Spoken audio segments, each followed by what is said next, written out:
he'd wonder, what am I supposed to do with this? Is nobody told me what to do with the bread. You're supposed to fucking make a sandwich from it. Yeah, that's how you make a sandwich, jackass. Jackass. And the stream's still loading on.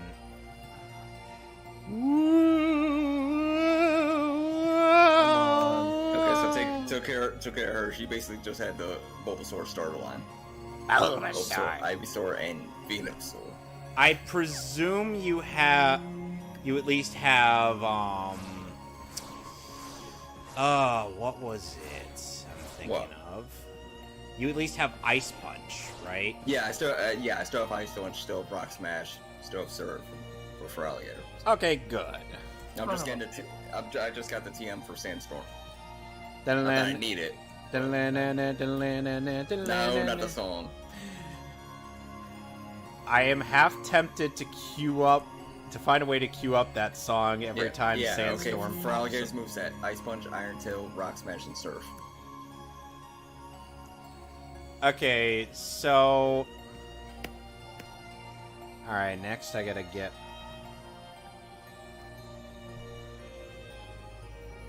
Next I gotta get the link to... Oh my... Goddamn it, another tentacle. What the hell?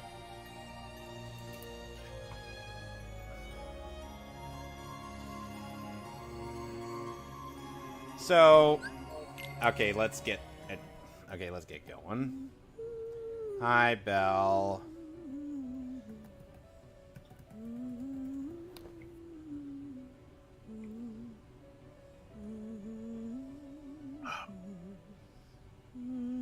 Oh look, it's the wardrobe who turns narcoleptic in the live-action remake. Why he's so nervous. Oh wow.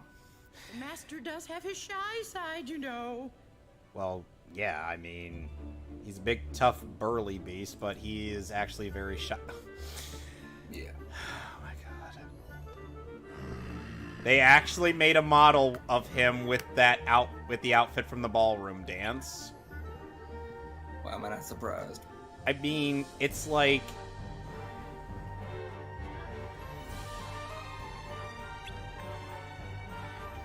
I think they're close, though. Better watch out. There's a shark here. God damn. It's been a while. Okay, find another trainer. Come on!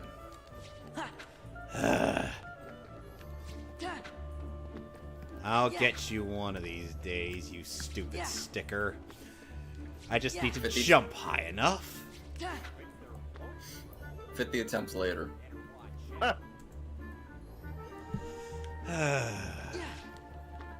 So off screen, I ended up grinding up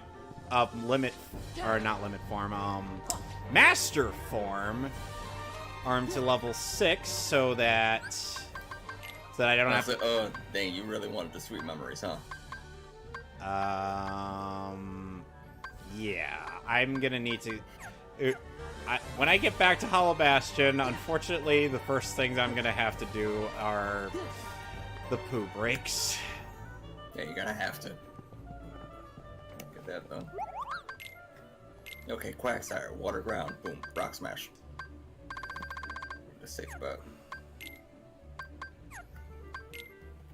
Oh, by the way, I ended up also getting the recipe for Save the Queen. Nice. What about Save the King? I have not acquired that yet. Really? No, I haven't acquired the recipe for it, or I should say. I figure you're talking about the recipe. Because if we're talking the actual thing, I am nowhere near close enough to acquiring that. Yeah, it's not as much of a pain in the ass as trying to get the ultimate weapon in Final Mix. Oh, Jesus Christ. Oh, it's already annoying enough that you have to get the final weapon at all if you want the final. Okay, at least the original version of Kingdom Hearts 2, it's doable. Final Mix, you gotta go like in the extra 5 steps to get there. Okay, so to explain what the issue is with getting Ultima Weapon, there is this item called Orichalcum Plus. There are only at least 7 There's only of like them. 7. Yeah. So you have to get them all. Yeah, you have to get them all, but the game says you are required to get 9. That's why you gotta use, I think it's one of the Serenity materials to cut the recipe in half. Actually, it's the energy shard. Oh, it's the energy shard? Because energy is what Serenity is what enhances what you're going to get. I'm thinking to enhance it. That's probably what I'm thinking of. Just to enhance it. Oh look, we're recreating. Energy cuts the recipe down in half. Oh look, we're recreating that scene from the movie, guys. We're recreating the dance scene. Look at how Because look at how lacking. Look at how lacking in the light. Look at how lacking in the lighting this scene is. Especially this is a bad vacation. There's no stitch up in the ceiling. 2 out of 10. Oh, and there's also no. I don't even think there's any music. Should be. I mean, hell, Mrs. Potts isn't even singing.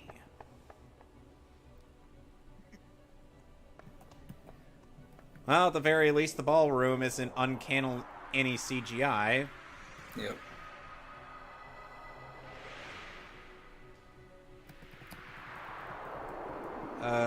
Yes, I know I'm using Rock Smash on Star Me. Do I care? No.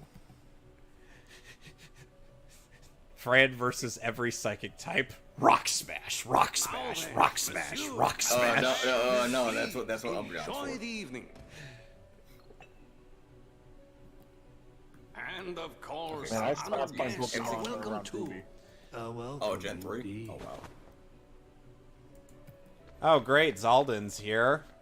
Oh, God. Mr. Pain in the ass. Yeah, we're gonna have to endure that boss fight today. Which, by the way, Fran, the boss fight isn't even that hard. It's just some people don't know. Shut up, dude! It was the first time I got to Zoldan. It was a freaking chore for me. I had to freaking pull a Mickey to beat him. Which one was Zoldan? He's the Lancer. He's the Dragoon, own member of the organization. He's the guy with 6 freaking lances. 6 freaking lances. I only took 1 try to beat that guy. No Mickey. Yeah. No Mickey. Let your anger grow. Well, and Fran, What the fuck was I doing? I'm guessing. Me fucking up. Fran, were you using block? These guys first. Nope. I rarely ever use block. Does blocking with my face count? No, we're not having beasts in this party. What the hell's wrong with you? Simple. Simple. I don't use guest party members. Why? Because they're useless. Dude, Donald is useless. Donald can at least until Riku. Joker's a moron. That is an understatement. That is a gross understatement. Replace him with a damn party member. He's only there to be dropped for father, nothing else. Ha ha! Sorry. Okay, so basically, the Lancer nobodies are how we learn the gimmick of our boss fight, which is we block his attack and then use jump. You can learn this attack many times, and it is busted. Oh, and during my grinding, I've gotten to level 46. Wait. About to go king high window.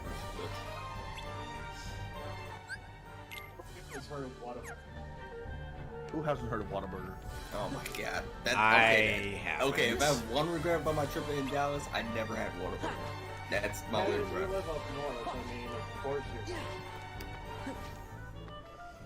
But they didn't really have one in my town until today when one was about to open. You know, Fran, Nice. You know, one thing I'm surprised about, Fran, and when you went to California, you never went to, I've never been to California. Oh. Well, I'm sure... Why'd you think I went to California for? Oh, right, you went to Vegas, my bad. Yeah. Vegas is the furthest west I've been. You know, the weird thing...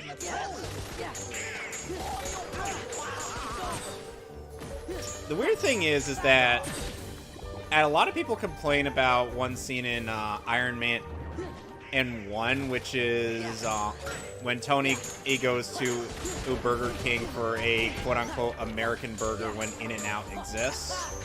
Yeah. But there's here, a specific reason for the Burger King. yeah, I know. It's because Robert Downey Jr. is grateful to BK for helping him overcome his addiction. So basically, it's like, yeah, it's like, yeah, it would be strange for him not to indulge in that.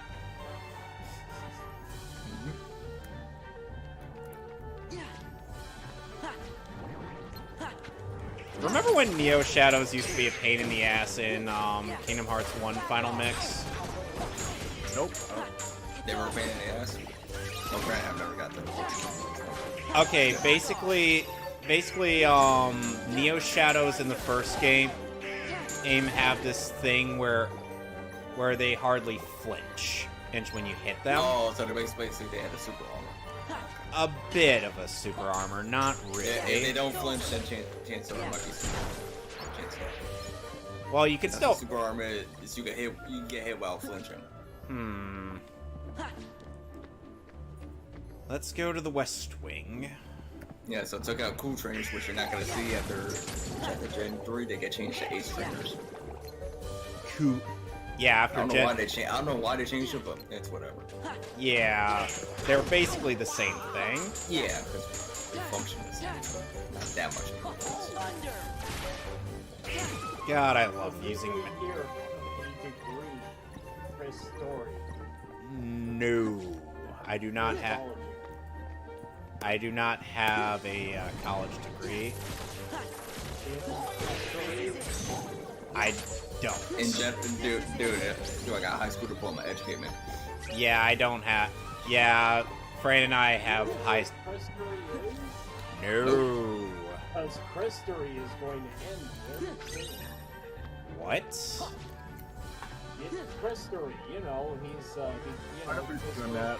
Gizmo told him what Christory is. The history of Kristen Weston Chandler. Ooh. Many are theorizing him going to jail with his tail. I have no idea who you're talking about. How the hell have you not even heard the name? It's about, we live, that's how. You're on the internet, bro. I love the way those specific heartless go down. Doesn't mean that much.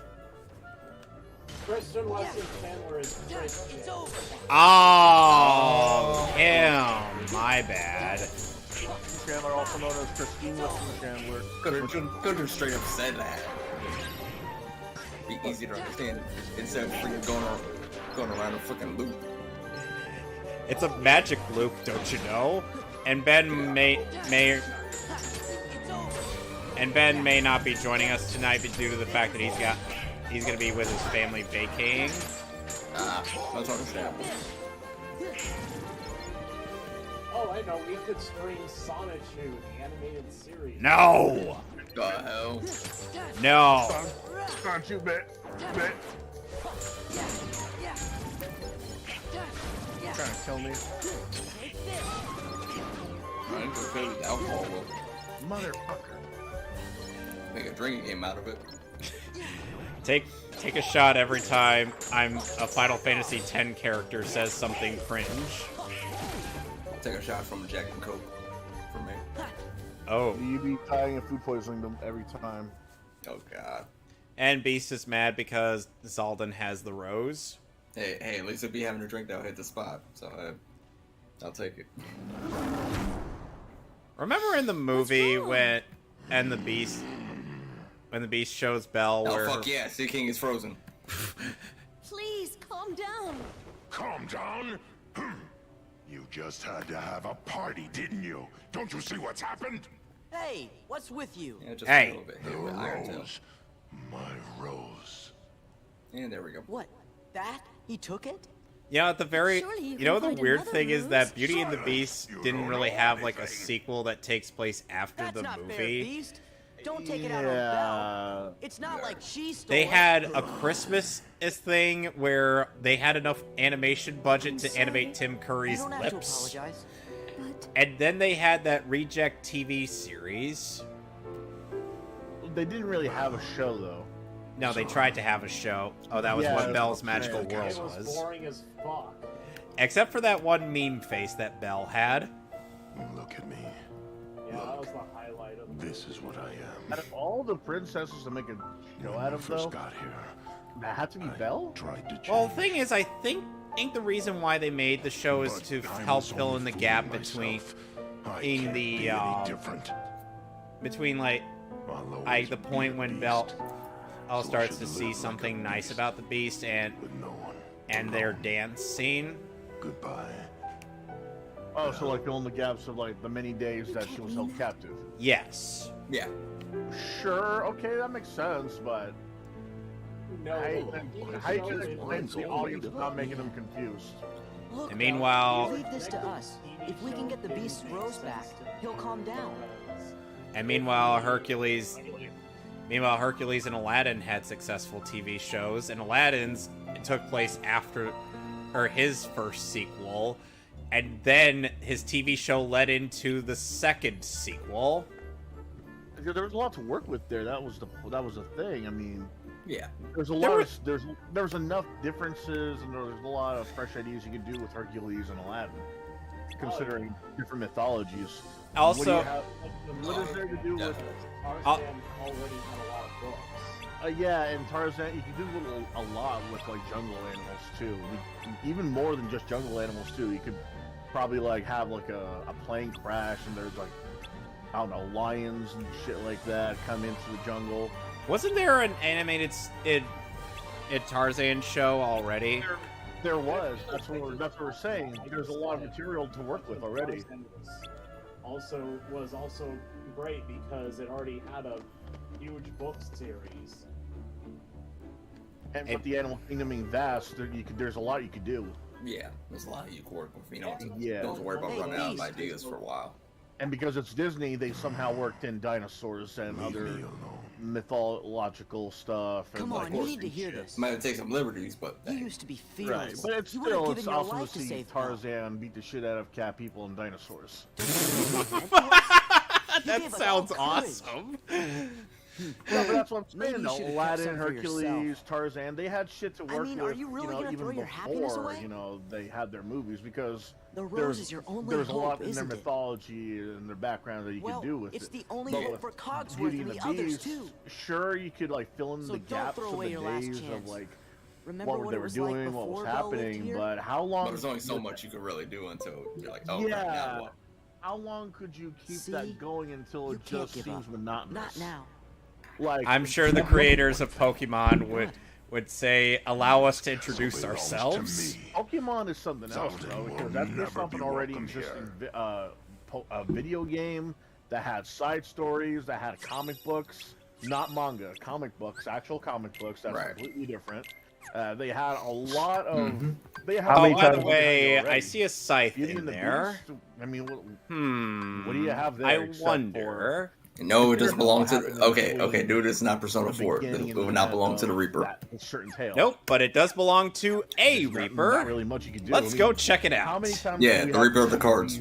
Just lose Yep. control of his emotions. He's not wrong considering Oh, by his the game way, origin. I I see a scythe in there.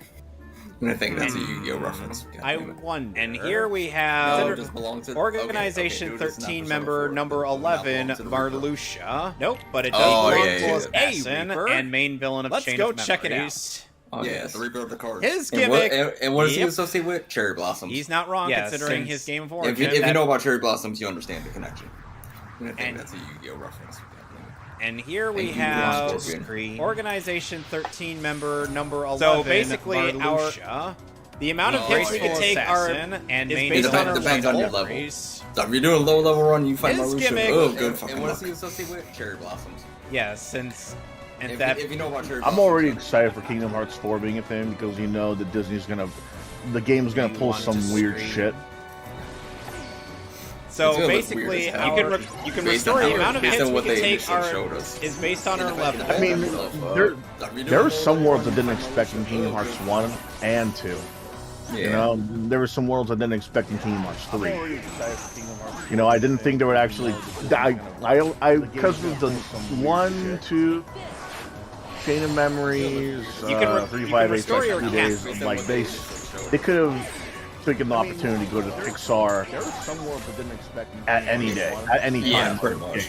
You know, like they could have gone to Monsters Inc. They could have gone to Toy Story sooner. I'm like, yeah, that's not happening anytime soon. Then when Kingdom Hearts 3 Kingdom Hearts came 3, out, boom, they wait till Kingdom Hearts 3.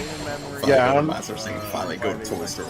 right? And I'm seeing them go into the bed. I'm like, oh, wait a minute, they're coming from under. No, really? What? And I see them made of plastic and shit. I'm like, holy shit, they finally did it. They could have gone to Toy Story. So we have two QTAs in this boss fight, which are Aerial Strike and Restore Count. Right? And I'm seeing them go into the bed. I'm like, oh, wait a minute. Aerial Strike deals damage, Restore Count restores your count by a few hits. By a few, but like, you know, I don't think that's one you want to like constantly use up because Yeah. So we gets have diluted more two use. QTAs in this boss fight, which are Aerial Strike and Restore Count. So like, imagine playing Pokemon and you found a move Aerial the Strike opposite deals of Fury damage, Cup. Restore Count restores your Come count. Where it's like really strong the first time you use, then when you keep using it, it loses power. Something like that. Yeah. I had to get this form during this boss fight. Oh, you got Andy? You Andy? Yeah, it sounds Yep. like With the way he sounds like the moment you said phone, like, yep, he Andy. I wouldn't have minded using the anti-form. Oh, come on! I know, but it's like you're basically cherry tapping damage. Let's try this again. But that is the one I answer, had to because get you're not this gonna freaking form during this one-shot boss something. fight. Oh, you know what sucks? If you got the Yep. anti-form with sheets on. With the way he sounds like the oh god. Oh god, you stuck in that form. I can just imagine. It's already cool enough. I know, but it's like Let's try this again. Now imagine like getting anti-form like Let's try this 50 again times straight with after you get formation. the two become one Keyblade. One shot. Oh Ugh. god. Oh, you know what sucks? If you got the Yeah, it's a Final Mix exclusive because it has the ability where if you go into dry form, there's a 50-50 chance you're gonna go anti or final form, and you need to have that Keyblade equipped to be able to get final form. Yep. Like 50 times straight. But that's after the Roxas boss fight, Oh god. which can be a bit of a chore even if you are prepared. Yep, as I found out when I first played this game. Thank God the music. They ain't got the music for that boss fight. It's freaking awesome. You need to have that Yep. Keyblade equipped to be able to get final form. Oh, you Yep. know what? I hope they go to a Bug's Life to do more. Oh my god, how the hell are they not done that by now? Like, imagine them in insect form. Dude, Yep, it's like as full on I PS5. found out when Oh, I PS5 first and played Xbox this game on Series. critical With mode. the way those systems are running, oof. Yep, can do it. yep. Oh, you know what? I hope they go to. We saw them in animal form already in the Lion Yeah. Lion King world. With Pride Rock. Yeah, that was adorable. I want to see them like straight up as anthropomorphic insects trying to fight like Hopper. Trying to fight. They fight against Kevin Spacey, is what you're trying to Yes. say. Basically Yeah. Kevin Spacey. Yep. Dude, Kevin Spacey's an awesome actor. I don't care about. I don't care Great like actor, but Just don't care about him outside of that. Yeah. Yeah. I mean, I care that he did that shit, but I don't care I don't care about him if you're trying to like talk about just the actor. See, Yeah. the thing about the Kevin Spacey shit They is fight that against the Kevin entire Spacey, is what situation, you're trying to the say. entire No, situation is sketchy. see, now it makes sense as fuck. why he's a freaking heel in Advanced Great Warfare. actor, but Yeah, Makes eat a lot the of sense. food. Yeah. The grasshoppers eat the food. I mean, I care that he did that shit. But The Kevin Spacey situation is sketchy as all hell all over the place. Like, yep. yeah. Alex finally speaks. He speaks. He Yeah, speaks. I got done with the thing that I needed to be quiet for. I was doing some audio mixing and I needed to Need to concentrate. Kevin Spacey situation is sketchy as all hell. all over the Kidnapped. place. I hate that. I hate that attack. Alex finally speaks. Which one? The one where he spawns like 3 black circles around. That can Oh, instant yeah. kill. Yeah, that one can be a... That Oh, wait, one, go Marluxia. that one and his explosion inability are both practically insta kill. So those I'm like very you weak. really, you pretty much gotta be I hate careful. that. I hate that attack. Let's go to Hollow Bastion. Which one? The one where he spawns like three. Oh, great, black Parasite. The evolved form that, circles around. that one can Pokemon instant kill. is probably good. Have a hard time dealing with in Legends Arceus. That one. Let's go to Hollow that one and Bastion, his we said. explosion It'll be fun, we said. inability are both. Fuck all Bastion. I mean, in the first game, yes. Alex, how did you escape from Movie Bob? I thought he kidnapped you. Oh, well, see, here's the thing. Movie Bob is too fat to outrun me. He only managed to get the drop on me because he had those really soft shoes on. And as soon as I managed to get free, there was no way he was going to catch up to me. No, so you tell me he had Crocs on. Yeah. But is he fat because he ate too much cake or ate too much crow? Yes. He ate too much Mountain Dew. Oh. He ate too many Mountain Dew marinated chicken breasts. God, I don't see how anybody likes that shit. The That's an fuck? actual. Wait, hold on. That's a thing? Yeah, that's an Yes. actual thing. Well, back then, like I think it was like a couple, like 3, 4 years ago. Yeah. If you were to Something go like that. like 3, 4 years back, there's like 12 packs of Mountain Dews that say that they have an ingredient for marinating chicken or turkey and a shit ton of Mountain Dew. Here we go. Like a legit recipe and everything, and I'm like, what the fuck? So they got like a recipe you can use Mountain Dew to as a marinade. Right. Yeah. I was wondering what the fuck. That's crazy. Nasty. I can understand if it was like beer or something. Like a beer batter thing, but Mountain Dew? What the fuck? Right? It's like using a Tootsie Roll. It's like using a centerless Tootsie Roll pop to stir your coffee. Sure, it sounds good to That's weird. That is so it weird. sounds good to a 12-year-old, but to a grown-ass So man, a grown ass that man that sounds probably regularly weird. drinks coffee, that's gonna be like, what the fuck? Right? That's exactly what I'm saying. And this is like something a 12-year-old would think of, too. Implying Movie Bob drinks coffee. Implying Movie Bob That can would say- actually Bob- be healthy. Movie Bob drinks concentrated sugar every day. He doesn't even drink Mountain Dew. The Mountain Dew is what he marinates his chicken in. And no, this man adds pure corn syrup and sugar to his Mountain Dew every day. God damn. God damn. You're assuming he's, skilled enough to make something that drinkable, though. Yeah. Oh yeah. Excuse me. I hate this. I hate that move so much. Still owes get Alex $100. Yeah. Yeah. Okay, now I'm at the reception gate. You know what? I'm surprised Movie Bob has never tried to debate anyone, like, outside of Twitter. He's supposed to be some sort of Why? intellectual. He's supposed to be some sort of intellectual, or so he acts anyway. You would think he would try and debate someone live on YouTube or something. That's what a lot of intellectuals and philosophy, whatever the fuck kind of people are He doing. probably Yeah. learned from John Tron's debate with Destiny that that's probably not a good idea. Probably a good idea to get smacked in the face. Yep. I'm restoring my count because I am not taking chances. What do you say? Taking. And now I'm pretty much in Victory Road. Which, by the way, has absolutely no trainers. Fucking hell! Well, no trainers if you don't count, the rival. Enter the double doors. Remind me, what did you name the rival, or did you go with the Library. vanilla? No, I kept it at Stairs default to the second silver. Floor. Ah, that's lame. There's like literally no reason to be in Victory Road here for Gen 2, but yeah. Oh, and by the way, since Marluxia has no audible dialogue when he You just add whispers, you could just ad lib. Ooh, tra-la-la. Ooh, you touch my tra-la-la? My teething, no. You touch my la. God damn. You have any idea how hard it is for me to say that with a straight face? Seeing that. And the fact touch that my that's an la-la-la. actual fucking song.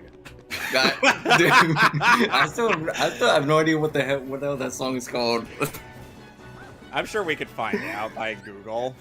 Might have no, you might have like Shazam it. Just have that clip playing and just Shazam it, just to find it. Why is he giving me extra hits?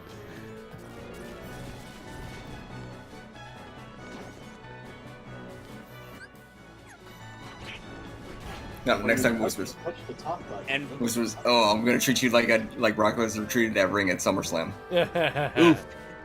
God speaking damn. of which, Speaking of wrestlers, that is like a visual I never thought I'd see at a wrestling show live. what, the bulldozer? I think so. When Brock took the tractor, lifted up the ring. It was Brock like, holy pulled shit. out a fucking... Well, I mean, I think Stone Cold would do something like that if he was still wrestling. Yeah, but He would have that darn thing soaked in beer before doing anything else. He would have that darn thing soaked in beer. Brock pulled out a goddamn forklift and lifted the damn ring. And remember, this is during the last man standing match, by the way. God damn. Oh, speaking of wrestlers, did you see the I've clip? never seen that. I've never seen anything like that before. That shit. Just Speaking of things we never thought we'd see before, have you seen Logan Paul wrestle? yeah. What the And fuck? I was there at WrestleMania when I saw him wrestle. Dude, I never Book me in a that match guy's against that guy right now. Bro, That guy is like big legit. jackass, Say but what that you guy want can, about like, him. Like when he he's can move. doing something for like boxing or wrestling, the dude's committed. So Like Yeah. I said, book yeah. me in a match against that guy right now. that would be some shit. No, shit. I All right, let's start the GoFundMe. Book Let's me start a the hardcore GoFundMe. match with the guy. Let's start the GoFundMe. Gallon Dunn versus Logan Paul. We try to get something done. How the fuck does Logan Paul still have a career after showing dead fucking bodies? Hey, somebody will pay him. Yeah. Yeah, somebody's sponsoring him. Hey, somebody gotta be. Shit. Fucking Enzo Amore got fired. Zero evidence. Well, yeah, he got fired. Yeah, because the woman, the freaking wait, I'm crazy, sorry, because remember the crazy bitch made it up. No, I'm sorry. Enzo Amore got... He got I know what Enzo you're got talking about. I know what you're deleted. delete. No, he's still getting work, just not WWE. He's just working indie shows now. Back stairs. And now a few weeks ago, Vince McMahon did the unthinkable. Well, Yeah, he okay. There's a retired. reason why. There's a reason why. Fired He did it himself. with women. I'm Yeah. fired. Well, yeah, because some scandalous shit. That's the reason why. This ain't okay, boom, I'm old. Okay, I'm gonna stop. No, it's like, okay, let me stop because more shit's gonna come out. Didn't mind the Should've fact, retired I you mean, know, that's probably gonna damage the company. Vinnie Mac should have retired 20 fucking years ago. I know, right? 25 years ago, man. Shit. No, I'll Dude, give that him a guy's little bit an of old credit there, you know. motherfucker. Oh, he should have. This guy's like, Should have retired after he took that shitty stunner at WrestleMania from Austin. At Yeah. this point, I'm That's hitting when my he head should've against a retired. brick wall. he should have retired when he turned to PG. Nah, you still would have made a lot There's of a money. reason for that gizmo? What's that? You know there's a reason the show turned PG? The show turned PG. Because of the kids, I know, family friendly and everything. His wife wanted to be senator. Yep. That too. Yeah, that too. Fucking. That too. It was just Senate easy way. campaign. Easy way to turn John Cena into Super Cena. Yep. He's got the eye of the tiger. But come on, you're telling me that Try the Rye or You're the telling me- Kaiser, they're on special tonight. The fuck? what the fuck is that? Rocky Dude, he's Chris, doing a that's fucking- Rocky movie. You just changed the lyrics to Eye of the Tiger. Yes, But that is here's what the Weird thing. Al did. I'm not surprised.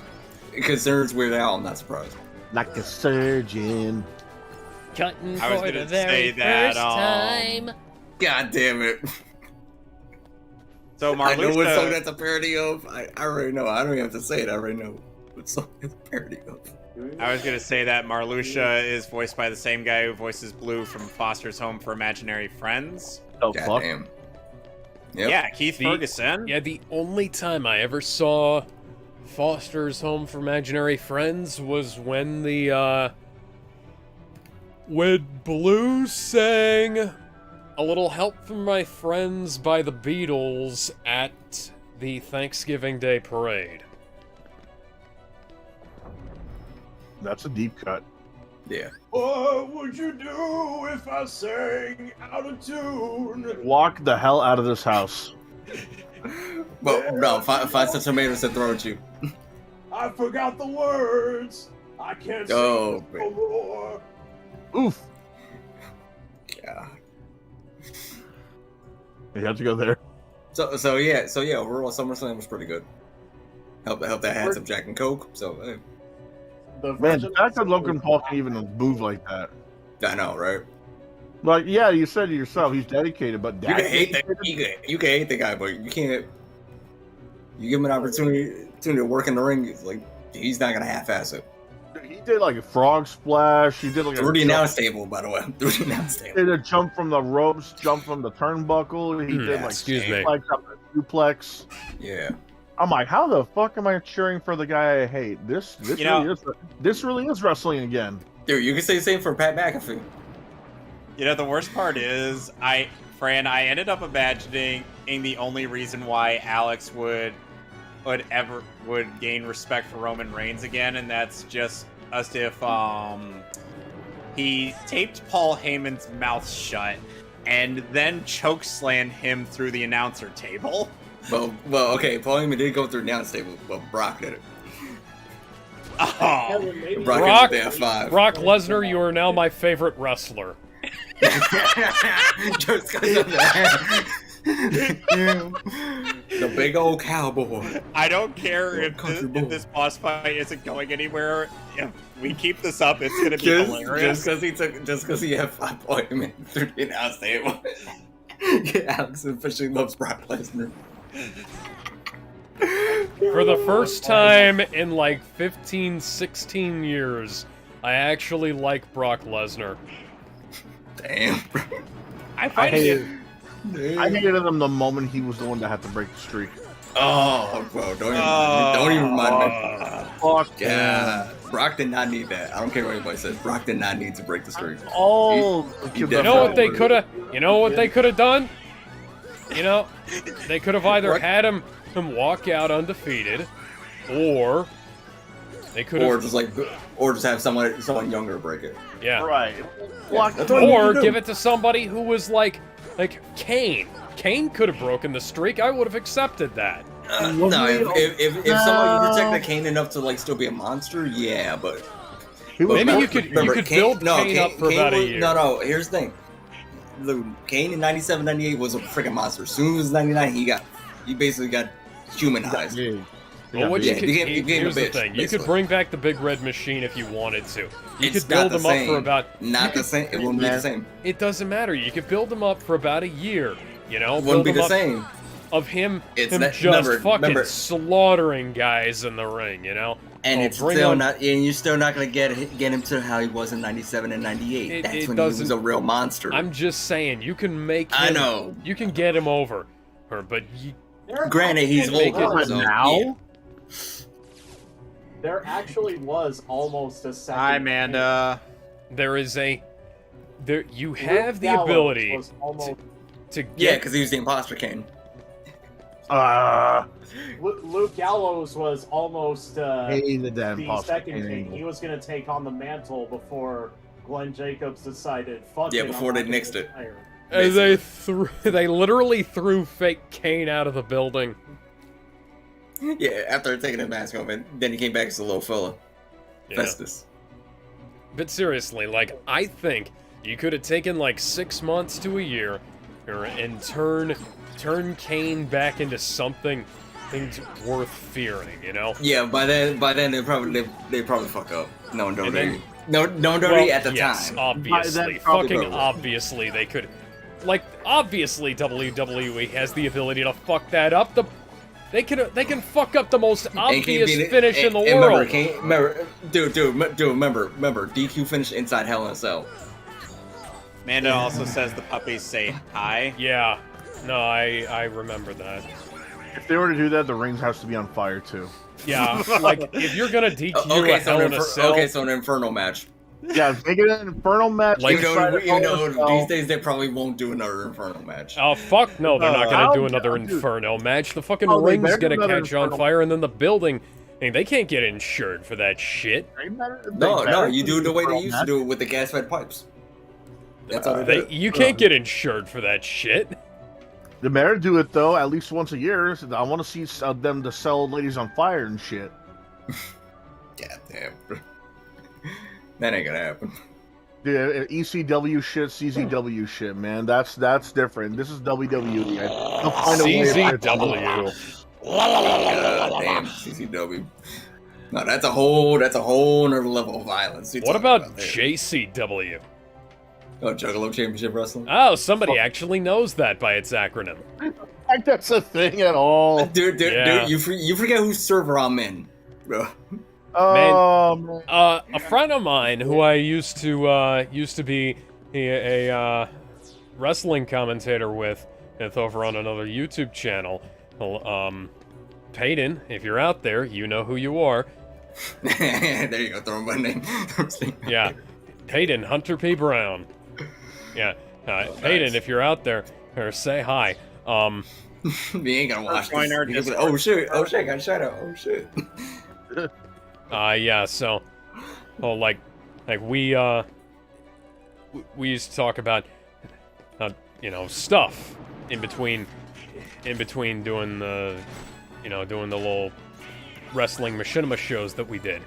And one of the stories he told was about how he competed in a JCW Open Challenge and got scars on his back from a member of the Insane Clown Posse hitting him with a barbed wire baseball bat.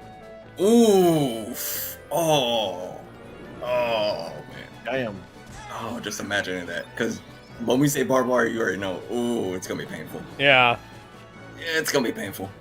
Peyton, if you're listening to this... That's one of those, like, yeah, you just gotta take that shit. If you're listening to this, please, feel free to correct me, because You gotta take that shit easy. There's no easy way to pull on that. I'm pretty sure I'm not remembering this story entirely correctly, but... And watch him leave a comment, like, here's how it happened, da-da-da.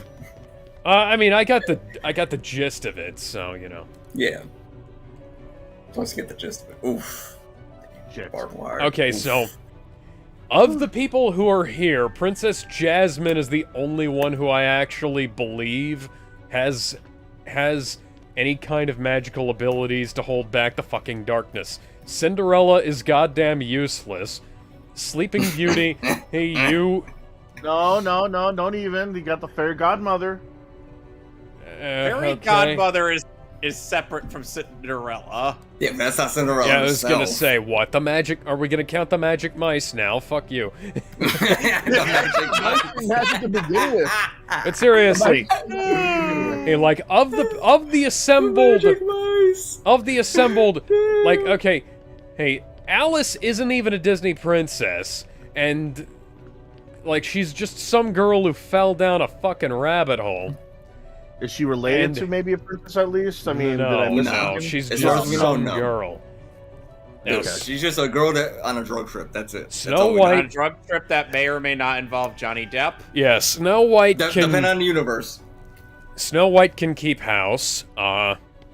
Sleeping Beauty can prick her finger on a thing and fall asleep for 100 years. A spindle. Yeah, Cinderella. All right, so now I'm at the lead. Cinderella's a seamstress.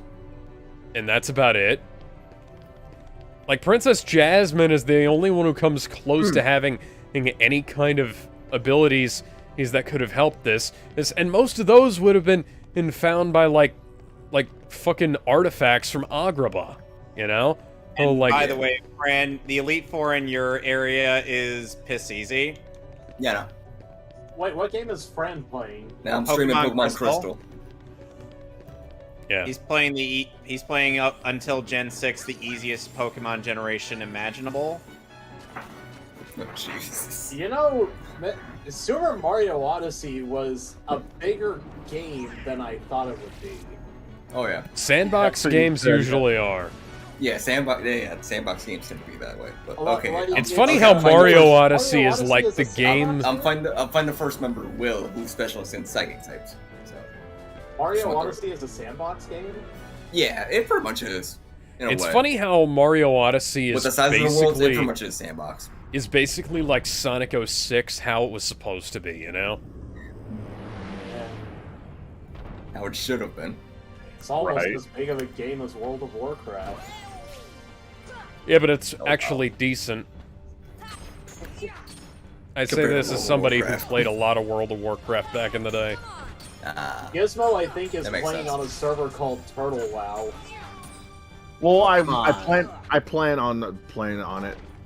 There's a lot of MMOs I signed up for that I plan on playing. Okay. And there was a modded That's version understandable. that I was playing Check out about a Jinx, month back, Slowbro. where you don't play with other players. You take control of what are called NPC bots. And I was telling Gizmo about this concept.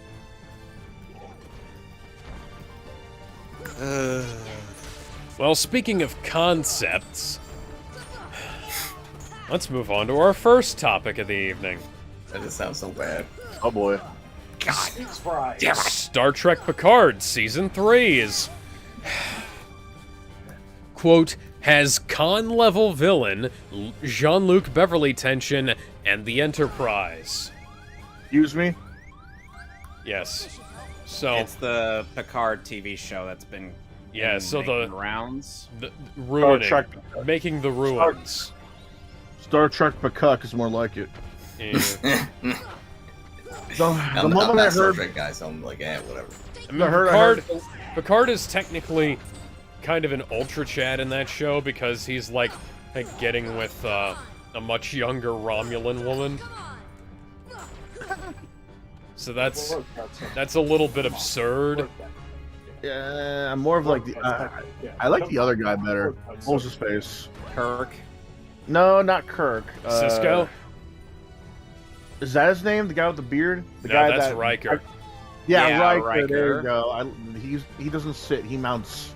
Yeah, see, my mind automatically went to captains, so I'm thinking you're talking to Cisco, but yeah. It's like Riker's like on the top. Scroll down to Riker. Man, shut your ass up. Scroll down to Riker. Scroll down to Riker. It's like Riker's up there, and then second is Kirk. Third was Picard. Yeah, I was gonna say, Picard used to be like number 1, number 2, depending on how I felt at the time.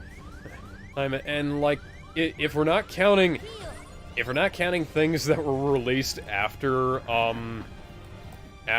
Insurrection, certainly, you know. DS9, DS9, you gotta make sure was DS9 not. is a thing. Picard wasn't in DS9, and also I know that. Nemesis, I know that, but I'm just saying. Nemesis was released after DS9. So I as long as I think you ever have Thunder I Waves. thought you were like counting Star Trek as a whole, not like knowledge of the Picard timeline. Okay, I'm talking about like if we're counting like just like TNG, Generations, First Contact, and Insurrection, and Picard is like number 1, number 2 favorite captain. When you start getting into Picard, I want everyone involved with that show to make a deep apology and then slap themselves in the face and then apologize again. Because that show ruined Captain Picard. That show ruined Star Trek worse than Discovery did. And that's fucking saying something. Ouch.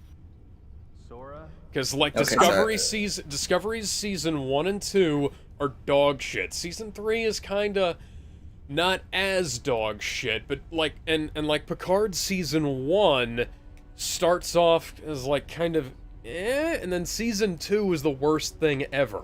Like it's the worst Star Trek thing fucking ever.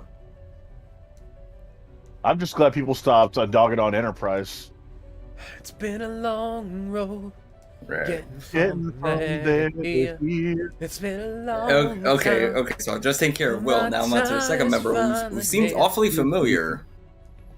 I Yes, really it is like that Kogo. song, but then again, I did listen to the original by Rod Stewart a lot when I was a kid. Considering the fact that you haven't beaten Gen N1 yet on stream, No. it's going to be very confusing to people who who And I have consider been following your following my stuff. stream.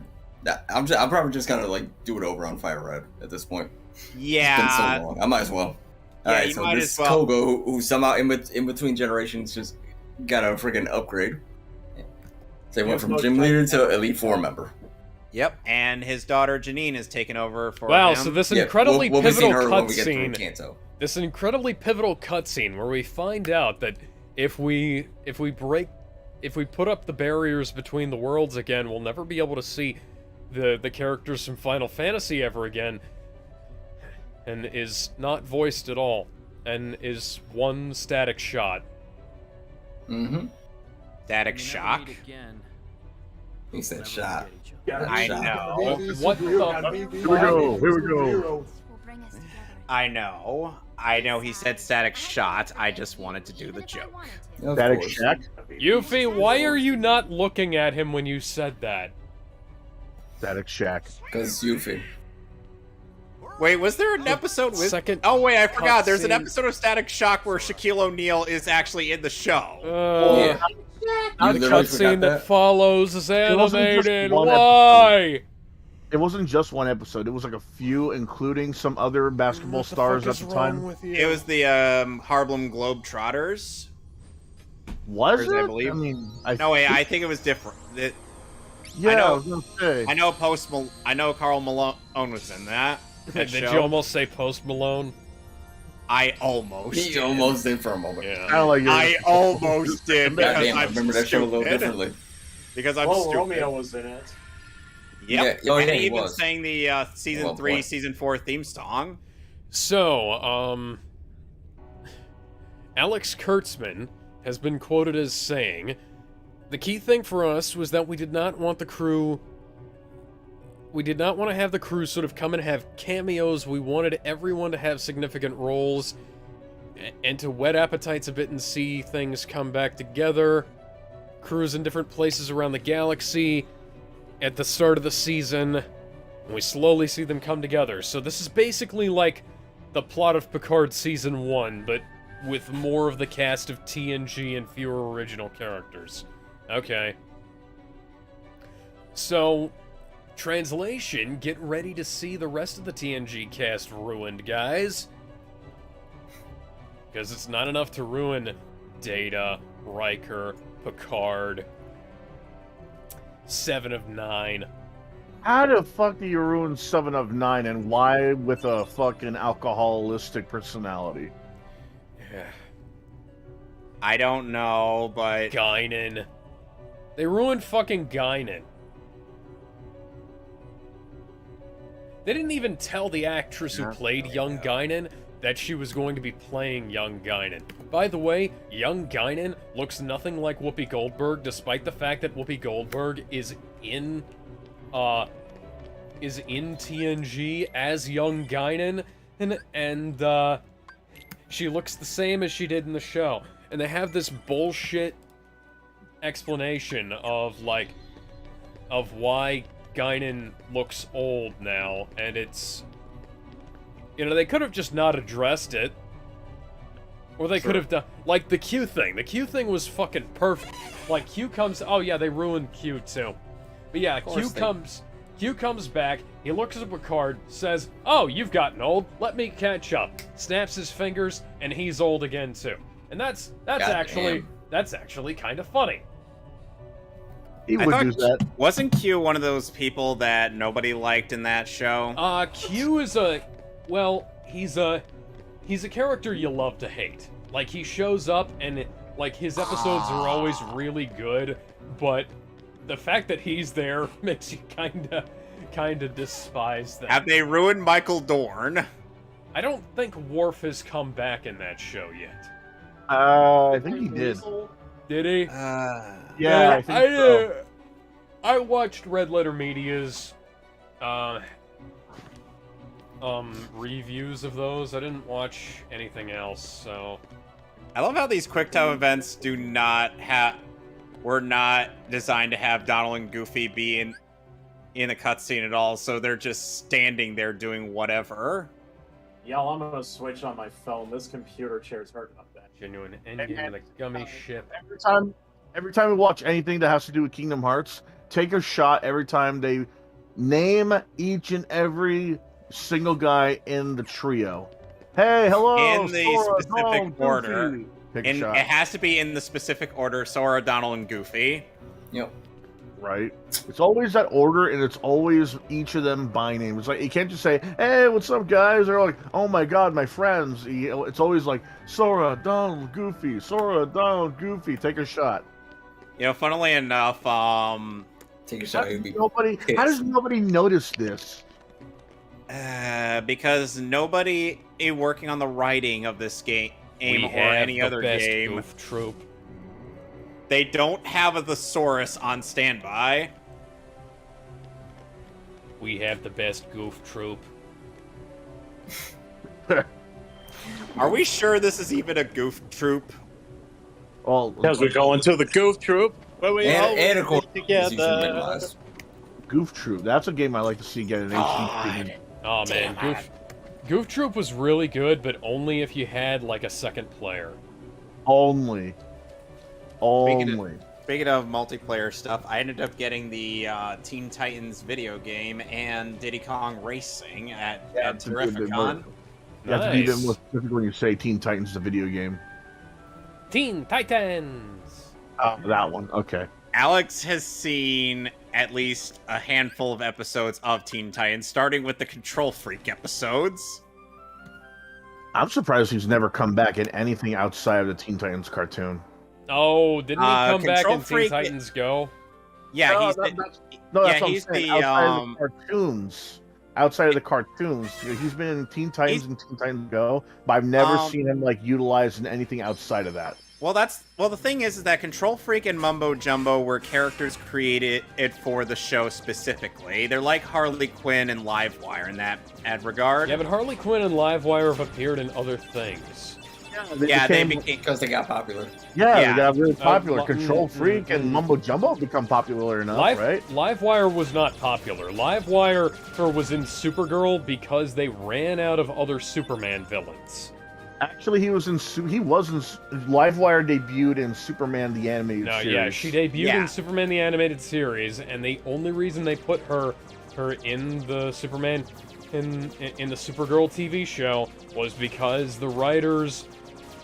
I think the writers ran out of other Superman villains that weren't going to be used in Man of Steel and Justice League and things like that. Now we're not getting a Man of Steel 2, apparently. So, that's completely up in the fucking air. Wait, did they fuck up Livewire somehow? Oh, she was just really fucking irritating. Oh, so like she is in Superman the Animated. She was worse. She was worse than she was in Superman the Animated Series. Oh no, please, what did they do? Oh, did they no, change the nothing, outfit? Nothing too terrible. It's just, Supergirl. Supergirl is a terrible show. What about the outfit? I don't fucking remember it. I think it looked like Discount Electro. Oh, fuck that, man. They're... Well, look at they massacred my girl. Well, welcome to my world like 7 years ago, man. And I am one of the world's biggest fans of the Super Family. Like Superman, Supergirl. Well, Superboy. Yeah, I fucking love Supergirl. Supergirl was one of my favorite characters in DC Comics, and like they turned her into a shitty Superman knockoff. Ugh. They basically made her Rule 63 Superman. Except like less tolerable. Okay, that's worse. Like she didn't have like the goofy, genuine earnestness around a more powerful exterior.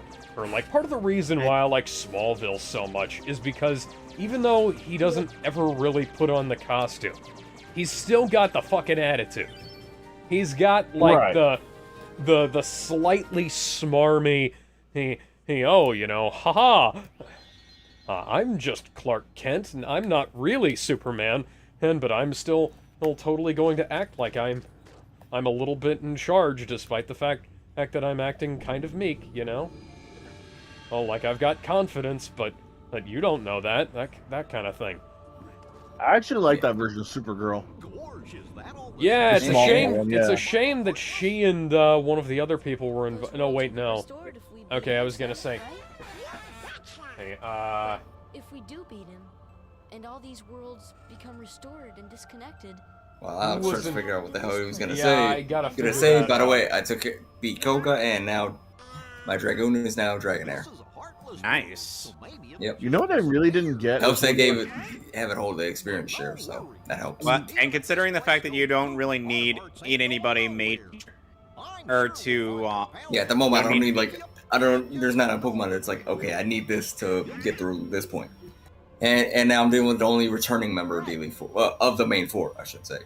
well, Bruno. yeah. Yeah, besides Lance, obviously the only other returning member. And the thing is, with Bruno, he's Bruno. always been a joke.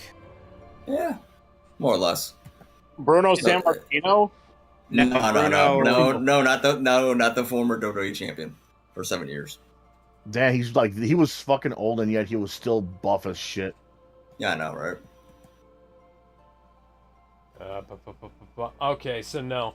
So, the people who were involved with the Nexium cult were Kristen Kroik and Allison Mack. The girl who played Supergirl on that show was not involved.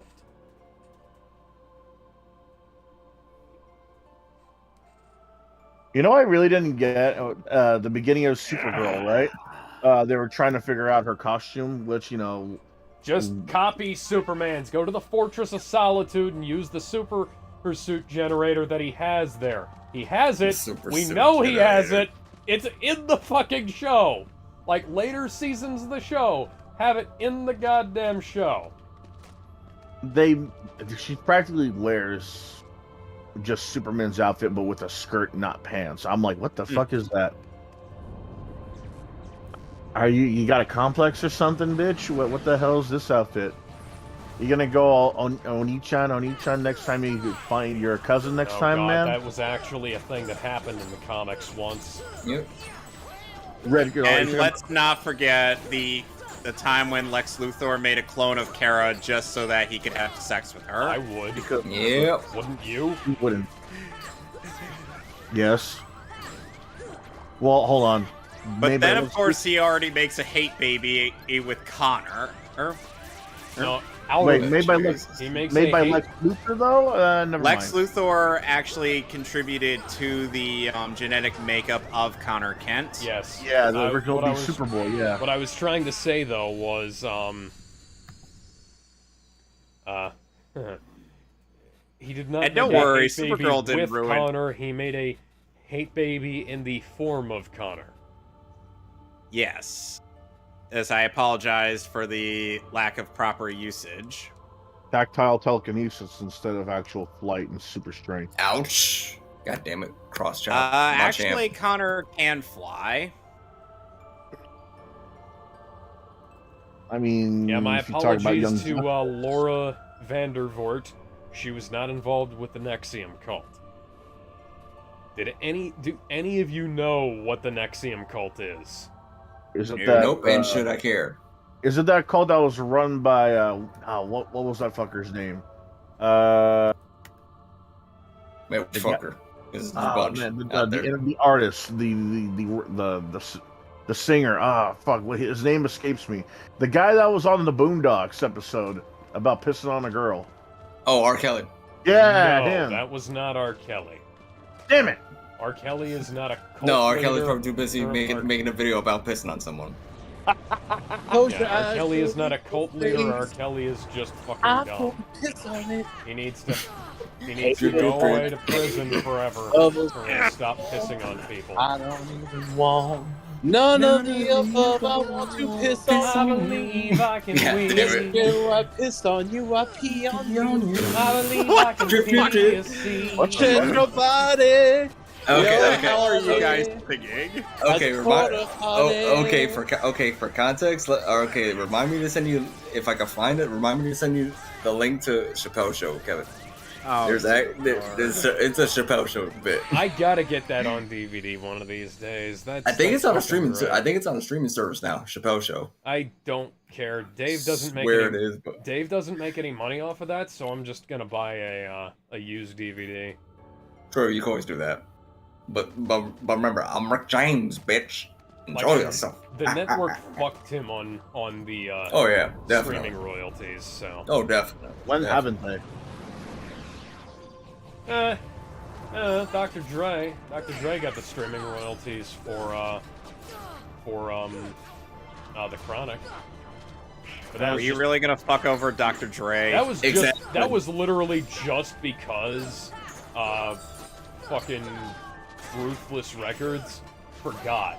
Like, they forgot to say, hey, and all other forms of media. Okay, so I'm taking care of Bruno. So now to the last member of D-League 4. A woman who wants to see the manager. Goddamn, I feel bad for her. How do you takes so much content. So much different content. God damn it. And notice I've not resorted to Umbreon once. You know, the weird thing is that there's also an emu on a farm named Karen, and he likes to attack the person who owns her. God damn. As opposed to the emu named Emmanuel, who lives on a different farm and likes to attack the camera. Yes. Okay, so this is the 4th Elite 4 member, Karen. She specializes in dark types, of which you're probably not going to see that many. Yeah, let's just start out with her Umbreon, so not a bad start up for the party. Yeah, I wanted to say, I was trying to bring up the fact that the costume making scene and the first Supergirl was utter shit. Yeah. Because no disagreement. The Supergirl show is awful. I'm like, the first time she put on like the top and like the bottom, you know, that iconic Supergirl outfit, she was like, oh, I wouldn't wear this to the beach. I'm like, wouldn't wear this to the beach? Ho, you're not even naked. You're not even wearing G-strings. How do you equate this to being naked? What is this shit? You're Supergirl, not Stripperella. What the hell kind of happen? No, she's not Power Girl yet. Yeah, you're not Power Girl. She needs to go. You're not Power Girl, period. Okay, I actually get that reference. Yeah, because being sexy is offensive. Yeah, I don't they really should get. You're in the C. You're on the CW, all right. That means you're owned by what? The WB. Okay, the no, WB? they were on CBS at the time. When I think CW, I think WB shit, man. That means that's it was a Warner Brothers thing, but the thing was season 1 of Supergirl was a CBS show. And I was so happy when I heard that show got canceled by them. And then I was really fucking irritated when I found out that the CW picked it up. And I was like, you know what, maybe this will be better. No, it wasn't. Nope. And they They immediately, like, Supergirl season 2 is not as bad in some ways as season 1, and it's worse in others. Like, for one thing, you don't have them dancing around Superman scenes because they're no longer trying to pretend that Henry Cavill is off screen doing his own thing, you know. Oh, they actually have Tyler Hoechlin as Superman. And yet another Sephiroth actor. Yeah, credit where it's due. He's a damn good Superman when he's in the Superman and Lois TV show. In the Supergirl show, like, he has nothing. He has no fucking material. He gets nothing to work with. Oh god, here we go. You're stronger than me. You're stronger than me. My god. Oh my god. Oh my god. Oh my god. Oh my god. Wyman. I am in the part where Marluxia is going full ham on me. Oh goddamn. It's another behemoth. Well, at least we know. Well, at least we know Supergirl stuck around for a reason. Batwoman will not stick around for any. No, well, Batwoman got outright canceled by the CW after season 3. Like, they replaced. Good. That show was a fucking train wreck for a number of reasons. One of which being the fact that the stunts on set were just flat out unsafe. Also, Ruby Rose actually fractured her spine doing one of those stunts and was not given enough time off off to allow her neck to heal. Well, her doctor actually said if this happens again, then you will never walk again.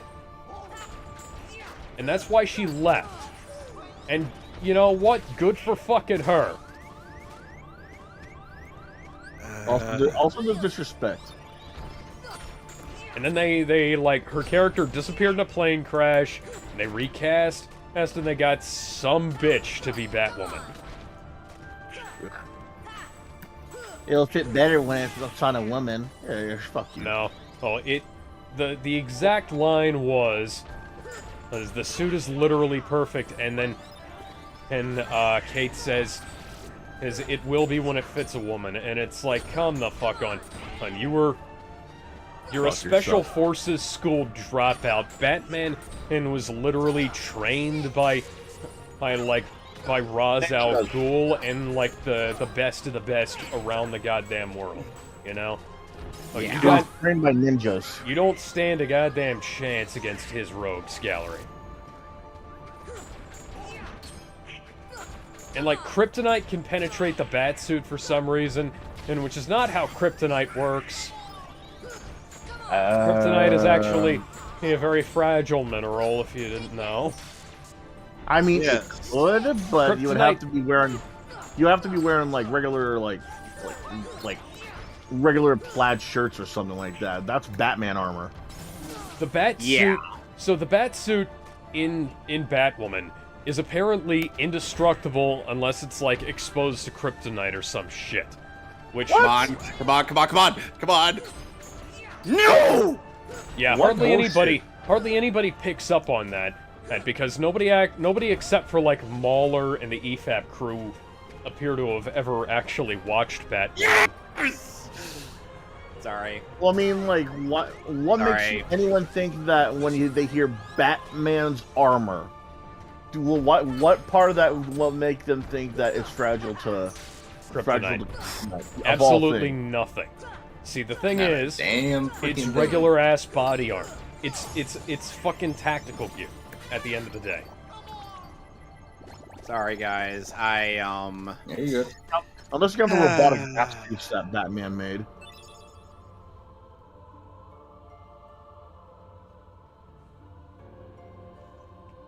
Wait, did I level up something? Did you? No, wait. No, I didn't.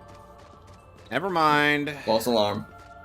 I'm getting excited for no reason. You thought you leveled up? Yeah, I thought I leveled up what drive form, considering I used limit form quite a bit in that boss fight. Not enough. No, I didn't use enough limit breaks. I needed to finish like 19 more. Yeah. Limit form is good, but it can be such a hassle to level up. I swear. Mm-hmm. And also those absent silhouette boss fights, you don't get Mickey to help you with that. Yeah, so if you fuck up, you fuck up. Yeah, if you fuck up, you gotta try again. Try it And again. guess what? Since this is Probably will try again at some point. Yep. And I'm definitely gonna have to fight against the other cast members of Chain of Memories later on during my second visits. Yep, and now Karen's taking care of it. So now Elite Four is done, now I just have to fight the champion. Who gets his dick sucked for every Dragonite he has on his team. Oh god. Please don't make it into a porno. You're gonna blow me how many times? Gizmo, let me tell you something. Have you ever seen that one Dragonite video? So he basically has not seen the Dragonite yet. Get yourself a motherfucking Dragonite! That's right, a dragon. Sweet Savior, baby Jesus, get yourself a Dragonite. The OG. What the fuck? That isn't... Might as well freaking send you a link to the Dragonite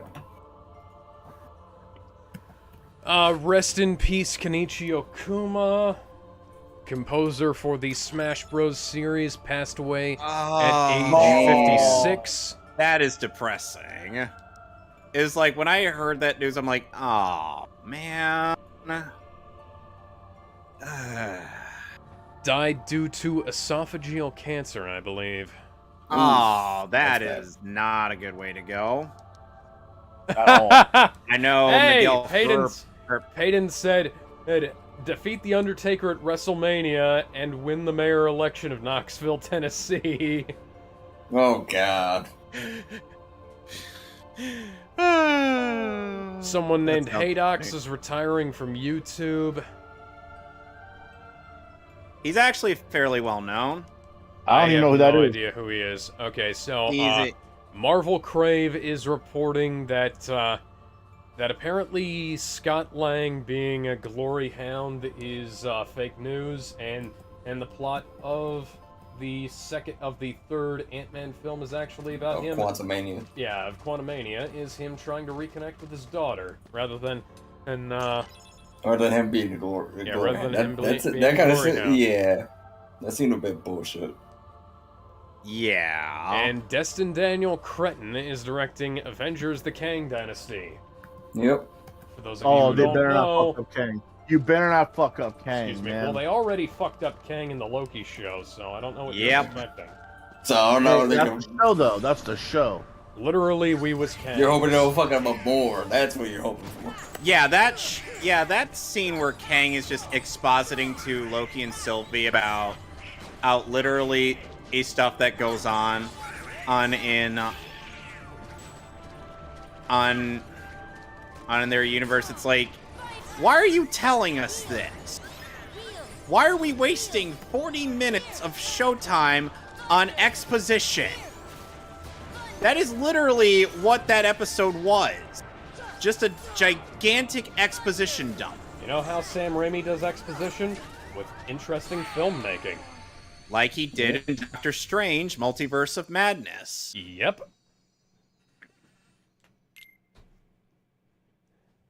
There's like shit going on the screen. Yeah, when Mordo is talking about dreamwalking, we actually see it being demonstrated. So we're being shown as well as being told.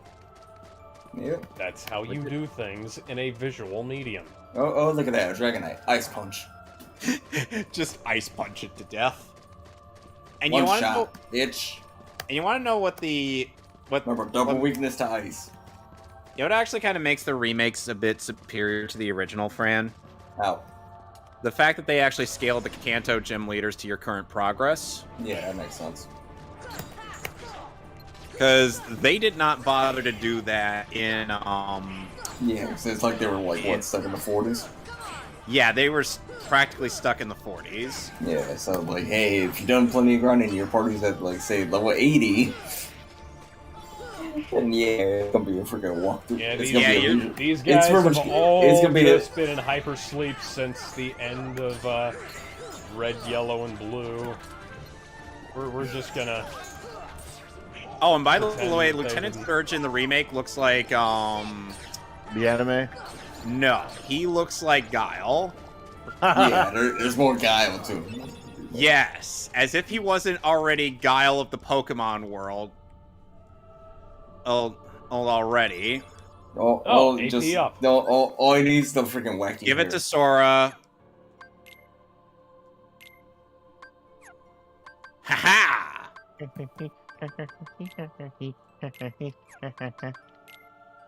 Who's doing the Peter Griffin laugh? I will give credit to Zaldan's design, and the dreadlocks look neat. Yep. Okay, boom, there you go. Aerodactyl, okay, surf. Gonna get out of this, because I don't need it.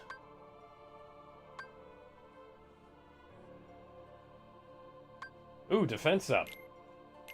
I'm gonna give You know, that I really hope they don't get to the Secret Wars anytime soon. No, there is one of the Avengers movies, so yeah, we got like That was- what, that was a couple Civil years. War. No, I'm talking about Secret Wars. Yeah, that's what I'm saying. Yeah, 2025. So we got a few years. They're not gonna work in the symbiote suit. I just don't think they will at all. Maybe for the fourth Spider-Man movie, maybe. I don't know. They did have a bit of a setup for it with Sony Venom leaving behind a tiny bit. Yeah, they're like a bit of a symbiote in the post-credit scene. So it's like they might, yeah, but that's enough. That's enough to like possibly have the symbiote to pop up. Give me a sec. I'll be right back. Barely. I mean, in the comic books, it was like this big ass, like billiard ball sized, like pile of goop. Yeah, but remember with like comics and like movies, you got some liberties.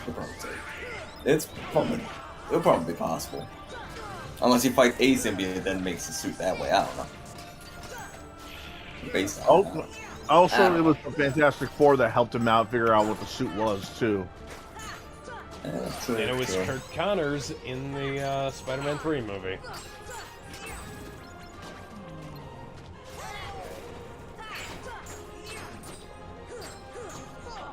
If Fox had played nice, it would have been Reed Richards. But Fox didn't want to play nice. When have they ever? Money. Tom Rothman hated superheroes. Money. And guess what went on to become the biggest grossing franchise of the decade? A superhero franchise. Yeah. Who knew? Who would have thought? Imagine video making games, TV shows, cartoons, now movies. Who would have thought? Imagine making a halfway decent product and actually, you know, getting some goddamn money out of it. Imagine putting effort. Yeah, Disney. I'm sorry, that was a good joke. Oh, Gizmo. Alright, so the KOTOR remake is apparently, indefinitely delayed. Yeah, is being indefinitely delayed after the SJW hack writer who was in charge of it got fired. Yep. Good. Hey, I'd be fun. Hey, since I'm not exactly a coder guy, I would not really be all that invested. I got a Switch not that long ago. So yeah, I got the Switch version. I'm still waiting for them to patch up KOTOR. I think they did not that long ago. KOTOR 2. All right, here we go with the Zaldin boss fight. I'm pretty sure they did not too long ago. No, KOTOR 2 was is still has a game-breaking glitch to it, I think. You check for the update? I have not. I was waiting for the physical. Yeah, double release. check because I'm pretty sure the update came out. Okay. It was not that long ago. Well, I hope so, because otherwise they're selling a broken product. Because I could have sworn, like, I read something. And KOTOR 2 was came out. KOTOR 2 was really fucking good back in the day, but it was also already kind of a broken product. Right. Bell, how could you not see that Zaldin was laying out a trap for you? Although Jason Schreier is the one reporting on this, so, you know, I'll take that with a grain of salt. Make it that what you will. Yeah, Jason Schreier are not particularly known for telling people the truth. Yeah. And yeah, boom, pretty much beat Lance, so now I'm the champ. I'm the champ, bitch. Yeah, so guess what? I can actually say this. Hey, Elite Four, Lance, acknowledge me. Suddenly, I can pull the Roman Reigns. I have to imagine fan art of Ethan of you dressed in Ethan's outfit, and just as posting like Roman Reigns. Damn, Bell. Just holding up a title like Roman Reigns. Hey, that's fine. Let's go off. Ethan Ralph. Fran, is Roman still using the old Shield theme? No, he's got the Tribal Chief thing. Oh yeah, I forgot about that. He's got the Final Boss music now. Oh, here we go. He's been having the Final Boss music. I still call it the Final Boss music because that's pretty much what it sounds like. I was just saying, you know, he should have, you know, he should have like. He changed it like right after WrestleMania in Tampa. Yeah, I was he should have used that music right about now, right? Yeah. It's like over a year he's been using the Final Boss music. Okay, that's good because Roman. As much as I like the Shield theme, Roman was using that for way too fucking long. Yeah, because he had the Shield remix. That's basically what it is, the Shield remix thing. Although he is still wearing his old Shield gear with a new with a new I know it's a bit off because emblem on it. it's whatever. It's whatever. I mean, like, he could use another gimmick. Roman Reigns, the guy with the biggest pecs. Roman Reigns. Why not go for a Samoan? Why not go for like a Samoan kind of gimmick? What, like a savage Samoan thing? Because Not if like they He's did too much that, more powerhouse to do that. because if they did that, that would be stereotyping. Shame on you. That's racist. They have Samoans to make ain't him. tough? They have to make him boring. Dude, it's been done enough already as it is. They were done with Samoans, Umaga. They've already done a lot of big Samoans. That's what I'm saying. But this guy is like a big, as in like tall and muscular Samoan, not like a big, not a fat wide. one. Yeah, not a big fat one. Not Rikishi. Is what you're saying? Yeah, and pretty much. Yeah, like we've already had like fat ones and we had stout ones, but never like lean, muscular ones. Well, besides Rock, but that's another story. Yeah, that's a different story though. The Rock, a giant wall of a man. He might as well be a building. A giant wall of man. Might as well be. A giant wall of man who is also going to be our Black Adam. Yep. Technically already was our Black Adam in the Super Pets movie. Man, that's a movie I don't know if I want to see or not. The Super Pets movie is bombing, by the way. We can skip the next It is what topic it I is. had and move back to it later. Was it Super Pets? Yeah, we'll skip straight to the Super Pets movie. Super Pets is bombing. It's already been done before though, as a cartoon. It was called Crypto the Superdog. Yeah, the Crypto the Superdog cartoon Crypto and the the comic Superdog was cartoon actually pretty yeah. good. Yeah, that was something else. They thought a whole movie be like revolving around that would have been a good idea. Although, like from what I've seen of the clips, some of the stuff was actually like half decent, but you know, it's not a new concept. We've seen It's this not- done before. Not like a brand new idea. Wasn't Double D the voice of Crypto the Superdog? Sam Vincent? Yeah, or am I thinking of somebody else? Oh, by the way, Fran, Zaldin is currently my bitch. I do know that Piccolo was the voice of Ace the Bat Hound. Yeah, Scott McNeil. Yeah, that was Piccolo. really cool.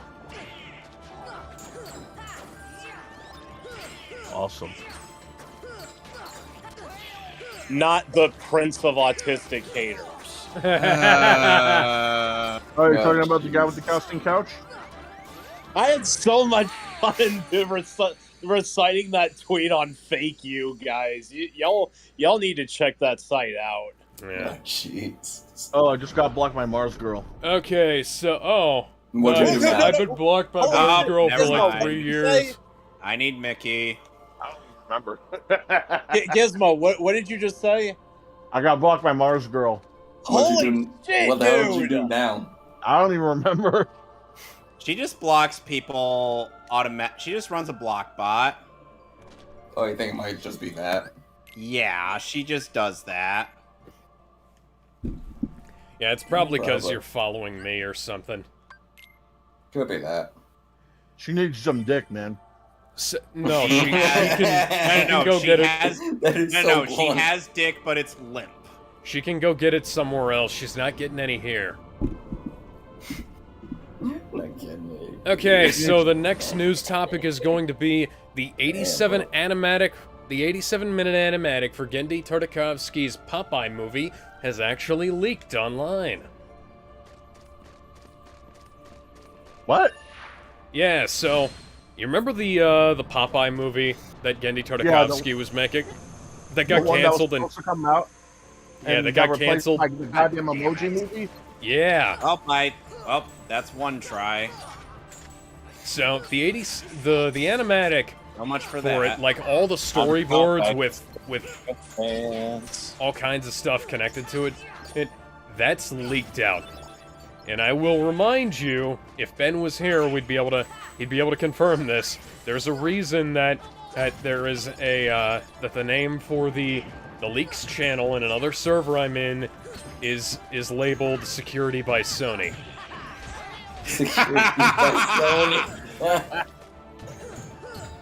Sony Pictures, the guys who had a Blu-ray quality copy of The Amazing Spider-Man 2 leak out 2 weeks before the movie hit theaters. Damn. Okay, 172 Pokemon seen. There were How many bootleg of them? DVDs 47. of the Ghostbusters remake, the extended version. Pokedex rating. Did you even try? There were bootleg DVDs of the extended version of the Ghostbusters remake being sold on the streets, like, probably 2 weeks before that film was released. Damn. Who wanted to watch it legally in the first place, let alone illegally? Obviously nobody, because the Ghostbusters remake bombed. People that go to a flea market. No, I wouldn't trade that in for a penny. You would have to buy it off of me. For a penny, God, you're generous. For like hundreds of bucks. I wouldn't buy that for $1. God damn. RoboCop 2014. Technically, RoboCop didn't say that, but that was in the RoboCop movie from 2014. Yeah. Such a missed opportunity. How do you fuck up a RoboCop remake? Man, I'm just gonna. I mean, they kind of didn't. I'm still gonna keep going. It just wasn't that. It just wasn't anything special. I was hoping they'd make a sequel. That's the problem. It could have been something. I was hoping they'd make a sequel and like do something interesting and unique about it, but apparently it didn't have enough financial success to actually warrant a sequel. Which is a shame because like RoboCop 2 I thought was really good. And if they did, you know, with the weird actually they did have some interesting stuff going on with like Sam Jackson being the like the news anchor. Or his character would have been an interesting like pseudo antagonist in the second movie. You think so, huh? They didn't do anything. They didn't make a sequel. I really think that the RoboCop remake could have been something, especially with all the stuff that's going on with police nowadays. They could have done something with that, like say, RoboCop changed from black to silver or silver to black with the little siren lights on his shoulders because we don't want people fearing the police now or something like that. They could have done something with like the internet access. It was just like, anything with internet access. There were a bunch of missed opportunities, and like one of the problems was that they took Lewis, his partner, they changed her from a white woman into a black guy, and then wrote the black guy out of the movie. What? Yeah, it was kind of weird. No, I find it weird that like his sidekick, his partner, who was an integral part of the original, of the RoboCop movies originally, he just like goes away. We never see Lewis again after he goes to see RoboCop when he's getting used to his new robot body, you know. So he's like, "Wow, they really did a number on you. See you later," and then you know, blah blah. We never see Lewis again. Oh, damn. Not that. In RoboCop. What happened now? Zaldin is now making me pay. Damn, that bad. Huh? Yeah. I actually really like the RoboCop remake suit too. Look at that! I'm back in New Barktown. I was really not a fan of that remake's black suit, honestly. The silver suit was nice. The black suit, the fact that they stuck with a fucking black suit throughout the entire thing, as opposed to like going back and forth, and maybe have them like change different colors depending on what scenario. Or just go silver until like at some point where that gets messed up, then do the black suit. I was thinking more along the lines of have it be like stealth camouflage, you know?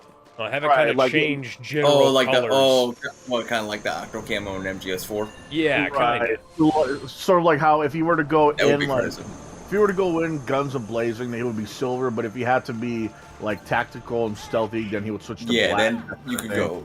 Yeah, and if you had to be make it in like a jungle area, it'd be kind of like greenish. Just go jungle camo. Right. Yeah.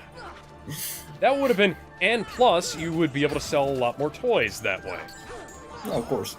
If they did anything more. There's like multiple colorways. Damn it. Yeah. And so now I got the SS ticket tonight. You know what? I would have bought a camo RoboCop figure. Who wouldn't? That's If they fucking do. awesome. Oh, the Ed 209s are dumbasses, though. And 209s are always dumbasses. Like, you're telling They're me, not.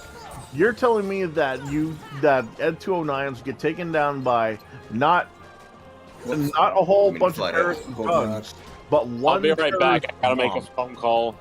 Let's not forget the infamous stairs. Ed 209's arch nemesis. My only weakness, the stairs. That makes sense, though. That makes sense, though, because those weren't built for, like, mobility. Allow me to Those put were, on my Dalek voice for this. My only weakness, the stairs. The stairs! The stairs.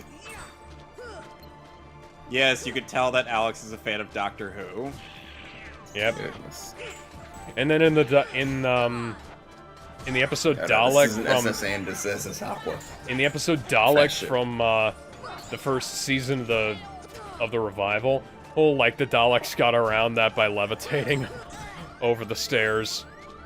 I found that more funny than scary. Yeah, well the thing was it was like up to then, and like the Daleks had just been on rollers because they didn't have visual effects budget. So yeah, I was gonna say the budget. Yeah, so when the Dalek did that, it was kind of like, oh shit, and it's also like what did you expect, dipshit?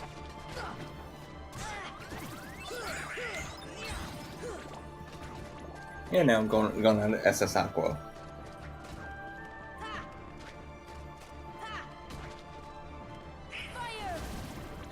And we're back. Are we, though? Are we really back? Is this a dinosaur story? No.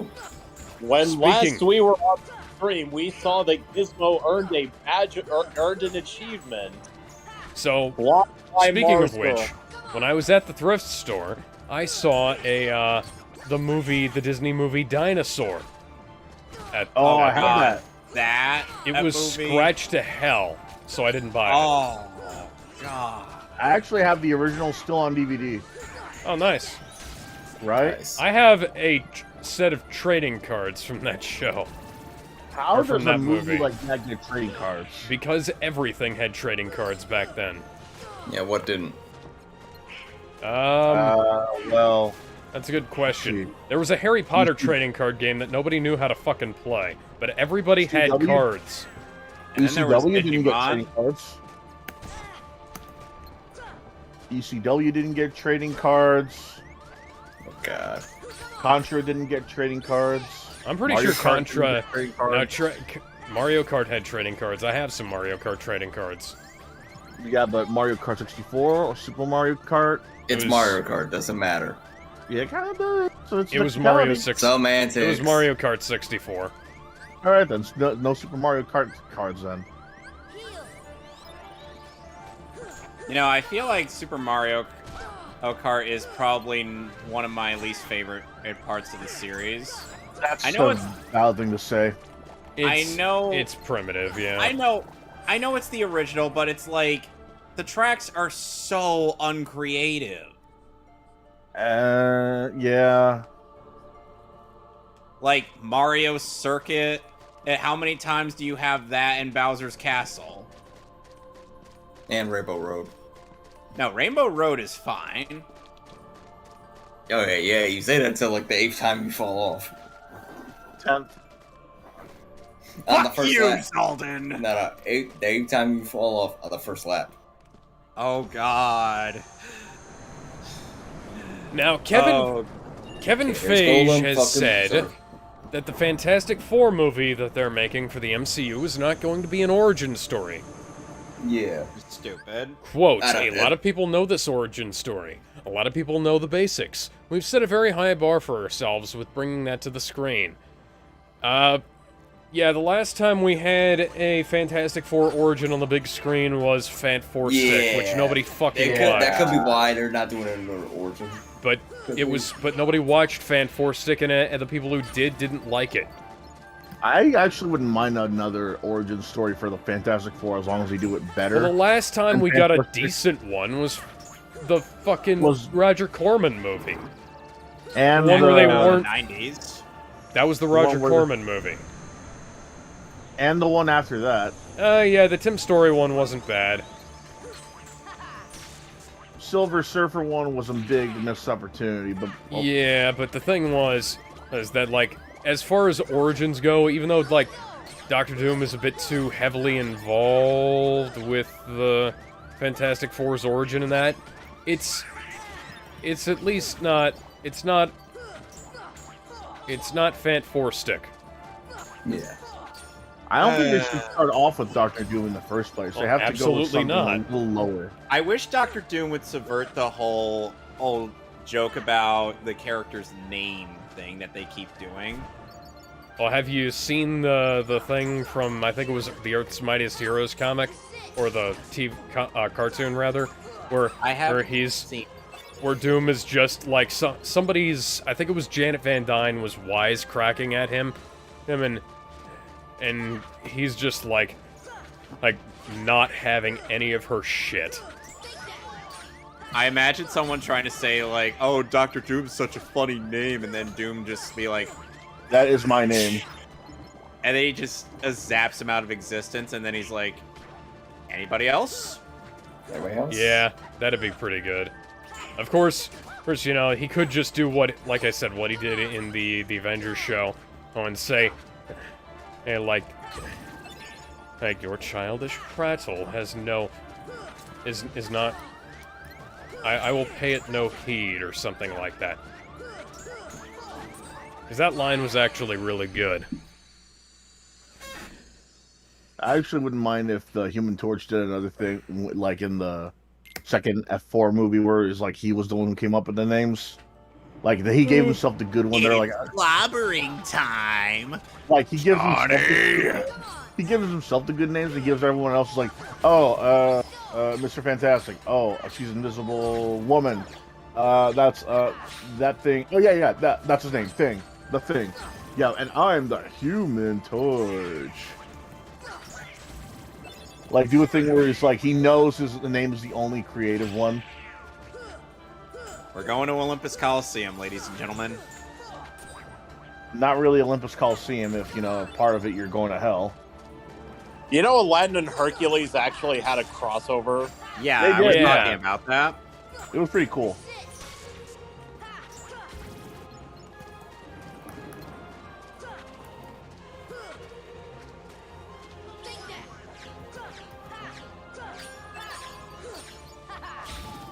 I'm not even... Oh, hi, Hades. I have to wonder, did they bring back the original Jafar voice actor for that episode? I think he was in the series in general. What? No, I don't think so. They actually did a skit. Him and Gilbert Gottfried actually did a skit together for a cameo. Rest in peace, Gilbert Gottfried. Yeah. Why do Jews have big noses? Because the air is free. Oh, God. Yeah, so now I'm going through the rest. I said, how about just beating up trainers? Why the hell not? Funnily enough, in the Heart Gold Soul Silver remake, at that point, that's where you'd get the national dex from Professor Oak. Yeah, that makes sense.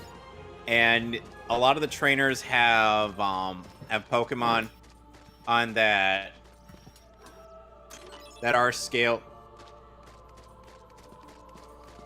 to. And I will also say that it was incredibly stupid for Homecoming and Civil War to not have Spider-Man's origin in them. And then this is even worse, because they don't even have the excuse of there being a Spider-Man film recently. There has been no Fantastic Four movie in over 7 years, and by the time this film comes out, it will have been over a decade. I always found it kind of weird that they left out the origin story for Spider-Man at all.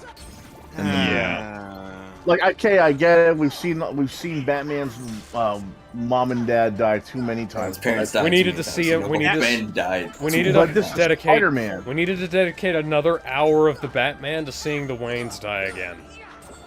But Spider-Man's. I was actually kind of hoping that they were going to start off with the Waynes dying thing in the first couple of minutes and have like the kid. Like, you really need that. Yeah, you have to have that.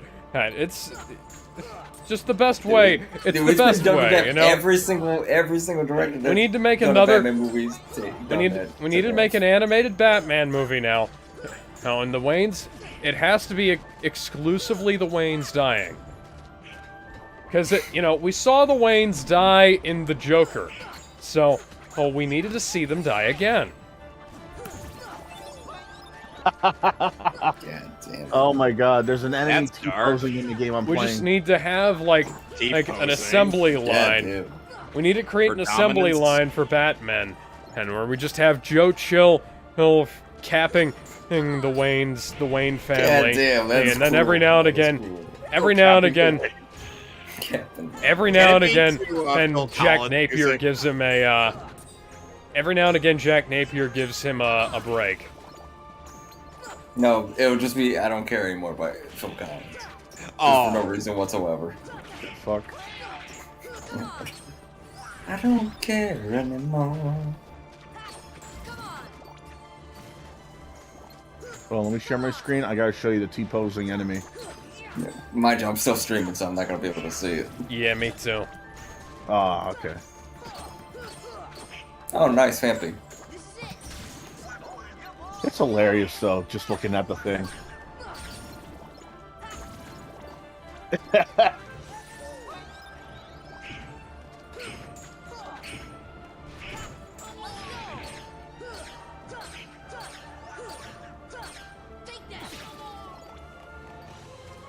And now I'm fighting Cerberus. You know, despite what other people said, I really wouldn't mind Jessica Alba coming back in a Marvel movie. And honestly, I didn't mind her. You're saying that because you want to. As long as it's not Jennifer Garner. Like, compare her to Megan Fox in Ninja Turtles. Megan Fox is actually pretty good in Ninja Turtles too, but then again, that film was surprisingly good. A lot of people didn't like it just because it may have had all the stuff that you want from a Ninja Turtles thing, but the problem is that the execution. I didn't have any problem with the execution. Like we had. I think it was too much. Like literally, they put too much in. Like after the abysmal showing in the first film, they had to put in that much because they barely had Shredder. Like they had some fuck named Eric Sachs who was supposed to be the Shredder, and Shredder shows up because fan and screamed out that it wasn't a Japanese guy. Yeah, and then apropos of nothing, we just have a different guy who's the Shredder, you know? And they basically had none of the DNA of Turtles up to that point. And they went full cross-species genetics. They injected it with the super soldier serum and made it into a fucking Turtles movie. Everything is there. Everything you could ever fucking want. And it's fucking amazing. Except for the fact that the theme song is performed by some boy band. Wasn't Medea in the second Ninja Turtles movie? If you mean Tyler Perry, yes, he was. Hello! Oh, you're talking about that one. Yeah, he was. Yes, and he played Baxter Stockman, and it was fucking great. It was surprisingly accurate to the comics. Yeah. Because he actually did kind of look like the comics version. Oh, yeah. The least they could do was, reference his fly form. Like, at least show him swatting a fly or something. He wasn't in that form yet. Baxter Stockman was a scientist before he was a fly, so... Yeah, that's what I'm saying, though. He made the Mousers, right? Yeah. He made a lot of stuff, so maybe he could be like, if they ever did get the money for the next movie, it would have been like, I'll see you next time, and then maybe there's a fly on his jacket or something like that. Or maybe he carries like a bunch of piles, and there's one where he accidentally fills one up that had a dead fly in there.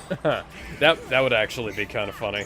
Or he's like kind of not paying attention, and although that could have happened, and I might not have noticed it because I haven't seen that movie in like I've seen that movie like twice, and it's it wasn't that recent.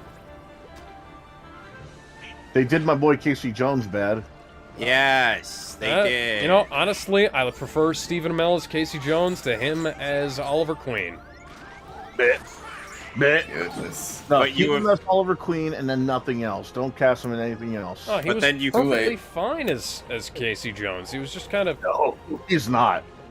Wasn't CM Punk almost Casey Jones? Dude, that would have been a better casting. Oh, no, CM but Punk no. is too old to play Casey Jones. Dude, yeah, Alex Jones is a hates grown-ass fan. CM Punk. Alex, tell him why you hate CM Punk. Oh, he's a little bitch who was like calling out Jason David Frank and other members of the Power Rangers cast saying they're not real martial artists. And Jason David Frank said, "Okay, I'll fucking prove it to you. I'll put up the fucking money for a match. You come to the venue, who pick a date and time, and I'll fucking be there." And Punk has been ducking him for 10 years now, I think. 11 years, something like that. And it's been a very long time, and it gets stupider and stupider the more time goes on. JDF has I think stopped bringing it up, but Punk is still kind of a punk. It's in his name. No pun intended. Yeah. Like, I don't get it. How are you gonna challenge to any ranger? I don't care, like, low tier to, like, Z tier, 0 tier. You're Johnny Young Bosch could You're kick his challenging ass. a guy who's skilled in martial arts. Okay, yes, but that is Johnny Young Bosch, who is an actual fighter, as opposed to like the fucking acrobats and male models that they got, but for more recent seasons of the show. Like you're lucky if any of them can do their own stunts outside of the suit, much less inside. They're cast as rangers for a reason, though. Yeah, because they're like pretty faces. And they can throw a punch, or they can at least throw a convincing punch. Yeah, have you seen Ninja Steel? Yeah. No, that's a lie. Yeah, I was gonna say, hey, are you sure? Are you sure about that? God. I'm just saying. I'm just saying that part of being a Power Ranger is that you gotta be fit and you gotta at least know a bit of martial Or at arts. least look like you can whoop someone's ass. Yeah, and at least At the like very least, because if I you're a want you to ranger, take you get your ass beat. I want you to take a look at William Schufelt and tell me if he looks like he can whip somebody's ass, or if he's gonna get his ass stuffed inside of a locker. He's gonna get his ass stuffed inside of a locker. Yes, I know yes. that's the answer because okay. So here's the real question: How the hell have they not casted someone the size of Brock Lesnar as a Power Ranger? I'm sure William Schufelt is a nice enough guy in real life. I've just held a grudge for however long it's been since Ninja Steel. That he was cast as the Red Ranger instead of me. Dude, that's abs. Those are like straight up. Because that guy can't fight. He stands around looking pretty most of the time. Granted, nobody could make that dialogue sound good, but I'm not entirely convinced he can act either. What were you gonna say, Fran? Sometimes you just got to stand there and look good. That's it. The guy looks like he could. With the body like that, he at least looks like he could fight. It's just the face makes me want to punch it. Remember, there's a big difference between look like you can fight and actually knowing how to fight. Okay, so the guy who plays his brother in the show actually can fight. I've seen in some of the scenes in the show. He actually pulls off some pretty decent stunts. William Schufelt, from at least from what because I watched like half of Ninja Steel and then stopped. From what I'd seen of the show up to that point, when he looked like it was pretty much just him standing around looking good, and like cutting to a stuntman half the time, you know? So, funnily enough, here's a bit of an interesting story.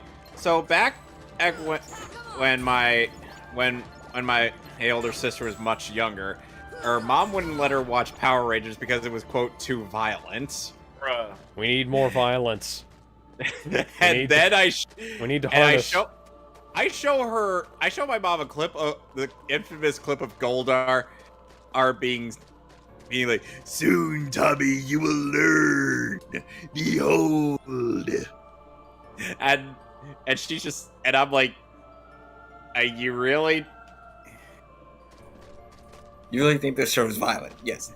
Depending on the season, it may or may not get dark, but you think it's violent? We need more blood. I don't think this is. But more blood.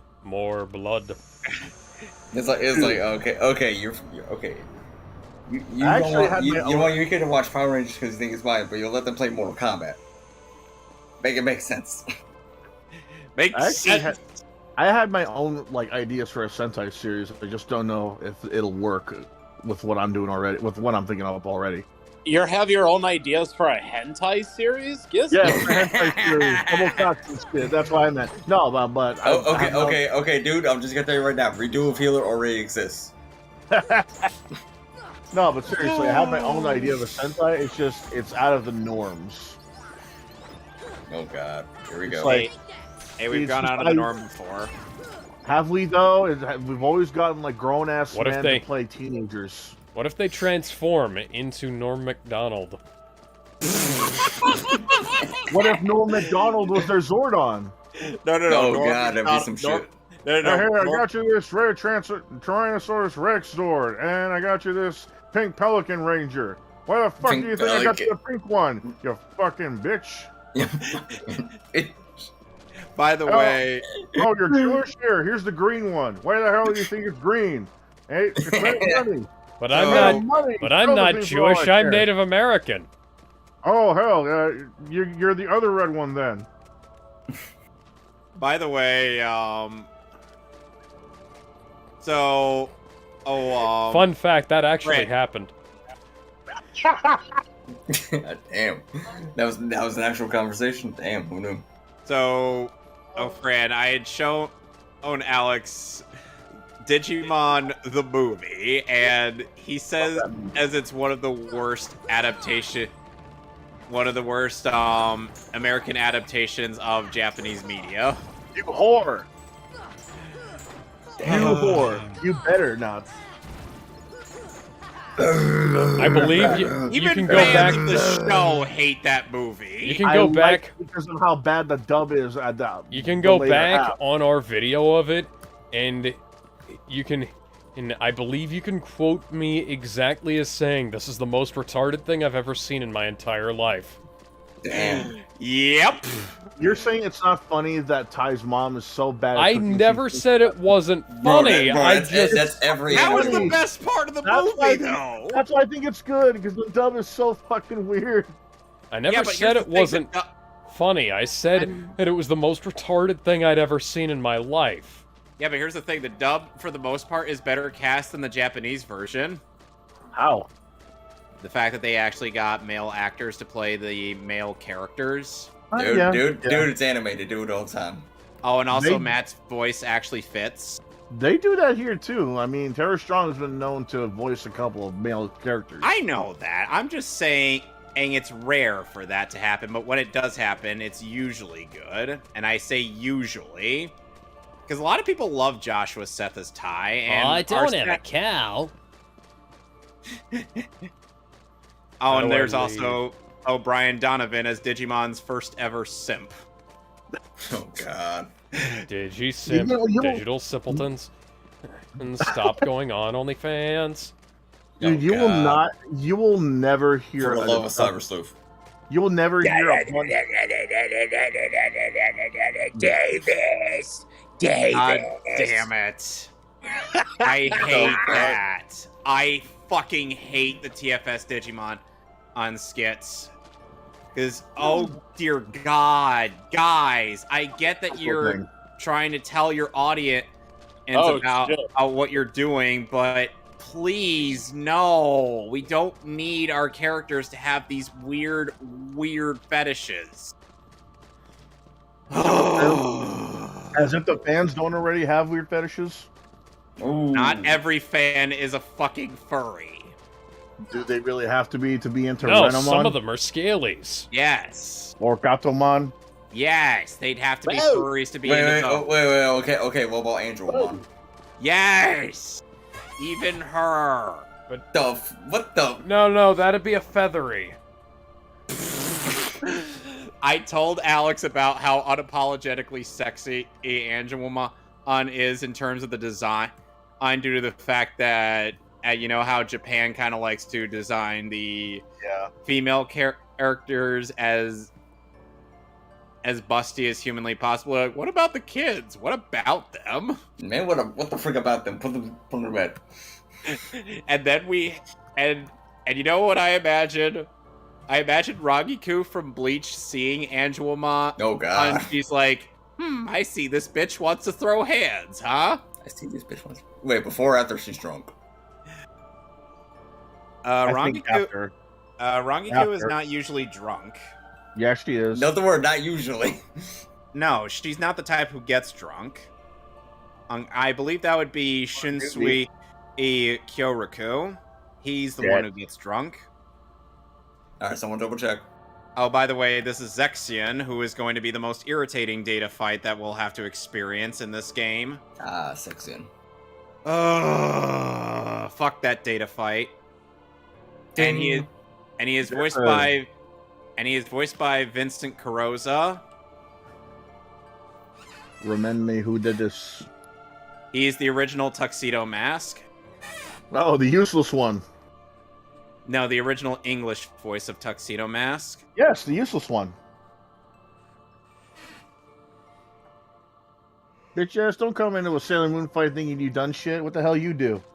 I threw Rose. My work here is sexy. done. But you didn't do anything.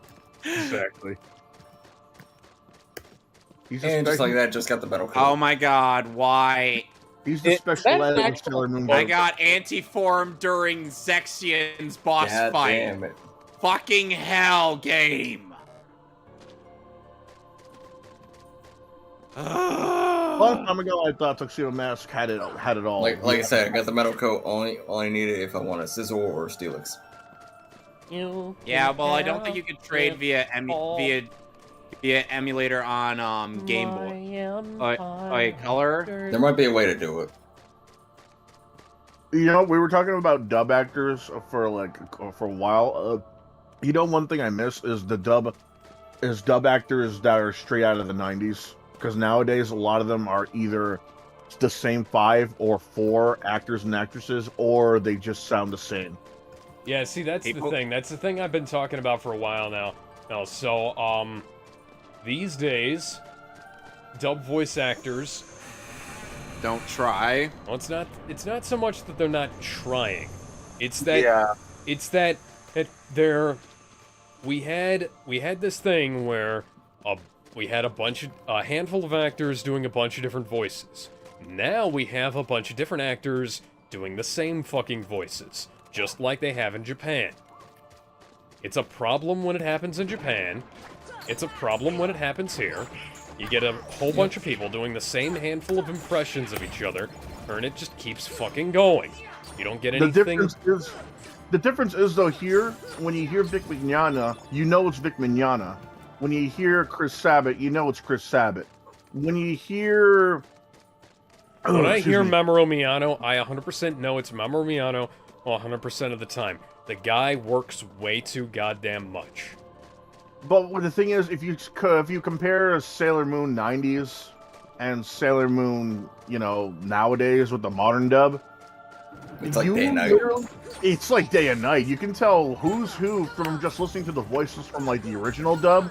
But if you hear the voices from the dub nowadays, you're like, is that Mercury? Is that Venus? Oh wait, is that Mars? Yeah, because they had 100% unique voices for all of them. They fit their But personality too. that is the problem. I'd say that is a problem with the with some Japanese versions to a certain extent, where you'll have like 100 different characters who all have the same voice played by different people. You know, They're somehow given like just the same direction, and somehow they're in why the they same have fucking the same show. voice. Yeah. And now I gotta wait. And for... oh, look at that! Oh, okay, I'm in Vermilion City, and goddamn, the ladder look at into this the big, open look at doors. this fat fuck sleeping. Yep, Snorlax. Fight. Oh, come on, we're doing this shit again? Zexion, you're wasting our time. Isn't that always what Zexion does? No surprise. Alright. Like, if they redub G Gundam, I'm gonna be pissed. G Gundam is never going to be redubbed because they don't have to. There's no reason I to. will not accept anybody but Mark Gatha voicing Ingdomon. You mean... Well, they're never gonna redub it anyways because they've already got Blu-rays out for it, and two, they're first try, bitch. Zexion is down. And two, they're never gonna. The reason why they redubbed like excuse me, Gundam 00, for instance, was because Gundam 00. Huh? That was redubbed? I didn't even know that. I think it was Gundam 00 and Seed were redubbed. But that was because they went back and like redid a bunch of animation, and the dub didn't sync up for the HD version. So they So they just scrapped it all together. Yeah, so they scrapped it all together and redid the whole thing. And it's really dumb, but there is a reason for it. Ava is the brainchild of Dan Kanemitsu, and he needs to go fuck himself.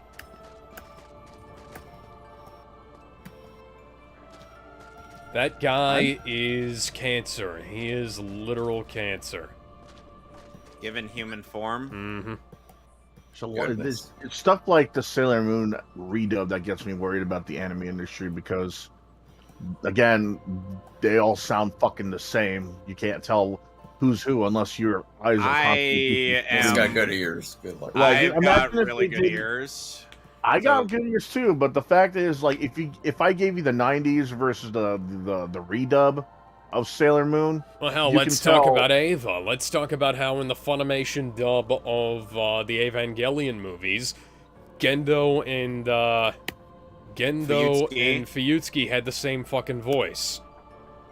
It was Kent Williams and John Swayze. Yeah, but you had two different guys doing the same fucking voice. Like, I get it was intentional for Full Metal Alchemist due to the fact that Father was made from had the blood of Hohenheim I'm put into him. So it made sense at the time. But with this, it does seem a little jarring. I can tell the difference between them. But I get the criticism. And then along comes the Netflix redub, and they sound like they need to switch voice actors. Like, Gendo sounds like he's about 1,000 years old, and Fuyutsuki sounds like he's this rough punk, when he's supposed to be this old, tired man. And, you know, he's kind of seen enough shit for his time, and he wants to stop being involved, but he can't stop being involved because he's in too fucking deep. And the weird thing is that they actually got someone who's supposed to be younger than most of the actors who play Gendo to play him in the Netflix redub, which is Ray Chase. He's the voice of Noctis from Final Fantasy 15, as well as Bucciarati in JoJo Part 5. By far his best role. The thing is, when it comes to redubs, I really think they should only do them if the situation demands it. Well, with Sailor Moon, it definitely demanded it because the original it Sailor makes Moon. sense, yeah, but they should have at least given us the option between that You can't. or No, you literally can't because it was a censored dub. It's not even that. It's an edited dub because they chopped up the footage to pull cover to up cut nudity, stuff out. cover up blood, stuff like that. But Yeah, what I'm saying is that there should maybe not choice, but I'm talking like they should have at least tried to contact the original voice actresses. Okay. That might have worked actually. Yeah. Some because I know the Sailor Moon voice actress is still alive. Yeah. Fran and I actually met the original Sailor Moon English voice actress. Yep. Which one? The first one. The very first one. Okay. Oh, not the current one who is kicked. No, not the current one. Not the current one. There's actually a second one that was from back then because there was a second one in the Deke dub. No, well, there was a first one in the Deke dub, but then when they went to like the Sailor Moon S storylines, they changed her to another voice actress. I find it interesting how some people didn't even know how, because of the fact that some people like myself grew up mostly on the Deke dub, didn't even know the original Japanese names of some of these characters. It's like I didn't even know that that Sailor Moon's original name was Usagi Tsukino. Yeah. I mean, it made sense considering they Americanized the hell out of these names. Yeah. They did a good job. If you think about it, they did a good job making us think that it was like a U.S. background because we still had arcades. There were still schools that had uniforms. We did have weird food here that looked like one thing but is named another thing. Oh yeah. So they got that like rice cakes being donuts. Yeah, rice cakes being donuts and shit like that. A jelly-filled donut. Yeah, the thing is that like that's in terms of like translations, that's not the worst translation 4Kids ever did. The jelly donut thing. And because didn't they once replace an entire rice ball with a big sandwich in the advanced generation? What about the time where they replaced the rice balls with cookies in the One Piece dub? They replaced the cigarette with a lollipop. Yeah. And sometimes they forgot to edit out the cigarette and the blood during Zoro's first fight with Dracula Mihawk. No, I gotta say though. When he got his ass beat by a butter knife. No, I gotta say though. Not just butter knife, but also a big fucking sword. Yeah, no, he beat his ass with the butter knife, then pulled out the sword. Something I have to say about Smoker. Smaller. Something I have to say about Smoker is that it was actually pretty cool they left the smoke in because it emphasized more about his powers. The smoke in. Like they left the smoke in. And I feel like that did a better job emphasizing that he could turn. That's enough until that's not a lollipop. That's not really a lollipop. There's even a gag in the 4Kids dub of when when the Soko too bad it can't go anywhere. No, when Zoro was holding onto Sanji's onto a lollipop, he's like I want to know why Sanji sucks on this all the time. Goodness. I'm dead serious. That would. I'll let you take a lollipop. Like, suck on it? 50 Cent. Okay, so I just got the upgrade, which is basically just a trade item for Porygon. The radio version of that song censors out lick. The fuck? That's all that gets. Oh yeah, that's right. That is like the radio version. That pretty much is the only thing that gets censored out. Yeah. Even though the whole song, you could probably figure out they're not talking about actual candy. The radio version You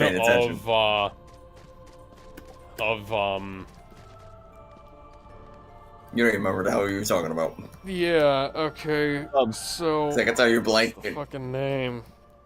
You're talking about the radio edit of Candy Shop by 50 Cent. Yeah, the radio edit of that song. Yeah, I already said that. The radio edit of a different song, the clean version of Get Low by Lil Jon and the East Side Boys, censors out everything except for Skeet. Oh, Skeet. Oh, ski ski. They realize that skeet skeet is another form of saying ejaculation, the dumb motherfuckers. Remember, they added out the word motherfucker. But not the meat, not skeet itself. Ejaculation is totally okay, but dropping an F-bomb, no. Nope. Right. Also, Gizmo. Also, apparently Hall & Oates can is... say bitch on the radio. Oh, but nobody else can. Wait, who? Hall & Oates. Daryl Hall and John Oates. Okay. I'm like, wait, what? Donald, get over here. Get over here, bitch. Either that or my ears are playing tricks on me whenever Rich Girl comes on. Also, Auron in this game is reprised by his voice actor from Final Fantasy X, Matthew McKenzie. He just, Gizmo. What about Matthew McKenzie? He reprised Auron in this game. Oh. Wow, we are actually playing stock music here. Oh no. Oh, you know what I just realized would have been a cool Pixar world for Kingdom Hearts 4? What? The Road to El Dorado. Road to El Dorado was a DreamWorks movie. Yeah, is it? I thought it was Pixar. No, plus it was a 2D. Plus it was 2D. Oh yeah, it is. On the one hand, gold. On the other, painful, agonizing failure. I mean, I have referenced that movie in real life. You know what? Both. We'll take both. If it was Pixar, though, imagine the Heartless being that would look so nice. That would be nice. In before Disney decides to buy DreamWorks from Universal. In before Disney decides to buy Universal.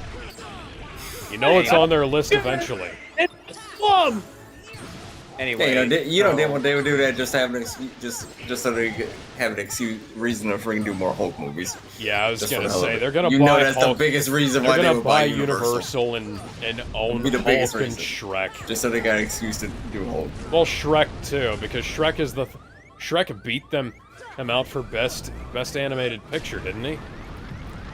Probably. Yes. Yeah, Shrek beat Disney for best animated picture, or the debut year. It's funny how Shrek ends up utilizing All-Star better than Digimon the movie. Well, Digimon the movie, he doesn't use anything well, so... It doesn't use any of the movies and the music well. It's just, like, the music is there. Yeah, that's all it is. The music just exists. Even the music from the show. Oh, don't you even... It's the licensed music. That's true. Or rather, it's the dubbed soundtrack. I like they didn't the use the original Japanese soundtrack, which, by the way, that's objectively better. I like that Digimon song they did with the dub. Which one? Which one? The first one, ho. What the first theme music? Or that one and what was the other one? Okay, the Fox Digimon theme is actually good. The Disney one sucks. The fuck is the Disney one? Hey, Disney did one? It's the Frontier theme. Oh, you're talking about the one Frontier. where they turned into Digimon? Yeah, Disney. Yeah, that one. Digimon. I thought that one was alright. It was alright. I didn't say it was great. I just said it was alright. It's It fit the thing. It fit the intro anyway. And then they had to make a different intro for Digimon Savers, which they rebranded to Data Squad. Right. And they had to censor the shit out of that show as well. Oh lord, what'd they do? I never saw that one. We had a bomb-themed Digimon attacking an amusement park, and then they had to rebrand him to, and I shit you not, fucking orange juice. What the fuck? Am I know? Yeah. They rebranded a damn bomb-centered Digimon and replaced what? They replaced his bombs with oranges? Yes! Are you fucking me right now in the ass? No, I am not fucking you. No, right by now. the way, I'm in Cerulean City, so. Dude, he couldn't have just. Great. He couldn't. I will. He couldn't at least put maybe little faces on the bombs and say, "Oh, I'm Firecracker Mon," Oh, I'm fireworks. Firecracker Mon. You look like you look like you're suffering. See, from that would actually be a better edit because that's a better. That makes more sense, dude. That makes more sense. It makes as much sense as them saying, "Oh, that's water I'm drinking." Bitch, water don't froth that way. That's beer. You look like you're suffering from scurvy. Have an orange. That orange exploded. Okay, have Tamer's another. Ow! Why are you throwing exploding oranges at me? Tamer's turned sake into milk in the dub. Okay, now I just found this thing called Berserk Gene. So guess what that does? What does it do? At least Pegasus raise your attack but leaves you juice. confused. I think it was supposed to like replicate the whole Berserk method. At least Pegasus drinking But I think juice. that's the only reason it exists, but it only existed in Gen 2 games. Fuck yes, he King. Pegasus drinking wine makes more sense considering he's a grown-ass man. Yes, but he's also a grown-ass man-child, so... Oh, Pegasus drinking sparkling fruit juice kind of makes sense. And since it's in character for his incredibly that does make sense maladjusted considering he's self. kind of obsessed with like tunes, considering his deck. Get soda. Get like a branded can or something. I don't know why you gotta try and trick people saying, "Oh, that's not wine. That's juice. That's juice in a bottle." No, that tastes grape juice. By the way, funnily enough, remember the invisible guns. Oh my god! I pledge allegiance to your death. Sonic X had visible guns. Sonic X had visible guns. This was dubbed before Sonic X. Oh yeah. Sonic X had an entire corporation called GUN. G-U-N. They spell it out. Oh, what's that mean? Gun, bitch. You know what? The Japanese side should have gone on to do Sonic Heroes and Sonic X just to spite 4Kids. Just to fuck with them. You know Sonic X was animated by the same company that animated Batman, the animated series. I did know that. Now, what the fuck? You know what they should have done? They should have gone on to do Sonic Heroes and Shadow the Hedgehog. And Sonic 06 like they planned. No, let me finish Shadow the Hedgehog. Why are you doing this? Let me finish Shadow the Hedgehog. Let me finish on Shadow the Hedgehog. Every scene that Shadow is in, he's holding a gun. He has to be holding a gun in every scene. As we packing heat. He has to be holding some form of firearm or weapon. God damn. And he has to say, "Boy, I love the smell of gunpowder in the morning. Definitely not lasers. I definitely don't like the smell of acrid lasers shooting through the air. I love the smell of fucking cordite." I can just imagine Shadow carrying all the DACA, and then you just hear ASMR of him screaming with DACA. That's the weird thing I have to bring up. Lasers replacing bullets kind of make more sense, and it's a weirder sensor, if I have to say. Yeah, it was strange, but it also kind of worked, because like Sonic the Hedgehog, is kind of a fantastical sci-fi setting anyways, because they have the Formula 1 police cars. Wait, hold on. Wait, what the fuck? Umbreon can learn Psychic? Yeah. Apparently. Who's Psychic? Umbreon. You know what, boom, I'm giving it Psychic. I just got the Psychic TM, so fuck it. Okay, Umbreon's learning Psychic. I'm fighting the giant gargoyle. When it comes to like censorship, the laser guns, some of it makes sense. Like a sci-fi setting, but you're telling me that everybody in New York City in a Spider-Man animated cartoon has the budget to give each and every cop a fucking laser pistol?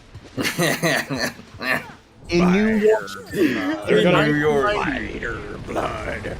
Radioactive spider blood. You cannot convince me otherwise. That's a weird-ass censor anything. Yeah, Sonic, it makes sense. Right? Sonic is a fantastical setting where you've got, the Formula 1 race cars and shit like that. It's, you know, boom, I got these bikers. I might as well fight them now. It's already kind of sci-fi. Ish. Yeah. We're bikers, we're bikers, we're bikers, we're bikers, Biker we're mice bikers. from Mars. Biker I mice can't from tell Mars, Pokemon Mars, Federation Mars. bike group who can't do shit because they're on the ground. Spot is closed. Somehow the guys who Somehow made the biker Palpatine mice from survived. I couldn't resist. Oh crap, it's Biker Dwayne. Oh shit. You think they'll ever bring back Biker Mice from Mars? Man, No. considering the Biker last mice. series ended on a cliffhanger, I've always wanted it, but it's never gonna happen, not this far on. And it's not gonna be any good if they did, let's be perfectly fucking honest. It's just gonna be a shitty cash-in. They brought back a lot of other franchises. Yeah, and they were all shitty cash-ins. Oh, yeah. G.I. Joe? Young Justice, bitches. Young Justice, He-Man and the Masters of the Universe, She-Ra, Haku, Princess of Power. Samurai Jack. Okay, Samurai Jack was the exception. That's because that was pretty much the ending that Genndy Tartakovsky wanted to get through with the movie plot he intended. And objectively speaking, My Little Pony. 6 seasons, man. Okay. And At going. least objectively speaking. No, it wasn't 6 seasons. It was 9. Was it 9?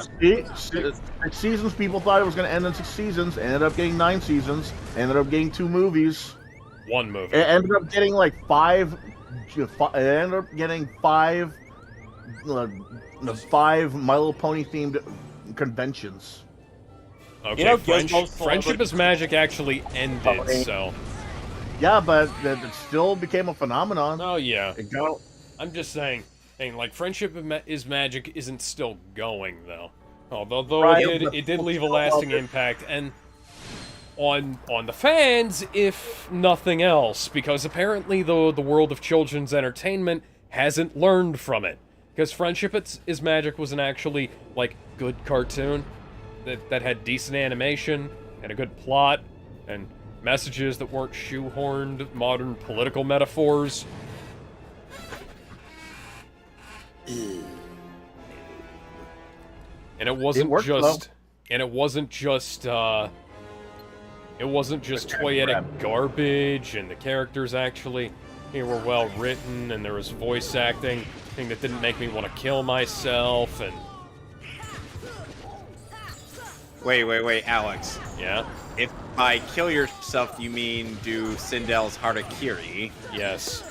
Oh god. He just jumped into the air and then 10 out of 10. Best Harakiri. No, it's Pokeballs Harakiri. Oh, wow. I love how Goofy does his Goofy yell whenever he gets hit. Oh, I'm throwing over that. Oh, I'm gonna throw you over that. Oh, Wait, he doesn't do the Yeah, he actually does that. Yeah, he actually does that when he dies, too. There's actually a remix of that yell on House of Mouse. Oh, God. Dude, that and I'm sounds going to funny. post it.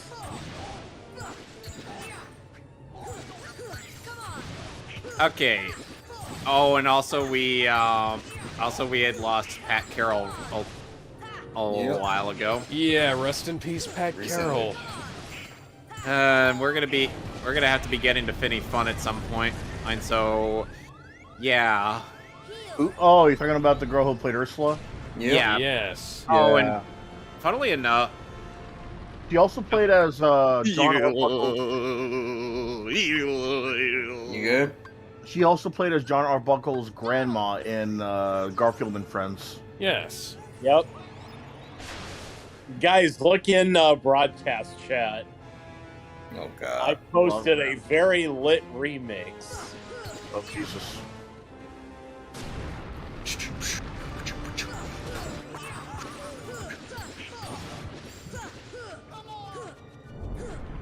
considering That's the an fact actual thing? Considering the fact that Orin literally tried to fight so that he could reunite with, so that he could go, oh, rest in peace. Yeah. Plus, he was unable to protect Yuna's father, I believe. due to the fact that Unalesca ended up killing him.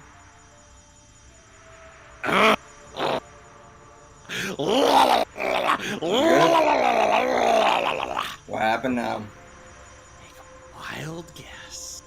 Anti-form. Oh yeah. See, this is why you don't use dry form while you're fighting. You do it before you fight. You know, out of all the Final Fantasy Or characters, just don't use it at all. people always try and knock on Tidus as being the worst Final Fantasy X character. Nah, Waka. Waka, he's a Jamaican stereotype voiced by John DiMaggio. Nah, he's just a dumbass. Everyone could be using swords. Everyone could be using swords to take down one monster. The moment someone takes out a goddamn flintlock, there's Machina. It's in Yevon's teachings. You can't use that. But it can kill the guy in one shot. It's against Yevon's teachings. It's Machina. Dude, all I gotta do is aim for the head. It's just Machina. I have it pressed against the temple of the forehead. Right now, I can kill him. He's a Machina. He can't. It's against Yevon's teachings. Why okay, there, is he's dead. Why am I sounding like Schwarzenegger? I don't know. Why you sound like Arnold? Alright, so, White Why must we all Manga sound like Arnold? Dunze said on how- Twitter, dumb Shonen motherfucker Manga's like- first black female protagonist is here. Who? That one. Clock Striker by Isaka Galadima with Frederick L. Jones. And somebody on Twitter replies, does this count as manga even? It's not from Japan, nor could I find any artist from there working on it. And then the guy who posted it posts a video he made saying that oh, manga and, oh, it's technically manga, it's it's like, I understand that. I'll say that, like, having a separation between, like saying, oh, it's not a comic, it's manga, is kind of stupid when you're you're trying to say something about it, but the thing is that this guy is like full on saying this is a manga, and it's like it's a black and white comic that's sort of aping off the style of Japanese comics. It doesn't originate in Japan, so it's not really shonen manga. It's like shonen manga is from Japan and aimed at a very specific demographic, and I don't see that here. And another thing, this is something that came out in 2014. So they waited until now to decide, let's market it. Yeah. Well, kind of like they waited until now to start trying to do some kind of like anti-hate marketing towards it, I guess. And now somebody at Cell Animation in the replies says, there is no manga style either. Yeah, they're right. Right, there are as many art styles in manga as there are authors. Manga styles is a completely undefined and vague notion. And the only thing that identifies manga in an objective way is the country of origin. So yeah. So I'll say, when because the Japanese refer to manga and comics interchangeably, I will do so as well. But the thing is, when you're talking about it from this perspective, if you are very specifically talking about comic books that originate out of Japan, and that's not what this is doing. This is just trying to jump on a fucking hate train. I only call manga and comic books because I don't have to, confuse myself or others. Yeah. Because if I just say Japanese comics or American comics. And now people are saying they're only retweeting people who are jacking them off over this thing. And one of the other replies that I see here from White Manga Odunze, aka at White Manga on Twitter. Enter the first black female lead in manga, comics with that traditional Japanese approach and energy, like big shonen series like Naruto, Full Metal Alchemist, Brotherhood, etc. Brotherhood wasn't a fucking manga. Yeah, it was an adaptation. It was an anime adaptation. Full Metal Alchemist. Critical research failure. Yep. And of course, this is one of those, like, oh, and now they're just getting on the bandwagon of being like, this is one that'll actually give us good representation and blah blah blah. And I'm like, you have plenty of representation in this medium. It's not our fault you can't look for it. It really isn't. Oh look, Hercules. Once upon a time, we had actual diversity and not a bunch of fucking quotas. Mm-hmm. Oh look, Hercules has gotten out of the river Styx with Meg. And you know what? I'm feeling cruel today. Boom, send it out, Umbreon. God damn it, Fran, you are a savage. Yeah, I already went through Daily 4, so it's like, hey, might as well give Umbreon some shine. So I guess we've given it look at all that health. You know what's funny though about meeting a quota? Marvel did a little something when they decided to add Falcon to the Avengers a long time ago. So what happened was there was a PR guy that went to the Avengers mansion and said, "Oh, you need to hire more people of color. You need to hire more diversity." And the Avengers were like, "What are you talking about? We got a guy who fought in World War II. You have a god. You have a Jewish this, Atlantean that." And he was like, "Yeah, well, I don't care. You check Is that from like a parody webcomic, or is that from the actual comic? It's an actual comic. But here's the thing, though. When he told the Avengers, you gotta check a quota, check a box, whatever, I'm paraphrasing, they were like, okay, fine. But they didn't want to. Right. But they ended up hiring Falcon anyway because he was qualified to begin with. He was a hero for a while. He has abilities, his own tech. But then when the Falcon heard about... Oh, yeah. Falcon found out that he was a quota hire. What shit, he punched out the PR rep. And I don't remember how it ended. I think he left the Avengers and said, "I'll invite myself in on my own terms." Or something. Yeah, he left the Avengers for a while after that. Yeah, and the thing is, like, Falcon is a really great character in and of his own right, but like, you can't. They tried to give him this artificial push by making him Captain America, and like, nobody likes the replacement Scrappy. I mean, so basically, just for sake of making a pro wrestling reference, they basically gave him the Lex Luger treatment. Yeah, basically. Hopefully, people in here get that. I want to explain that. I think it only makes sense. Unless you want the Cliff Notes. I think it only makes sense. Yeah, go ahead and give them the Cliff Notes since we've got a few. All right, so basically, '93, Hulk Hogan left. Yep. WWE for reason.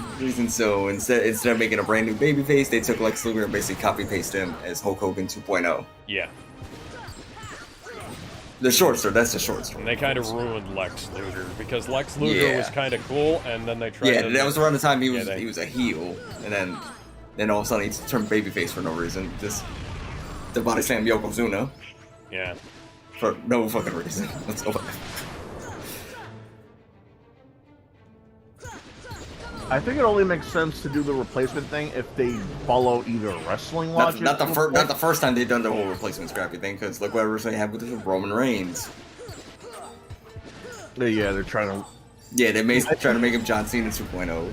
Yeah, that didn't work. Oh, first they tried to make him The Rock 2.0, and that didn't work. And then they like a little mix of The Rock and Cena in a way. They tried to make him Cena 2.0, and that didn't work. And now they're trying to make him Brock Lesnar 2.0, and somehow that's sort of working. Cause he turned heel. Who the fuck knew? Let the man have shows of personality, and instead of being a cookie cutter baby face, there you go. You need to have more faces who are kind of dickish. You need to have more heels who have honor. Or, like, you need to shake things up a little bit so it's not just the same archetypes over and over again. Yeah, it's not just okay cowardly heel who can't defend the title. Yeah, at least have a heel that like has like his own like code of honor. Yeah, like have a heel. I'm an asshole. You can boo me, but I'm not gonna need. I don't want anyone's help. You know, Yeah, that have type a of shit. heel who plays fair. Have a face who's like kind of a Just kind only of a because dirty like boom, his player, ego you know? won't allow someone to help him. You know, They did have a face who played fair. His name was Rusev. His name was no, Razor no, Ramon. heel. No, we're talking about a heel that played fair. Yeah, heel that Razor plays. Ramon. Or like have a baby face that could be anti-hero-ish. I'm talking about today, not And back CM then. Punk was kind of like that back in the day. He was Yeah. kind of the Yeah, he anti-hero pretty much guy. was because he wasn't white meat babyface. Hey, boom, I've come to save the day. No, You mean that Basically- wrestler you hate, Alex? Yes, I know, but the thing is, Yeah. he did before I stopped liking him, he actually did some like there were some interesting dynamics with him, and then, honestly, like part of why a lot of why I don't like him is the shit that happened in between him and JDF, but part of that is also down to like I kind of didn't like how he was like he didn't. It seemed like he stopped trying in WWE after a point, and after he, showed, Well, what there's the hell reasons was. why, Well, so. after he showed what the hell was going on, I felt kind of bad about bad mouthing him for not trying in WWE anymore. But it still wasn't fun to watch. right.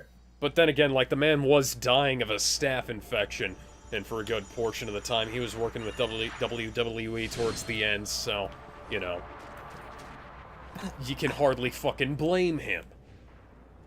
Guys, why did Hercules and Megara just shyly back away when they are unapologetically in love with each other? Dude, it's like every freaking couple in Kingdom Hearts. Hell, they made out at the no end of way. his own I movie. won't say I'm in love. Nope. Well, unfortunately, Phil will never get to say it when they meet him again due to the fact that, well, unfortunately, before Kingdom Hearts 3 came out, his Japanese voice actor passed away. Yep. So they couldn't give him a speaking role. That's what the Japanese voice actor does, though, isn't it? I mean, Yeah. Danny DeVito's still alive. No, Yeah, not Yeah. Like, no, they not don't, just they Danny don't get DeVito. him. They also had the guy who's voicing him here, which is the same guy who voiced Harvey Bullock in Batman, the animated series. I didn't know he died. No, he didn't die. Okay, then he's still alive. So why do they make him Because voiceless? the Japanese voice actor died. Dude, Then have him be strong for the Japanese voice then. that's not how it works. The funny thing is, Roman Reigns was also kind of like the sort of rough anti-hero kind of face back before they fucked him up. He was kind of fucked him up. He had a Zeus decent honored us. he had a decent amount of crowd support. He was kind of a dick at times, but he was mostly a dick to people who deserved it, and he'd stand up for people when they needed him to, and he'd take opportunities that presented themselves to him. And then that all went out the fucking window. And they buried him for like months. Well, not really after buried him, but WrestleMania yeah, I know what 30. you mean. No, WrestleMania 31. After WrestleMania 31, when Roman was all but fucking missing, and for Not really. Not really. He was still around. Oh, he was still around, but he wasn't doing shit. Yeah, for a little while. Like, he wasn't a main damn well event he's gonna be back in the contender title anymore. picture. Guys, For a while. I'm now taking a poo break. Yeah. Poo break. Oopus. You finally got around to the torn pages. Now, poo break. Well, I had to. I was putting it off for too long. Of course. Yeah, Okay, narrator, I don't need That's you. unhealthy. Okay. Did you know that Elvis died of not pooping enough? God damn it. Okay, to explain in the... Okay, I feel like I need to explain the joke. Who might have talked? It's a running gag from SGB's playthrough of this game, not Kingdom Hearts 1, because Johnny ended up waiting until after he got all the torn pages to do Winnie the Pooh. You know, the wonderful thing about Tigger is that Eddie's all full of springs. Yeah, but what does... Okay, but there's still one question that needs to be answered. What does the ticker taste like? Nasty. Did you just reference that at skit? What, the one I showed you? No, the skit that, the skit that is probably as likely the basis. The most likely is the basis for the freaking... the last part of honey. Yeah, that. That's what I'm talking about. Why you want to cook on it? I mean, a tickle. Yeah, for the reason why we're about to have a freaking Winnie the Pooh horror movie. Now, oh my god. On another note, Tim Miller. I'm probably actually gonna go see that. I'm not gonna lie. Director of Deadpool and also director of Terminator Dark Fate has admitted that Terminator Dark Fate was a mistake. Yes! Oh, now he admits it? Yeah, he admits it now. Thank fucking God. Welcome to the real world, Tim Miller. The only good aspect about that movie is the Junkie XL score. And the new Terminator. Eh. Hey, every new Terminator I've seen, it's never ceases to amaze me in some way or another. Okay, it's basically the T-1000, though. Nanobots. No! Nano machine, son. Oh, that's Metal Gear Solid. Technically, it's Metal Gear Rising. Revengeance. Oh, yeah. Same series. God damn it. Boy, don't even say that. Revengeance.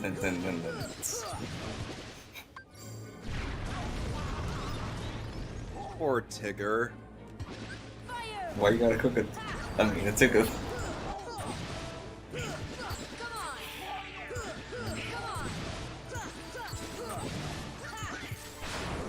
You know, funnily enough, they actually added the Heffalump friend and from Winnie the Pooh into the third game. Right. Oh, cool. I actually kind of like that Heffalump guy, because like when they brought the Heffalumps in, and after all that time, I was like, they always talk about how the Heffalumps are so scary, and then the Heffalumps show up and they're like just these goofy, derpy-looking stuffed elephants. And I'm still reminded to this day that the guy who voice acts Eeyore in the Kingdom Hearts games is the same guy who plays Jack. Oop. Where did Winnie the Pooh's spirit go? Oh, Winnie the Pooh dead. Oh, just an imagination in your head. And you know, after this game, in the third game, Winnie the Pooh becomes paranoid. Tired of my woman, cause she could not help me with my mind. People think I'm insane because I am laughing all the time. Frowning. Well, still. Well,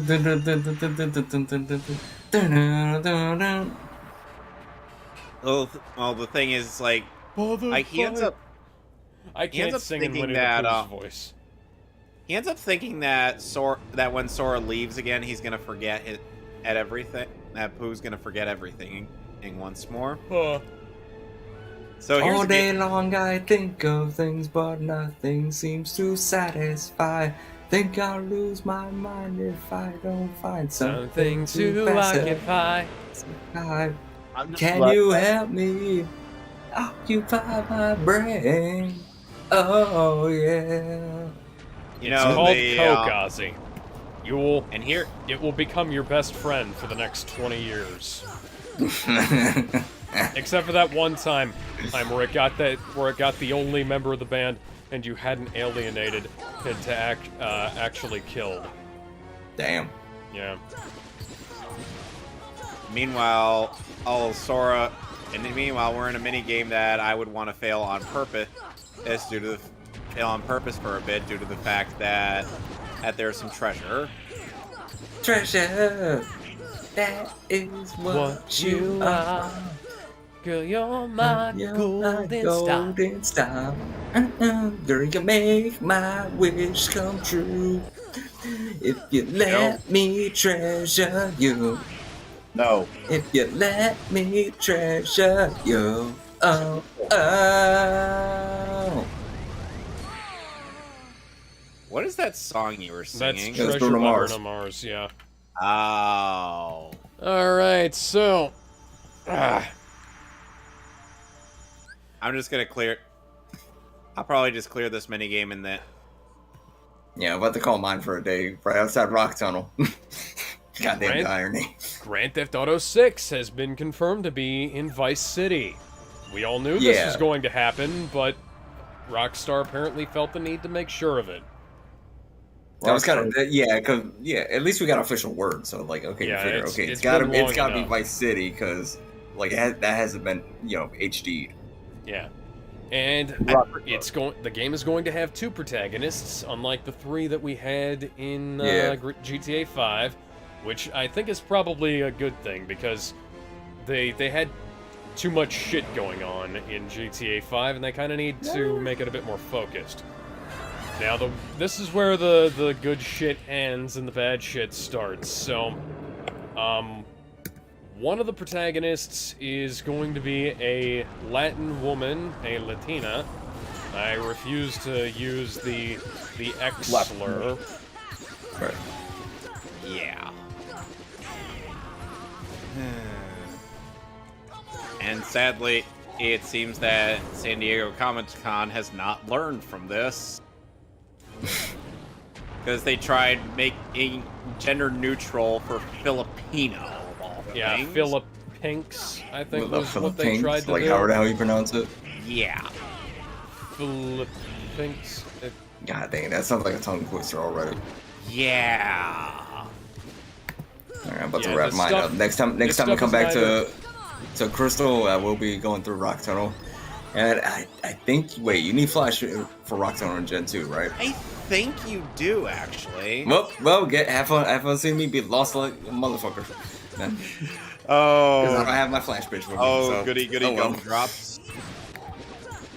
So, yeah. Oh, we found Pooh Bear. See you then. So, Alex, you're fighting Chernobog? I believe so. They didn't tell me his name. Does it look like a devil dancing in pale moonlight? No, there is no moonlight. He's a gargoyle. He is definitely not a devil. Is it a giant gargoyle? Yes. Then it's Chernobog. And no, not the Persona, unfortunately. And by the way, he comes with his theme music from Fantasia. Oh, I love that. And there will be no last surprise. Funnily enough, oh, that's from Fantasia. Yes. I thought that was a Wagner piece. No. You would think that, but yeah.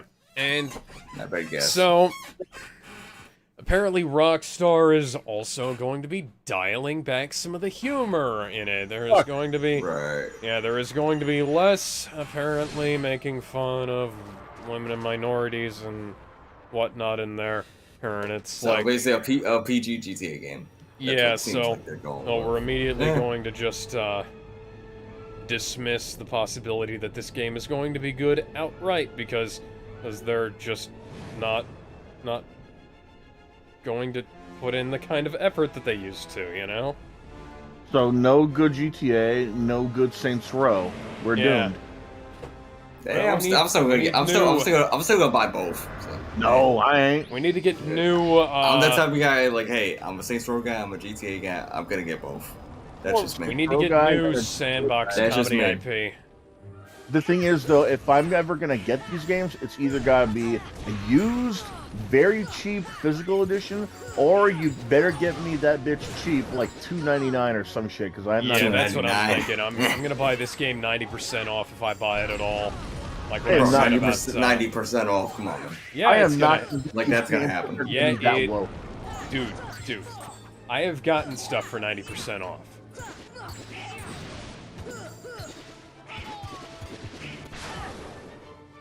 Okay. Sorry, I'm just kind of.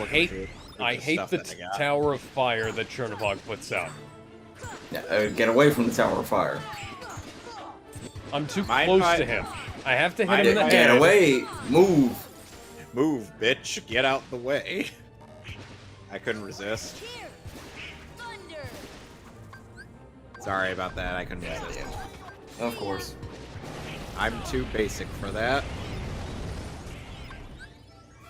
Then it... So when we come back to Kingdom Hearts 2, I will be tackling more Tron-ish things, if that's possible. If not, then I'll probably be going to Pirates. Wait,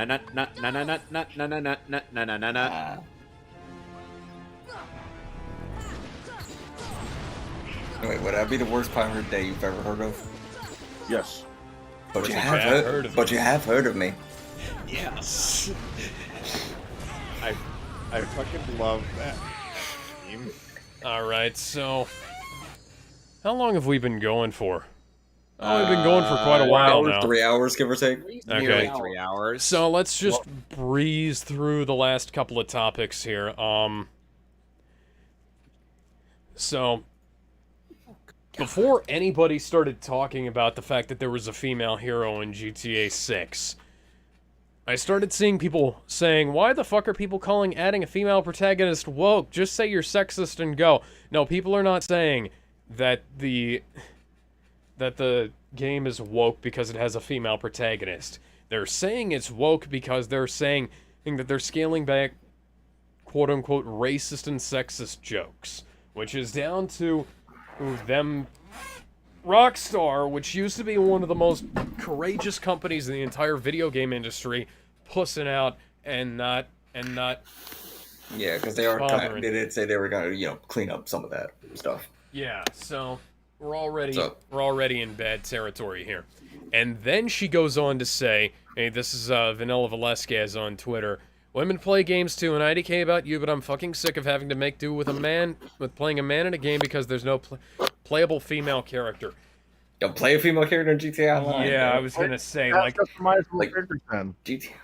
People were asking... Granted, character can't talk, but... People were asking for a female main character back in GTA 5. And it would have made perfect sense back then, because we had too many fucking characters in that game already. But then GTA 6 comes along and is like, oh, okay, female main character. That's perfectly fine. People aren't bitching about that. They're bitching about how the writing is automatically going to be worse, because they're leaning away from quote-unquote racist and sexist jokes, when part of GTA's humor is the fact that it pokes fun at literally fucking everyone, and you can't do that without running afoul of certain people's sensibilities. Why is Rockstar pussing out? Oh, because they're just not Rockstar anymore. The people who made GTA great have left.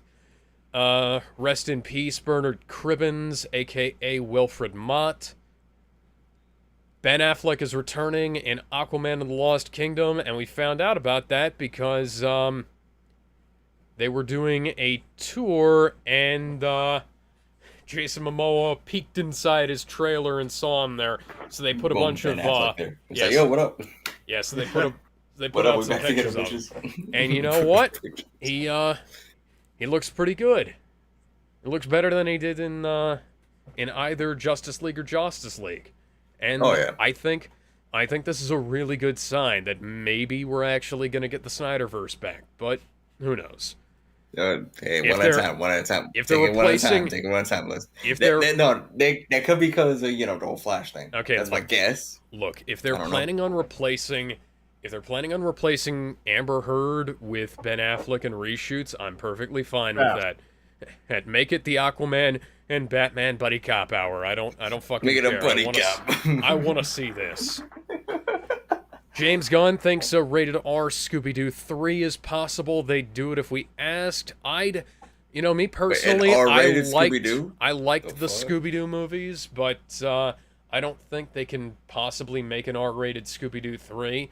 They might go back and redo the original Scooby-Doo as like sort of a writer's cut to the original script, but I, for one, think that it's possible for there to be a more mature Scooby-Doo. I just don't think it's possible for an R-rated Scooby-Doo. I don't think it'd be a good idea at the very least, because Scooby-Doo, making the subtext into supertext is like you're skirting the lines a bit. You don't need to do that. We can leave some things as like goofy subtext, and then we find out. Yeah. I was like, oh, Shaggy's vegetarian somehow. Yeah. Okay. Hey. Oh yeah. Rest in peace, Tony Dow, who played Wally Cleaver in Leave It to Beaver, and died at the age of 77. Spider-Man freshman year is a multiverse story. With Norman Osborn taking the place of Tony Stark, as it should have always been from the very beginning. Alan Horn is coming back to Warner Brothers. Alan Horn is the guy who greenlit a bunch of DC's really good movies before he left. And then when he left, DC went to shit. And now he's coming back, and I think they're actually doing pretty good. At the moment, we'll see. Yeah, at the moment. Because someone coming back doesn't always mean it's gonna be good. Right, you could lose your touch or something like that. There was like Joss Whedon. Joss Whedon lost his touch between two fucking movies and got worse by Justice League. Oof. Isn't he the guy that made the Dr. Horrible movie? That was really fucking good. Yoga, what the hell is that? What? Fran, what the hell is that noise you're making? No, I was just trying to clean my laptop. Okay, stop. Mute your microphone, then, please. Because you're doing something else. Doing that right in my fucking ears. I thought you were like sniffing a little bit of that cocoa. Yeah, he's around with drugs like that. I thought you were gonna pull no, he doesn't do it unless. Guided. Yeah, he doesn't do coke unless Ozzy Osbourne's around. No. In which case, if the Oz, I don't touch coke in any. If the Oz, Coca-Cola, I don't touch coke. Look, Fran. If the Ozman offers you coke, you take it. No questions asked. God damn! What the hell did this become? There's only one person who can do cocaine without going to jail, and I can't say who it is because Nazi Tube will shut Kevin's stream down. Dr. Roxo? His name rhymes with Gunter Leiden. Okay. Let's keep it kayfabe. So yes. So Wikipedia. You are a bunch of fucking Nazis. Wikipedia changed the definition of recession. And just like that, someone's channel just got shut down. Wait, Wikipedia changed the definition of what? Recession, because apparently, people were pointing out that we're in 2 consecutive quarters of negative GDP growth, and because of that, they changed the definition of recession. At NextSplitter on Twitter said, it's just a female protagonist / less slurs. All the senior staff / founders have left. Laszlo and essentially all the writers are gone. GTI Online grew more and more exploitive. You have to grind for more and more just by shark cards. Shark cards mentions using a GOS model. Well, games is a service model. Also, thank you, Willem Dafoe's stunt cock on Twitter, for summing up why GTA 6 is going to suck Willem Dafoe's actual giant cock. Wait. Hold on a second. Okay, now you got Kevin confused, thinking that Willem Dafoe's gonna pop up in this game. No. Which will probably be some shit. I'm not gonna lie. Willem Dafoe needs a stunt cock. Yes, his penis is apparently too big. What? Yeah, apparently he's got such a big cock that it's kinda hard. I get that this is probably a joke, It's but not. That is it's not a joke. That is And an just like that, actual it's- thing that and just like actually that, his happened. mind is officially blown. Imagine this. So in Imagine this. His cock is so big, he has to. That the guys who made his Green Goblin costume probably had to make a pouch or something. Okay, so in the movie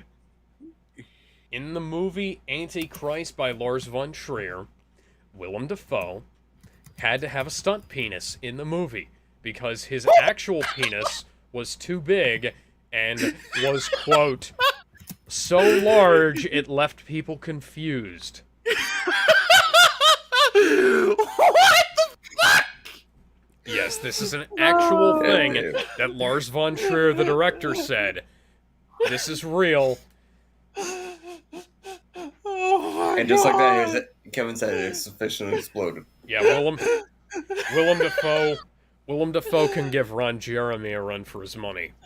Fucking Mission Hill. Joseph Quinn from the show Stranger Things played Master of Puppets with Metallica at Lollapalooza. Oh yeah, I saw that. And got a signed replica of his guitar from the show from Metallica. And, you know, that's fucking awesome, but you know what's even crazier is the fact that Lars Ulrich is actually a pretty good fucking drummer in that video. Like, for the first time in a good long while, Lars Ulrich is actually drumming on beat. As opposed to drumming so fast that he can't comprehend it. Yeah, he just like fucks up the tempo half the time. Forgets how to do things. I saw a video of him fucking up the tempo so badly after James Hetfield messed up the intro to one of their songs in the rehearsal, that they wound up just playing a completely new song that wasn't Fuel, and it weirdly actually fit. Okay, so let's see here. So The Rock played Crypto the Super Dog in League of Super Pets, and he also played Black Adam in League of Super Pets, and he played Black Adam's dog in League of Super Pets. So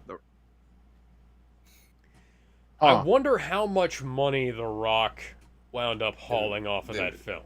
As far as I know, that sounds like 3 paydays to me. Yeah, no, I'm not faulting the man for making that fucking bread, but like, come on, guys, League of Super Pets was a stupid idea. And yeah, but he's still making plenty of money, so it's whatever. Yeah, but it's like, and the it's thing barely is, there's breaking. a reason why the Super Pets was like a once-a-year thing for DC. Yeah, this movie cost like $130 million, and the movie made like $20 million. At the box office, and it's like Jesus Christ, guys! People called. I remember people saying. Yeah, people in another server I'm in saying that, oh, Batman v Superman was a failure because it didn't reach $1 billion having Batman, Superman, and Wonder Woman in it. And then this film comes along and doesn't even contend, you know? Like, some of the jokes are pretty good from what I've seen. And then, like, they have The Rock leak the ending on his Instagram to try and drum up some fucking ticket sales, and it didn't work. Steam, PayPal, Activision, Epic Games, and other websites have been banned in Indonesia, apparently. Ooh. Surprising. Let's scroll. It's gonna be really tough on a lot of the Indonesian YouTubers though, because Yeah. there's one I know called Appabend. Yeah, He's a really big YouTuber in Indonesia, and hearing that that he'll no longer have access to his Steam, that's gonna be a big blow. Because imagine all that money you spent on those games just being gone. Well, I've had some issues. Myself and a couple of other people have had issues doing business with artists from Russia and Ukraine lately. So, this is kind of not exactly a new problem, but yeah. Yeah, but Russia right now, they're attacking Ukraine and stuff. What's Indonesia done? Well, according to Crimson Fenrir 7 on Twitter, Indonesia is currently under a massive internet censorship, as the government, specifically Kominfo, has declared that everyone needs to register themselves to continue their service, resulting in a large amount of sites and companies not working anymore. Wow. So That's some basically, bull- they're trying to make them all register with the government, and everybody just said "fuck you." And honestly, I can kind of respect saying "fuck you" to a government who's trying to make you register for all this shit, because you know, fuck you, dick. We don't need no water. Let the motherfucker burn. As Luffy would say. Yeah. We don't need no water. Let the motherfucker burn. See, yeah. Alan Horn joins Warner Brothers Discovery. He again. David Zaslav brought him on. Bleeding Fool on Twitter says that the Tomb Raider rights have returned to producer Graham King. And the sequel to the Tomb Raider reboot starring Alicia Vikander is dead, officially dead, and the role is expected to be recast in another reboot under a different studio. How about you just make movies out of, Tomb Raider and not the reboot? Which Yeah, you know what you could do? You could make an animated movie about. They've done that like, a few times, didn't they? No, they haven't. They've never made an animated Tomb Raider movie. They could make a Tomb Raider animated movie, and maybe get somebody competent to do it. Get somebody pretty good to write and direct, and just make a good action adventure movie that's like animated, preferably 2D, but I'll take 3D if you have to, and just make a good film, make a good action adventure film about Lara Croft going on adventures and like raiding tombs, and maybe she meets James Bond somewhere along the way, and then she runs into fucking Leonidas from 300. And I'm making references to the Angelina Jolie Tomb Raider films because I've played a little bit of Tomb Raider, but I mainly know it from those movies. I've recently gotten an Ansem report, or I shall read it. Okay. The distant days spent in that beautiful paradise are an illusion to me now. How long have I been here, banished to the realm of nothing? It is only by relying upon my anger and hatred that I have been able to retain my sense of self here, where all existence is nullified. My heart is being overcome with hatred towards my apprentices, possessed by the dankness, and with the anger I feel for stupidly allowing myself to be betrayed. Is this dankness eating away at my heart? I cannot continue to idle away my time here. What are Xehanort and the others attempting to do? I must unravel the mystery of these Ansem reports, intercept my apprentices, and defeat them. That is my mission, the only way to repay the world for my sin. Those beings who lack hearts, the heartless, must be the key. The dankness of the heart, made flesh, cursed shadows, who not only lack heart, but multiply by seizing hearts from any all living things. Where have they come from, and where are they going? Where have they come from? Cotton Eye Joe. 3 elements combine to create life: a heart, a soul, and a body. But what of the soul and body left behind when the heart is lost? When the soul leaves the body, its vessel gives... Oh, life gives way to death. But what about when the heart leaves? A being does not perish when its heart leaves its body. The heart alone disappears into the dankness. There is little time. If I remain in this realm much longer, I will certainly learn these answers in a hard way. My heart is already a captive of the dankness. The dankness. It's a running gag I've had going for this series. Okay.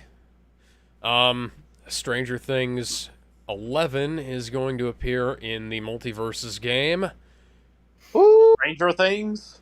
Apparently, John Krasinski's Marvel contract was still being finalized when Multiverse of Madness started filming the Illuminati scenes, according to Anson Mount. Stranger things have happened.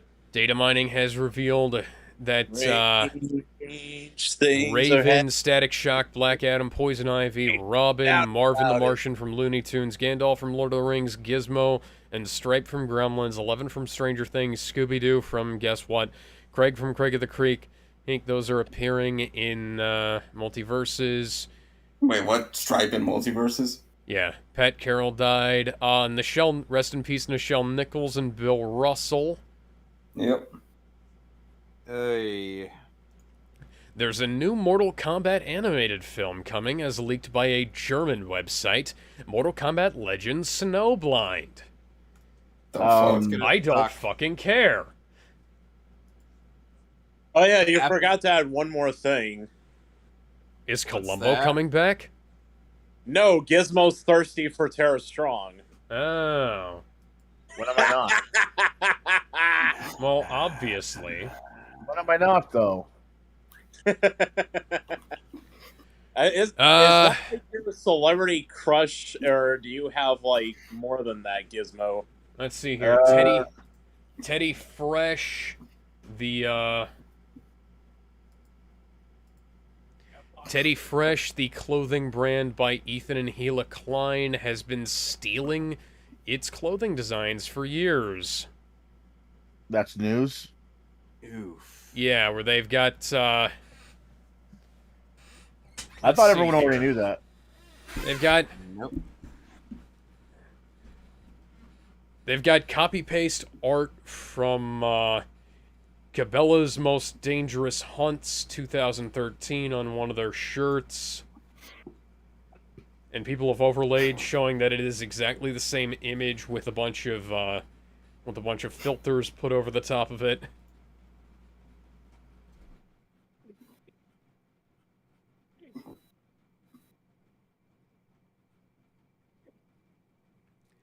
There's various, let's see here. There's various, God fucking damn it, Twitter. Caution, this account is temporarily restricted. No, Thank you, Twitter. What happened? Twitter sucks. So,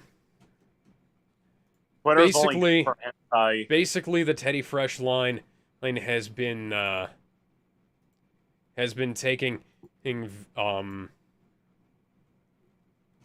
drawings and designs and templates and things from stuff on Etsy and in pattern books and things like that, and turning that into their design, their quote-unquote designs. Just copying and pasting images they found on the fucking internet, apparently. And it's all just shitty, shitty, shitty clothes, too.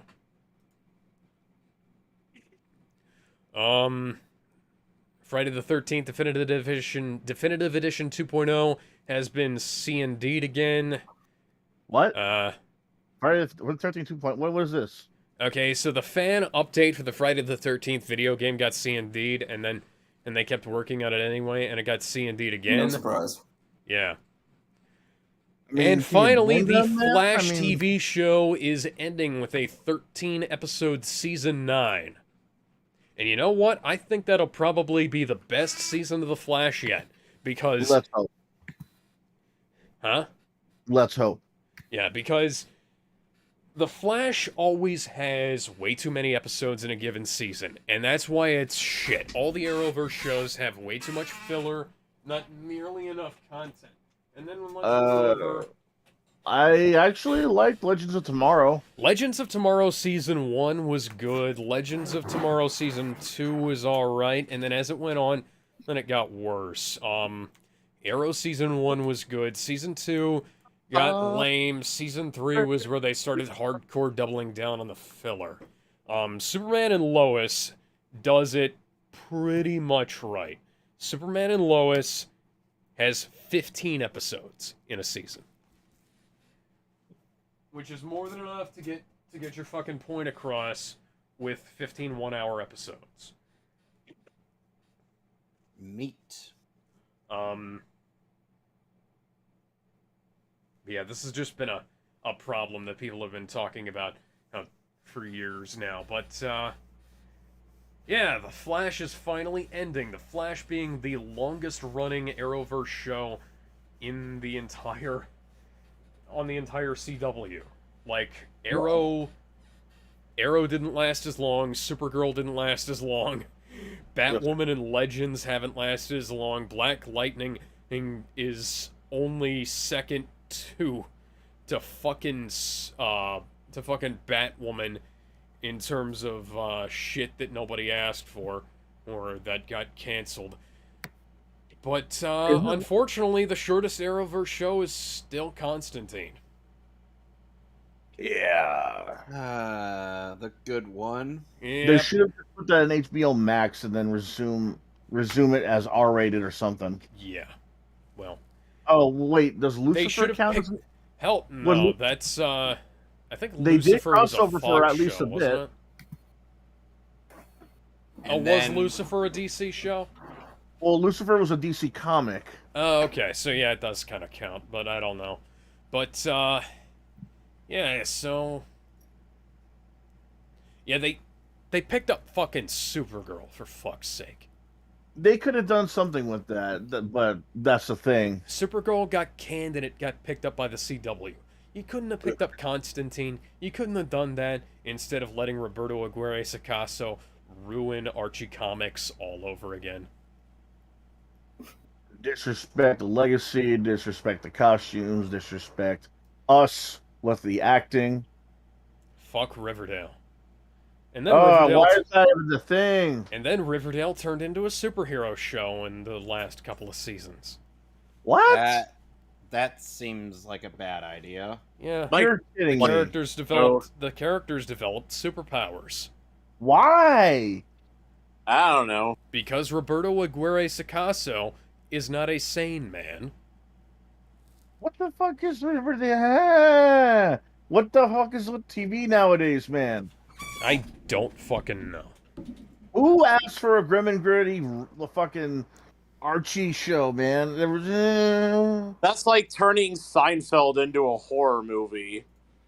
Dude, there's a reason why this is all fan fiction, because this is what fans could imagine if it happened, not when it happens. Fucking the only reason why it should be grim and gritty Archie is if I'm reading the Archie zombies or Archie versus. Roberto Aguirre Sacasa was responsible for Archie zombies too. Again, he was also responsible for the chilling adventures of Sabrina, which was goddamn garbage. Oh my god, I forgot about that one. We did a dark and gritty Sonic in 1993, I think, though. It worked, though. It worked for it what also it was. Wasn't exactly dark and gritty. It was mostly just Sonic, and then they added dark and gritty later, and it actually kind of worked. That's because the stuff was there. You've got a crazy scientist turning all these animals into robots and wants to destroy nature. So now a young teenager is having to take charge and try and fight the overgrown fat fuck of a villain. This this writes itself. Of course, it's going to be grim and gritty when you write it down on paper. And the thing is like kids shows used to be allowed to do whatever tone they wanted it to, but nowadays you can't even get even the slightest bit dark arc for a kids series. I mean, look at Teen Titans 2003. That got hella dark in some episodes. Hell, the second season started with one of the most depressing episodes of television I've ever seen in my life. Like, good God, that was sad. One episode that sticks out of my mind in the Teen Titans that got dark was when Robin kept on thinking that Slade was beating the shit out of him. That one was good. That was one of the best episodes of season 3. Like when he legit thought that Slade broke into the tower, he kept on getting the shit kicked out of him, and the Teen Titans legit thought he was going crazy. Like, no, he's not here, man. Oh, you think I do this to myself? Then they're all had that look like, yeah, kinda. And the thing is like, the sad thing is that was actually a good episode in the middle of a somewhat boring season, because Cyborg's season, which is season 3, is fucking boring with the plot. Like, there's only 2 episodes where Cyborg goes up against Brother Blood, and then the season 3 finale. I think it was funny that the Hive had a school at all. Yeah, and then there's also the fact that some of the better episodes were not even Cyborg. We had 2 Beast Boy Raven episodes that were really good. One kind of ripping off from Chamber of Secrets, the other being Beast Boy basically he turns into a somewhat Hulk monster. Oh yeah, because he ate meat. No, it was because some chemicals landed on him. Hey, that was the joke though. And the thing is, Beast Boy is just like a vegetarian. He's not a vegan. He's not insane in the membrane. Insane in the brain! I knew that was coming. Well, the thing is, and it kind of makes sense. I mean, it's sort of like why Aquaman doesn't really eat fish. He talks to them. He used to like. He talks to them. He fights with them. He gets along with them. So it kind of makes sense why he wouldn't like eat fish or eat octopus if he does at all. I mean, Aquaman. He probably does. Aquaman teabags the deep. That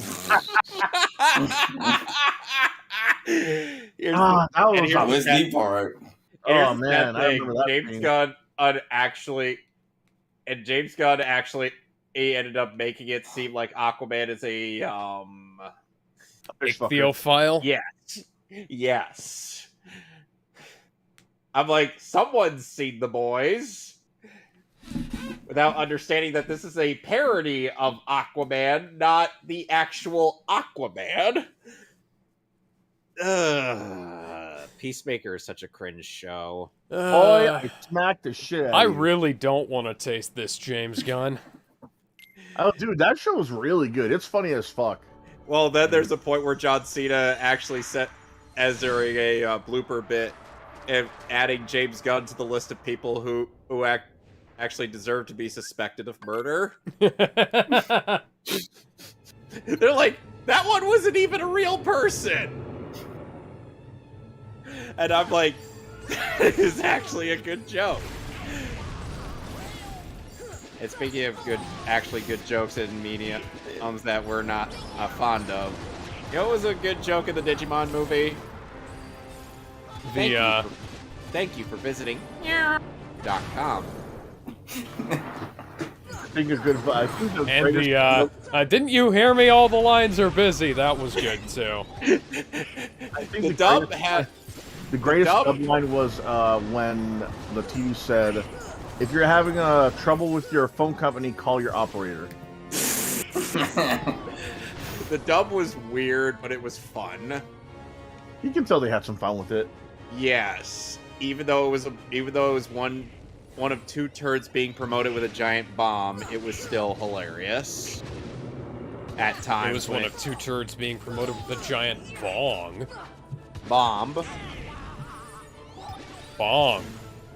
Guess what the other turd that was being promoted by this movie? What? It was? You know, that thing we elected to skip. Oh, Angela Anaconda. Yeah. Remember I that? thought that short was kind of funny at first, and then it kept going. I didn't like that short at all. It went for 5 minutes. If it had actually stopped after like 2 minutes, minute and a half, it would have been perfectly fine. Fran, do you remember seeing that The movie skit at in the start theaters? of the SpongeBob movie didn't last that fucking I never long. saw the Digimon movie in theaters. I wish I saw it in Okay, theaters. how did you watch the movie? How do you think? On DVD later on. VHS. No, but they played it on different movie channels. Oh yeah, that's right, because they did air the movie on some other stuff. They actually aired it on Disney Channel once when Disney still owned the rights. Yeah. Thank God they don't. Don't they still own the rights? Nope.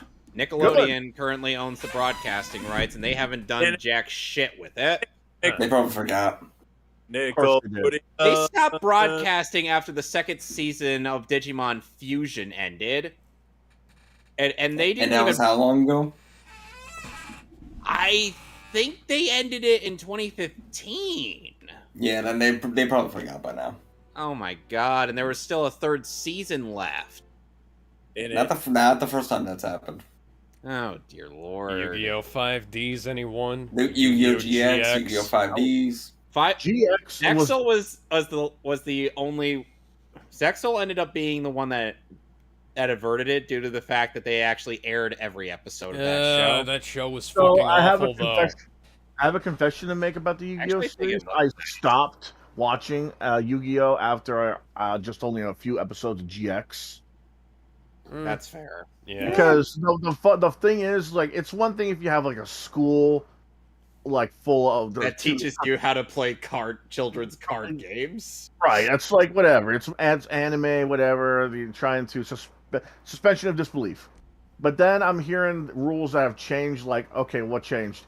And 2,000 life points was the moment I'm like, yeah, I'm out.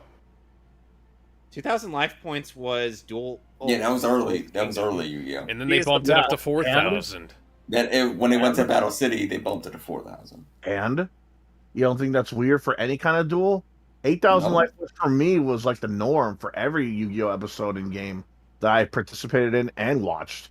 The fact that I heard anything below that was really. It was fucking... probably because they probably set it to 4,000. It was like, okay, let's not make the duels too long. Let's just cap it at 4,000. That's my I guess. understand that, but Don't like play the game.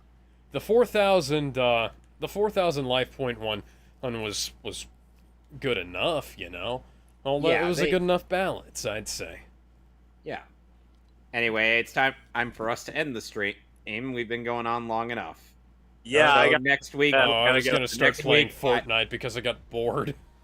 Next week, Okay, John Cena. Next week I've got.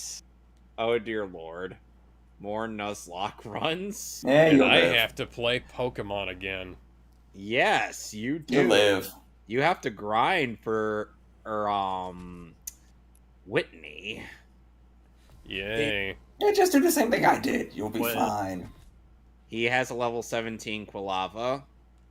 Alright, get Fire Punch and grind. He overpowered his puppy dog.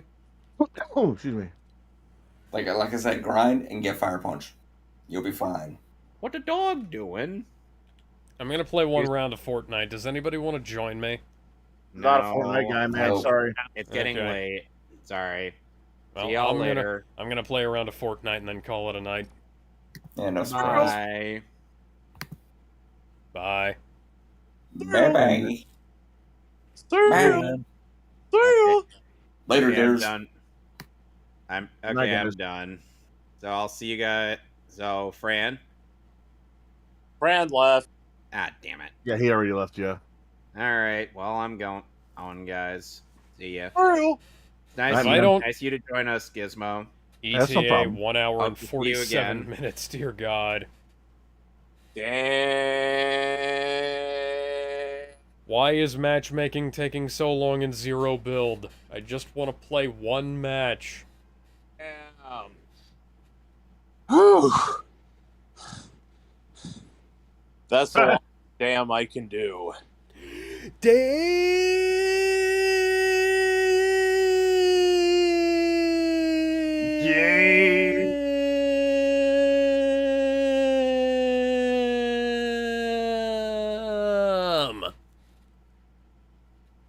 Yeah, sorry, I was trying to do Chris Tucker from Friday. Oh, by the way, we got to give Gizmo his badge of honor. He got blocked by Mars Girl. We have to congratulate him. Oh yeah.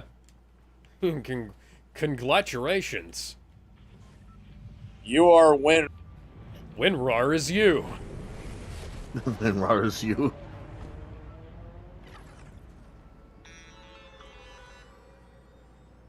No sweat insurance can't rebuild Tilted Towers without your help. I mean, we literally could. We have Yes. a trillion bars, but we want to buy more private choppas. Gizmo, what are you up to? Nothing much. I'm still streaming. I'm just gonna end it soon though. Yeah. Alex, you wanna tell Gizmo about how Movie Bob still hasn't paid you? Oh yeah, Movie Bob owes me money. Did he ask you for art? No. No, if that was what happened, I would have raised hell about this long ago. No.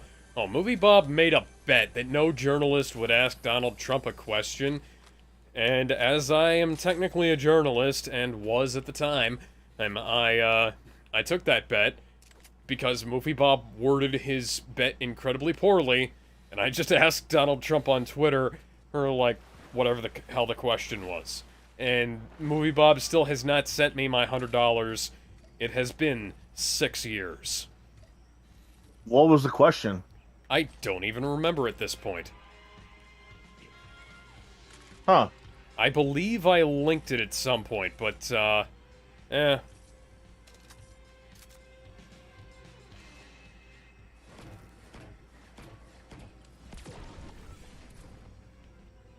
Odd. Well, that's how Movie Bob is. Yeah. Alright, Alex, who would you smash? Peach, Daisy, Rosalina, or Pauline? It's like a ski, like put like one's number 1 through 5, or are you talking like fuck, marry, kill? I'm just asking who, like, out of all 4 of them, the most. Oof. Let's see. Princess Peach is kind of boring. I think Rosalina's weird. I'd have to go... Who was the other one, aside from Daisy? Pauline. Pauline? The mayor of New Donk City. You know what? It's between Pauline and Daisy for me, I'd say.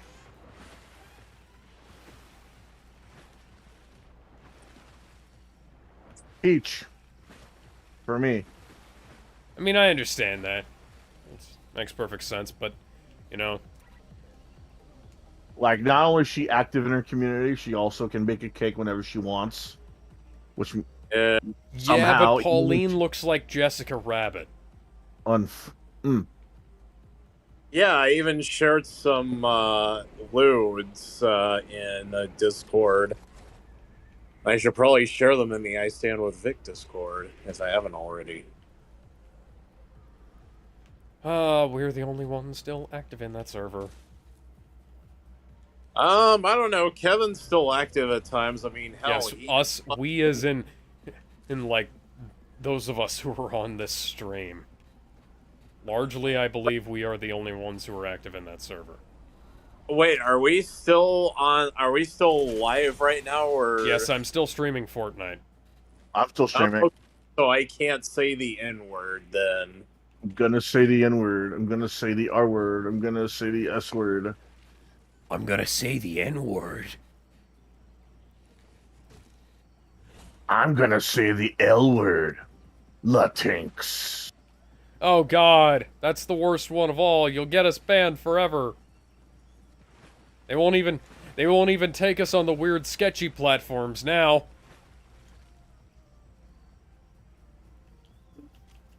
Alright, there we go. My work is done. Now y'all can go look in the ISWV Gizmo's Dungeon of Lewds. Yeah, I still find it funny you named that. Yeah, we did rename that after you, didn't we? That after one of the mods left shit. Ah, fuck. Okay, I'm playing another one. That took... That was too short. I'm playing another one. You know, there's like a little USB device for the Switch that has a Fortnite aiming bot. Okay. Yeah, it's called the Switch Up Game Enhancer. It's kind of like a bot. Like, that's weird. For Super Mario Odyssey, it'll farm coins for you. For Breath of the Wild, it'll like farm some items for you. Yeah, the only enhancer device of anything I've got is like the M Classic. The M Classic. Oh, I also have a. The M Classic isn't really an enhancer device; it's an upscaler. But I do have a an old school action replay for the Super Nintendo. Nice. Which I have modified to allow the playing of non-native games on it. I took a file and filed down the little tabs that prevent you from playing Japanese games on it, which is easier than opening up the Super Nintendo and cutting those tabs out yourself. Man, I miss when they had Game Sharks and action replays for consoles. They don't even have those anymore. No, yeah, I used to have a Game Shark for my PS2, but then it broke in half. Yeah, the save editors for PS2 were real useful. Especially when your memory card would fuck up. Right. I remember had one. Literally 3DS. the only way to recover memory cards that were corrupted was with an action replay. Because Magic Gate is fucking garbage.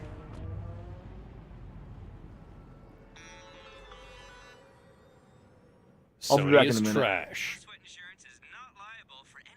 I say that while playing on the PS4. This includes ice cream slip and falls, hot dog sand, umbrella impalements, beach ball concussions, and firework oopsies. But yeah, for me, it would also be a toss-up. Well, I'll say my answer when Gizmo gets back. It will be more interesting when he comes back in.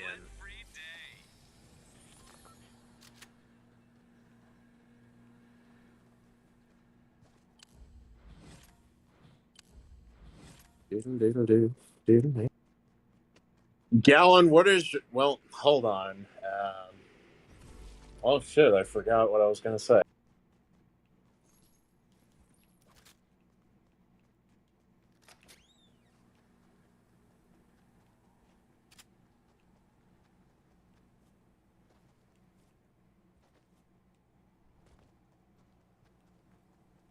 Where did you get the name Gallon done from? It's... Okay, so... The actual... Like, the name that it comes from is my character in D&D/World of Warcraft. The way that character got its name is not interesting. I literally just mashed on the keyboard until I came up with something that sounded kind of cool. There's actually a song called Gallon Done. Yeah, I remember that. I don't know if you were the one who linked it to me or somebody else did before you. It was me, Barry. It was me all along, Barry. But yeah, if you ever want to scratch that World of Warcraft itch once again, try out the single player mods, especially the one that I linked in general. I haven't had a World of Warcraft itch in a long time. Yeah, I mean it's pretty fun. You know, you can pretty much play the game however you want and also whenever you want, because you can make raids without having to make guild commitments or having to get up at like a certain time. Yeah, that sounds like it might actually be pretty good, but I don't want to get back into it. I've got too much stuff to do already. And you don't have to fight other players for loot, so that's pretty good. Yeah. There's also another single player mod that I have not linked, where there's like player bots running around in the world. You can also like queue for battlegrounds and arenas and fight the other player bots. They're not as skilled as actual players, honestly, but I mean the ones in Vanilla WoW and BC for the single player mods, yeah, they're going to be a little better. And I was even talking to Gizmo about this the other day.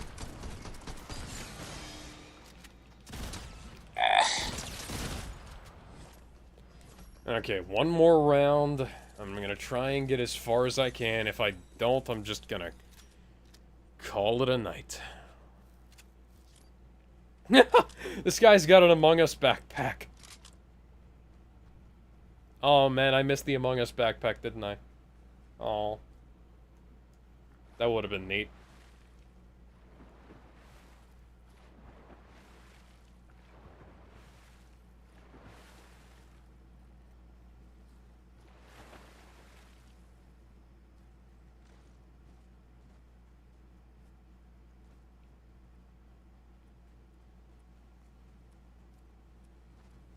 The Batman who laughs with an Among Us backpack.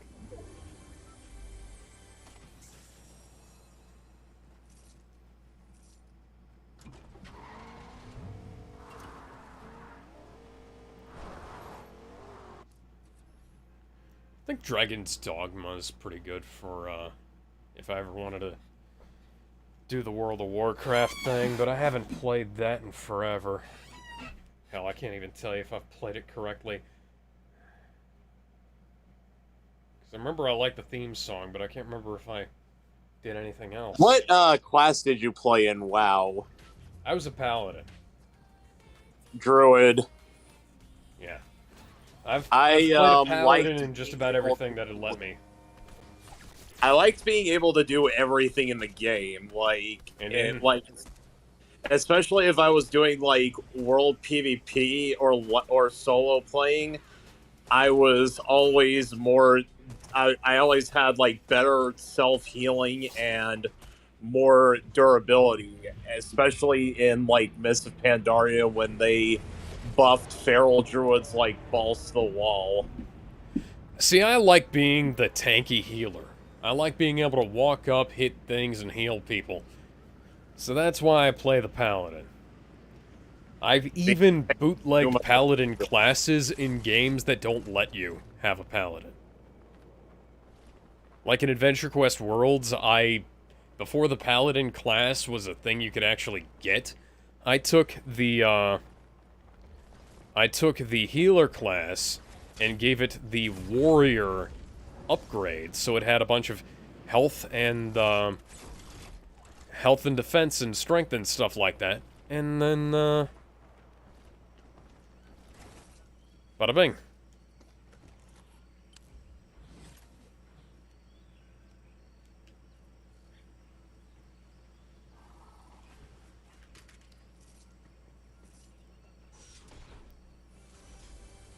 Put on one of the cosmetic armors, and I pretty much looked like a warrior, and I could heal anybody I wanted. Why the fuck is everybody kick Vic on Twitter? It's probably just because, like, Twitter has turned into this fucking hug box. You know? Especially fucking Clay Claymore. Like, he claims not to be an SJW, but, I mean, he kind of like one. Is that, who is Clay Claymore? Is that, BT what's-his-fuck on Twitter? No, but he does retweet BT Underdog quite frequently, even though he indirectly called him a child rapist, because Clay Claymore made a tweet saying, if you're an anime watcher, you're a child rapist, and then because of that, because he realized that he follows Funimation's Twitter page and is buddies with BT Underdog, he deleted the tweet. How stupid do you have to be? Very, if you're gonna have to put it like that. To debate him. Like, you're just saying words that don't have any goddamn meaning. Like, holy shit, man. Yo, I way know to there's- fucking paint everybody with a shitty fucking brush that isn't even a real brush. It's just a literal shit on the bottom of it. Nasty. Uh-huh. I remember there was a similar situation like this. It was when you remember that the reveal of that lady from Resident Evil 8? Oh yeah, Dimitrescu. Yeah, Lady Dimitrescu. So there was reveals from, I think it was the Shoujo people that they were gonna make a figure based off her. Yeah, I remember that. So there was a YouTuber called D Pity that retweeted the information saying, I'm gonna get this, and immediately people started, those kind of people started bitching, saying, "Oh no, that's not her. That's not her. She looks so different." And every time I saw people say that, I'm like, "Yeah, Cry more, bitch. It's a different art style, bro." And they're like, "No, Cry it's more, not. bitch. That's not her. She's too sexualized." And I'm like, "Yeah, that's new to you. You're just finding out about this kind of thing." Welcome to the internet. Have a look around. The same celebrities you admire are the same kind who show their pussies online. Like, we should just refer them to the, to that song, Welcome to the Internet. The internet's for porn. The internet is for porn. That's a different song, but yeah. Around this corner, you can find art of all the characters from Harry Potter fucking each other. Welcome to the internet, motherfucker. Right. That is that is a line from the song. I don't get these people. Like, you're just finding out about this kind of thing, and you gotta try and get on a high horse that only, like, what, 100 people out of the billions agree with you at all? All right, Gizmo, now that you're back online, to answer your question, to answer my own question from earlier, actually, I would probably pick either Rosalina or Pauline. All women are hot. Don't at me. Only 3 out of the 4 of those girls actually pop out to me. Have you Pauline in a biker suit? What about Pauline in a biker suit? I said, have you seen Rosalina in a biker suit? Although it would be really nice to see Pauline in a biker suit as well. I've seen it. It doesn't really do anything for me. Pauline, Peach, and Daisy are the only ones that really get my attention. Rosalina just feels like the stepsister of Peach.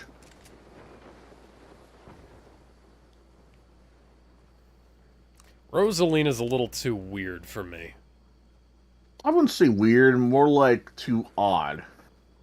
That's the same thing.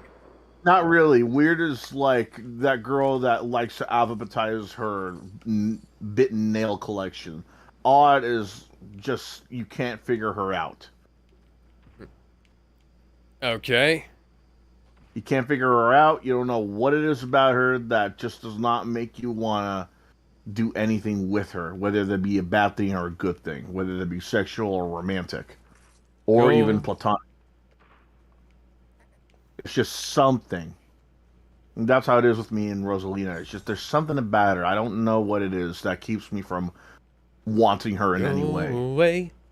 Go away. Do me a favor and go away. Don't tell me what to do. Have you ever listened to CM Punk's podcast with Colt Cabana? I have not. No, I didn't know he had a podcast with Colt Cabana. I did. I didn't listen to it until like a couple of years later, but it's also a pretty fascinating listen. I would listen to it sometimes when I was playing World of Warcraft. That and I would also listen to past streams from the Gizmo gets what I'm talking about. The Silent Rob A. Salieri Drunken Punk drama. What about him? I would listen to streams from that Saga. Whenever I was playing, whenever I was had to do something grindy in World of Warcraft or other Pokemon games. I honestly thought he was just making bad jokes and roasting, pretty poorly. The saga, the Rob Asa Punk saga was fucking entertaining. Like, it was really awkward to be in. Oh yeah, I forgot. You were part of one of those streams. Asa was screaming at you. So a part of many of them. The thing is, though, of course, I don't remember being in a lot of those because I would join them like late at night, and that was like hours before I have to go to sleep. Yeah, I was work. gonna say, like, if you're doing something like that right before you go to bed, you're gonna be in a weird position. Yeah, and another thing is, I really did think that he was just making like bad taste jokes and like just poorly thought out roasts. Like the disability jokes. Yeah, like the disability jokes, saying sheep, that kind of thing. It was like I thought it was on the level of like Amy Schumer kind of levels of comedy, not that he actually meant all that. Yeah, when you're making jokes that like quote unquote push the boundaries, you have to be careful that you're not like pushing them too frequently, because otherwise you're just gonna be doing it as a gimmick, and when it's a gimmick, it's not fun anymore. That's the thing, though. I thought the guy was actually just making bad jokes and bad roasts until I figured out that he really meant all what he said. That he really meant when he said that the place was dirty. Those were his actual thoughts. When he made like bad takes on the guy's daughter having a disability, those weren't jokes. Those were actually bad takes on his daughter having a disability. I didn't know this until he outright said, Alex, you just had to be there, man. It was it was really awkward. It was weird. It was dramatic. It was a lot of things. Yeah. What did you, Gizmo? Have you seen CM Punk's Colt Cabana podcast? No, I didn't even know he had a podcast. Yeah, they do. They're actually quite the interesting. Part 1 and Part 2 are quite the interesting listen. He talks about why he left WWE and his staph infection. Yeah, I heard about how his doctor refused to treat a staph infection. Why? Yeah, the doctor like put a bandage on it, right, and called it good. He called it a fatty deposit, and they kept loading him up with antibiotics. They would refuse to cut it open. CM Punk decided to leave. AJ Lee took him to her doctor, didn't she? Yes, she did. And around June, AJ Lee asked for time off, and then while they were getting married, like the day of CM Punk's wedding, he was FedExed in the mail termination papers. Huh. And I'm pretty sure somewhere in the fine print, in the fine print of those termination papers, somewhere in there, there's probably "You're fired." All caps. Yeah, like somewhere. It wouldn't surprise. It was a howler from Harry Vince Potter. McMahon's mental state.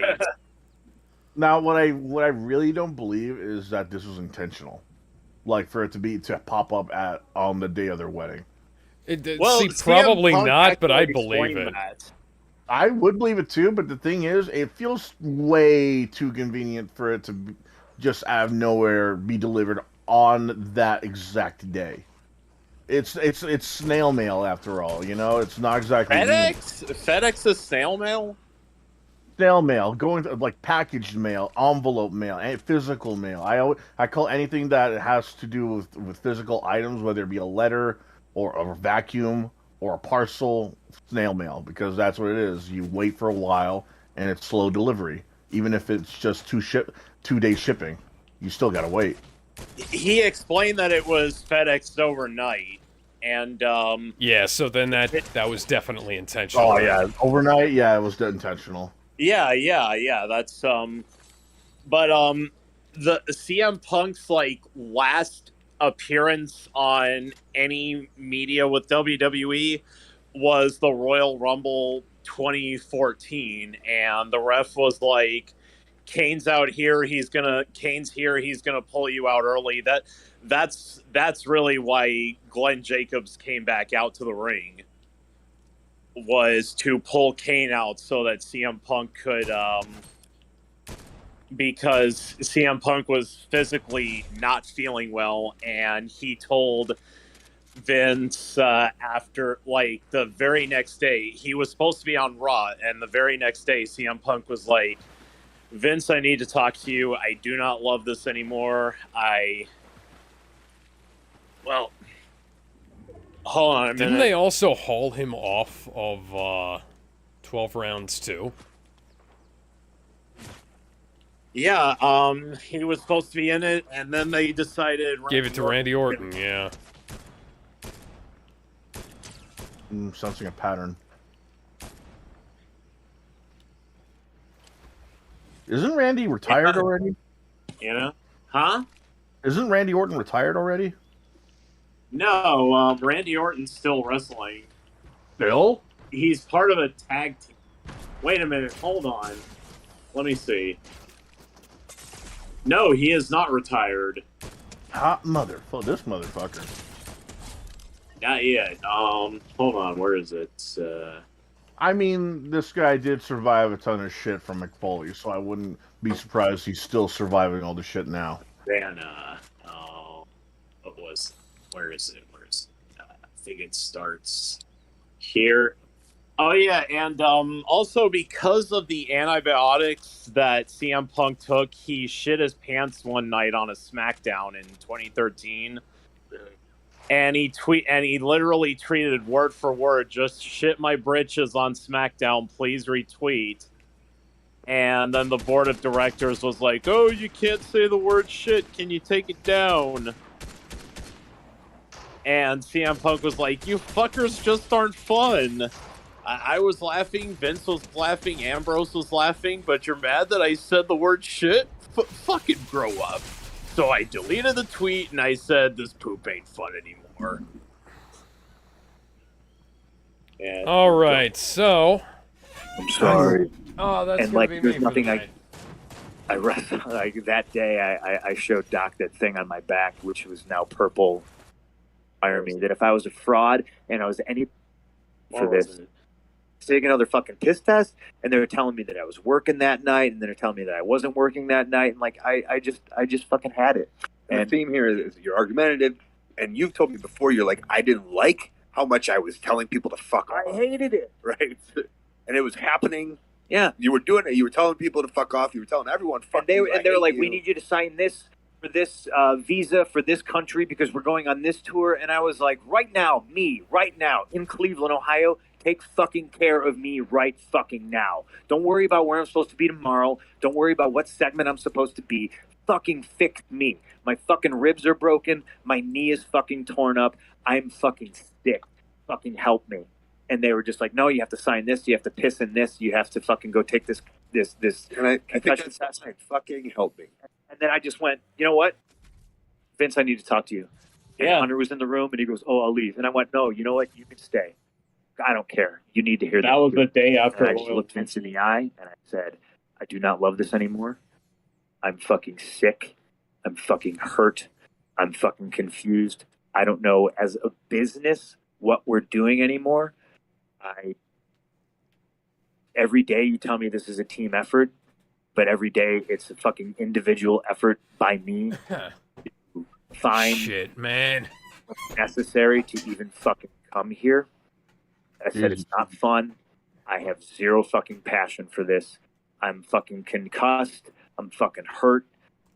And all you care about is what segment I am and how soon I can fucking get my gear on and when I can pee in this fucking cup. And I don't want to do it anymore. Man.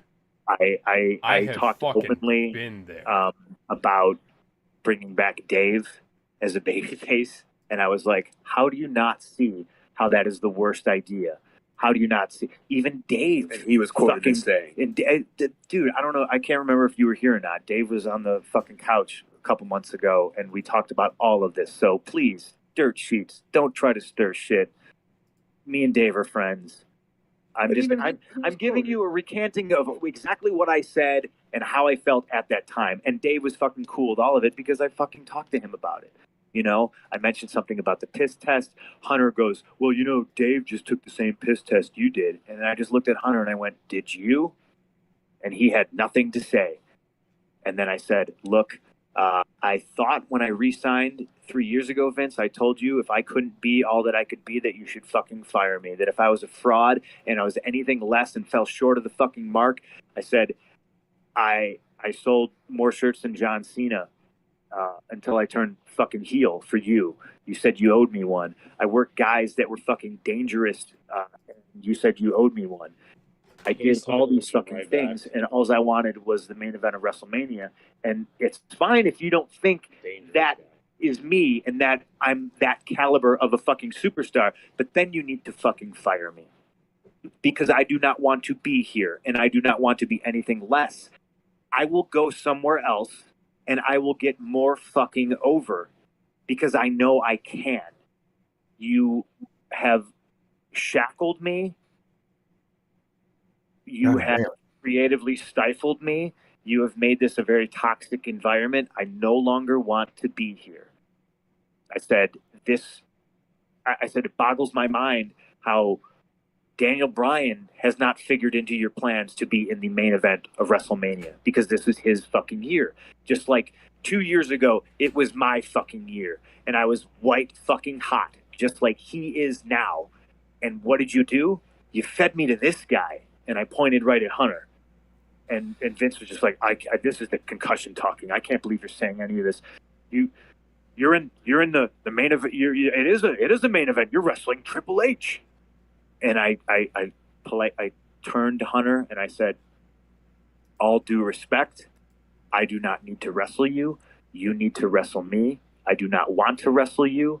I seriously resent you for not putting me over 3 years ago when you should have. That would have been best for business, but you had to fucking come in and squash it. And then I had to lose to fucking Truth and Miz. Like, it didn't make any business sense then. It doesn't make any business sense now. And I'm in a position now where I can tell you that I don't have to, and nor do I want to wrestle you at WrestleMania. I don't care if I was supposed to win, which I was. I didn't care. I didn't want to give him the fucking privilege. Do you understand that? Yeah. I said a lot of shit in there. I told him again, and you know, and Hunter was gritting his teeth, and I knew. I mean, he never liked me. One of those situations where you always hear the stories in the dirt sheets about, oh, Hunter says this about Punk and all some negative stuff, but me and him in a room together, never any good vibes. Always negative. The way he would always look sideways at me, the way he always treated me. You know, for instance, a simple courtesy call. Hey, that is the European tour. You can't do the movie. We're going to have Randy do it. But he thought he didn't have to do that because I was a piece of shit. Listen, you tried to convince me when you were white hot after your first match was. I tried to convince myself. But... Yeah, and convince yourself to convince me, saying that this guy coming out of retirement and beating you and then going back into retirement. He did that, didn't he? Yes. He came out of retirement. He was gone. Came back. You were his first match, and then he went back to. And then he went away again. Yeah. To stop you. Yeah. I mean, so Hunter goes, you know, Punk, you were in the best match of WrestleMania last year, and that was the main event. And I was like, I'm not fucking stupid. The main event is the last match.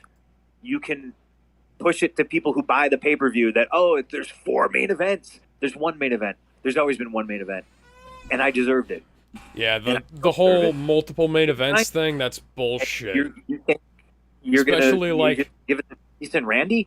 You know, and I made this argument. I was like, when you look at having two world titles. How many active members of the roster have been in a WrestleMania main event? How do you expect anybody to get fucking better? AHL hockey players have to play with NHL hockey players in order to get better. I needed the experience of a main event at WrestleMania with somebody who is equal or better than me, so I could learn, so I could further become an asset to the fucking product. So I could draw more instead of always being told, well, you're not a draw. How do you know? Why don't you give me a fucking shot? And anytime they did give me a shot, I knocked it out of the fucking park, ran, caught the ball myself, and then fucking shoved it down their fucking throats to remind them, yes, I am all that, and then some, and more. And you fuckers just, what it boiled down to is that it was an old, out-of-touch man's decision. No, this is going to be the greatest main event of all time. And then they wound up changing it.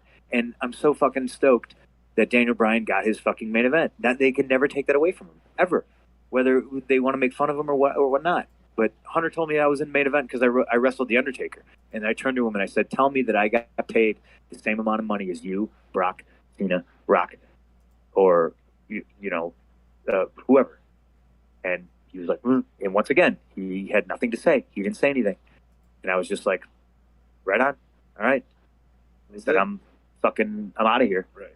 And Vince, with tears in his eyes, fucking stood up, and I stuck my hand out, and he went in for a fucking hug.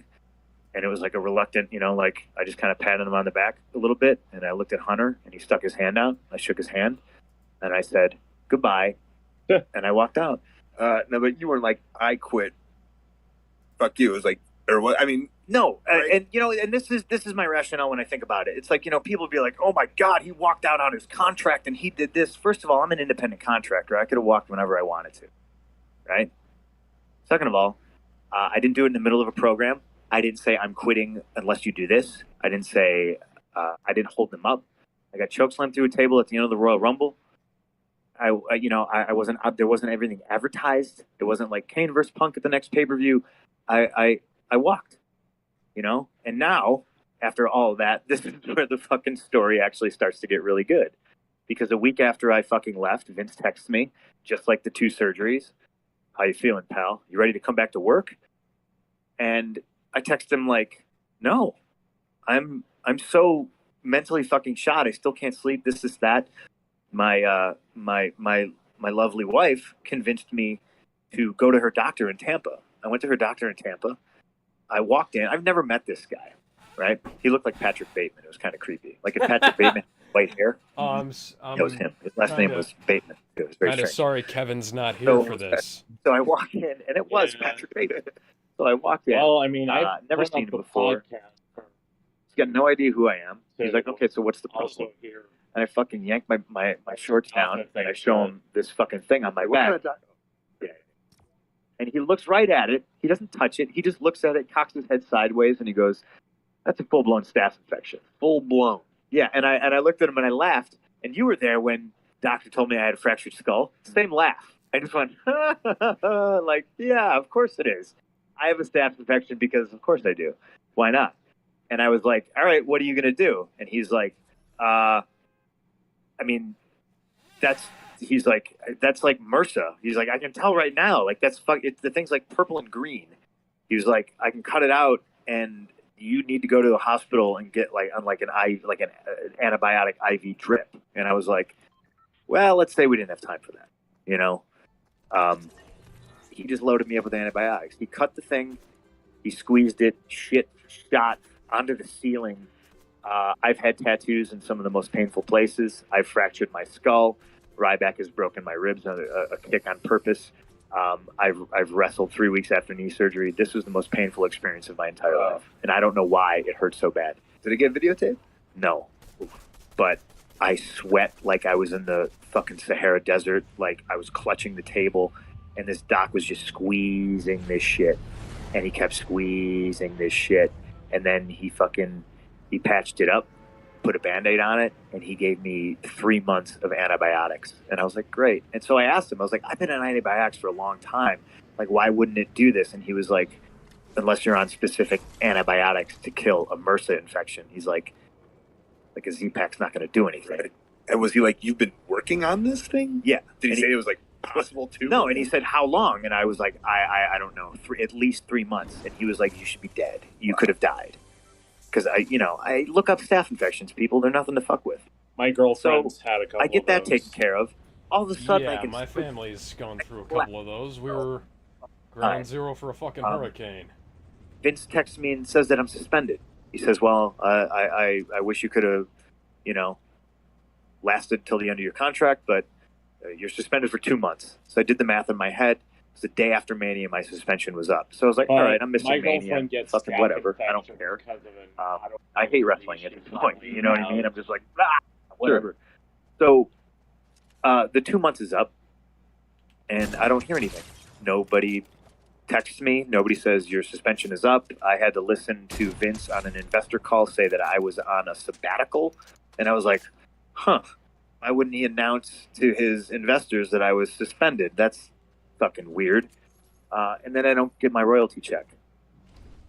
I got some wonky shit going on with the mail, so I just figured maybe it's late. So another week goes by, I don't get it. My wife, Well, you don't figure, but you also like. I'm giving him the benefit of the doubt here, you know. And then I'm downstairs in my basement cleaning out bins that were on my bus, and I find a royalty check from last year that I just forgot to cash. And I'm like, And can I put this full circle though? Yeah. Because I remember you telling me a story. You were at Harley Race's house once. And you like looked under the. So the rest of the TLDR or TLDW, too long did not watch thing. In a nutshell, what happened next was he was trying to get his royalty check cashed, and then Triple H texts him asking him, "Do you have time to talk?" And he said, "I always have time to talk. I've always been a phone call away." But then, like, then June comes along, and during the day of CM Punk's wedding, he said he gets a FedEx in the mail, and like I said, it was his termination papers. He got fired, and it said that his contract was terminated, and he forfeited all royalty checks. So yeah, I wonder if Funimation and WWE are taking notes from each other. Because that hey, is Gizmo, you still with us, buddy? Yeah, I've been here.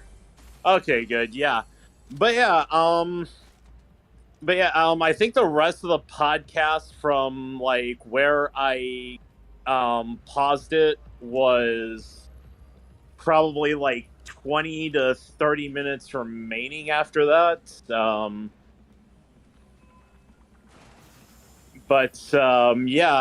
And he did go to court after his honeymoon. Oh, good. He did for take him. them to court. He did get everything he wanted out of the lawsuit. So Good for him. Good for him. Oh yeah. But you still hate the guy, don't you? Look, I'll hate him for personal reasons. I absolutely will not hate him for what he did, for what he's done with and about WWE. Because WWE are fucking insane. Yeah. I mean, I probably would have continued the podcast if Kevin was here, though, because I just heard you saying it is such a shame Kevin's not here. Yeah, because there were a few things where he would have really appreciated in what Punk said there. Yeah, a lot of that's similar to a lot of things that we've talked about otherwise. Oh yeah, Necrocada got unsuspended from YouTube like 10 days into his 7-day suspension. Good. Yeah. YouTube. But yeah, was the day that Punk was removed off of the WWE.com roster, I believe that was the day he got fired. Yep. That probably would have been it. That too much. That hurts my throat. I actually played Vince McMahon in a Wrestling Machinima series once. No shit. I only did it occasionally, and there are several reasons why. It fucking hurts.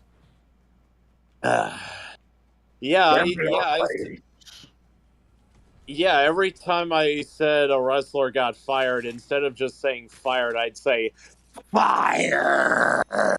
Broly I did does that. not hurt. Vince McMahon hurts. I did that when I was on a voice call when I was in a voice chat in Discord with PC Chameleon, and after about 3 times of doing that, I was like, okay, I'm not doing that no more.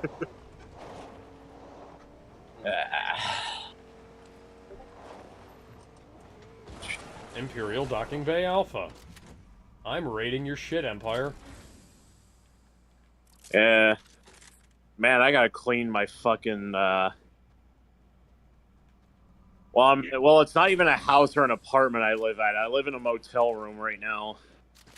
Oh, my apologies. I mean, things are getting better right now. I do have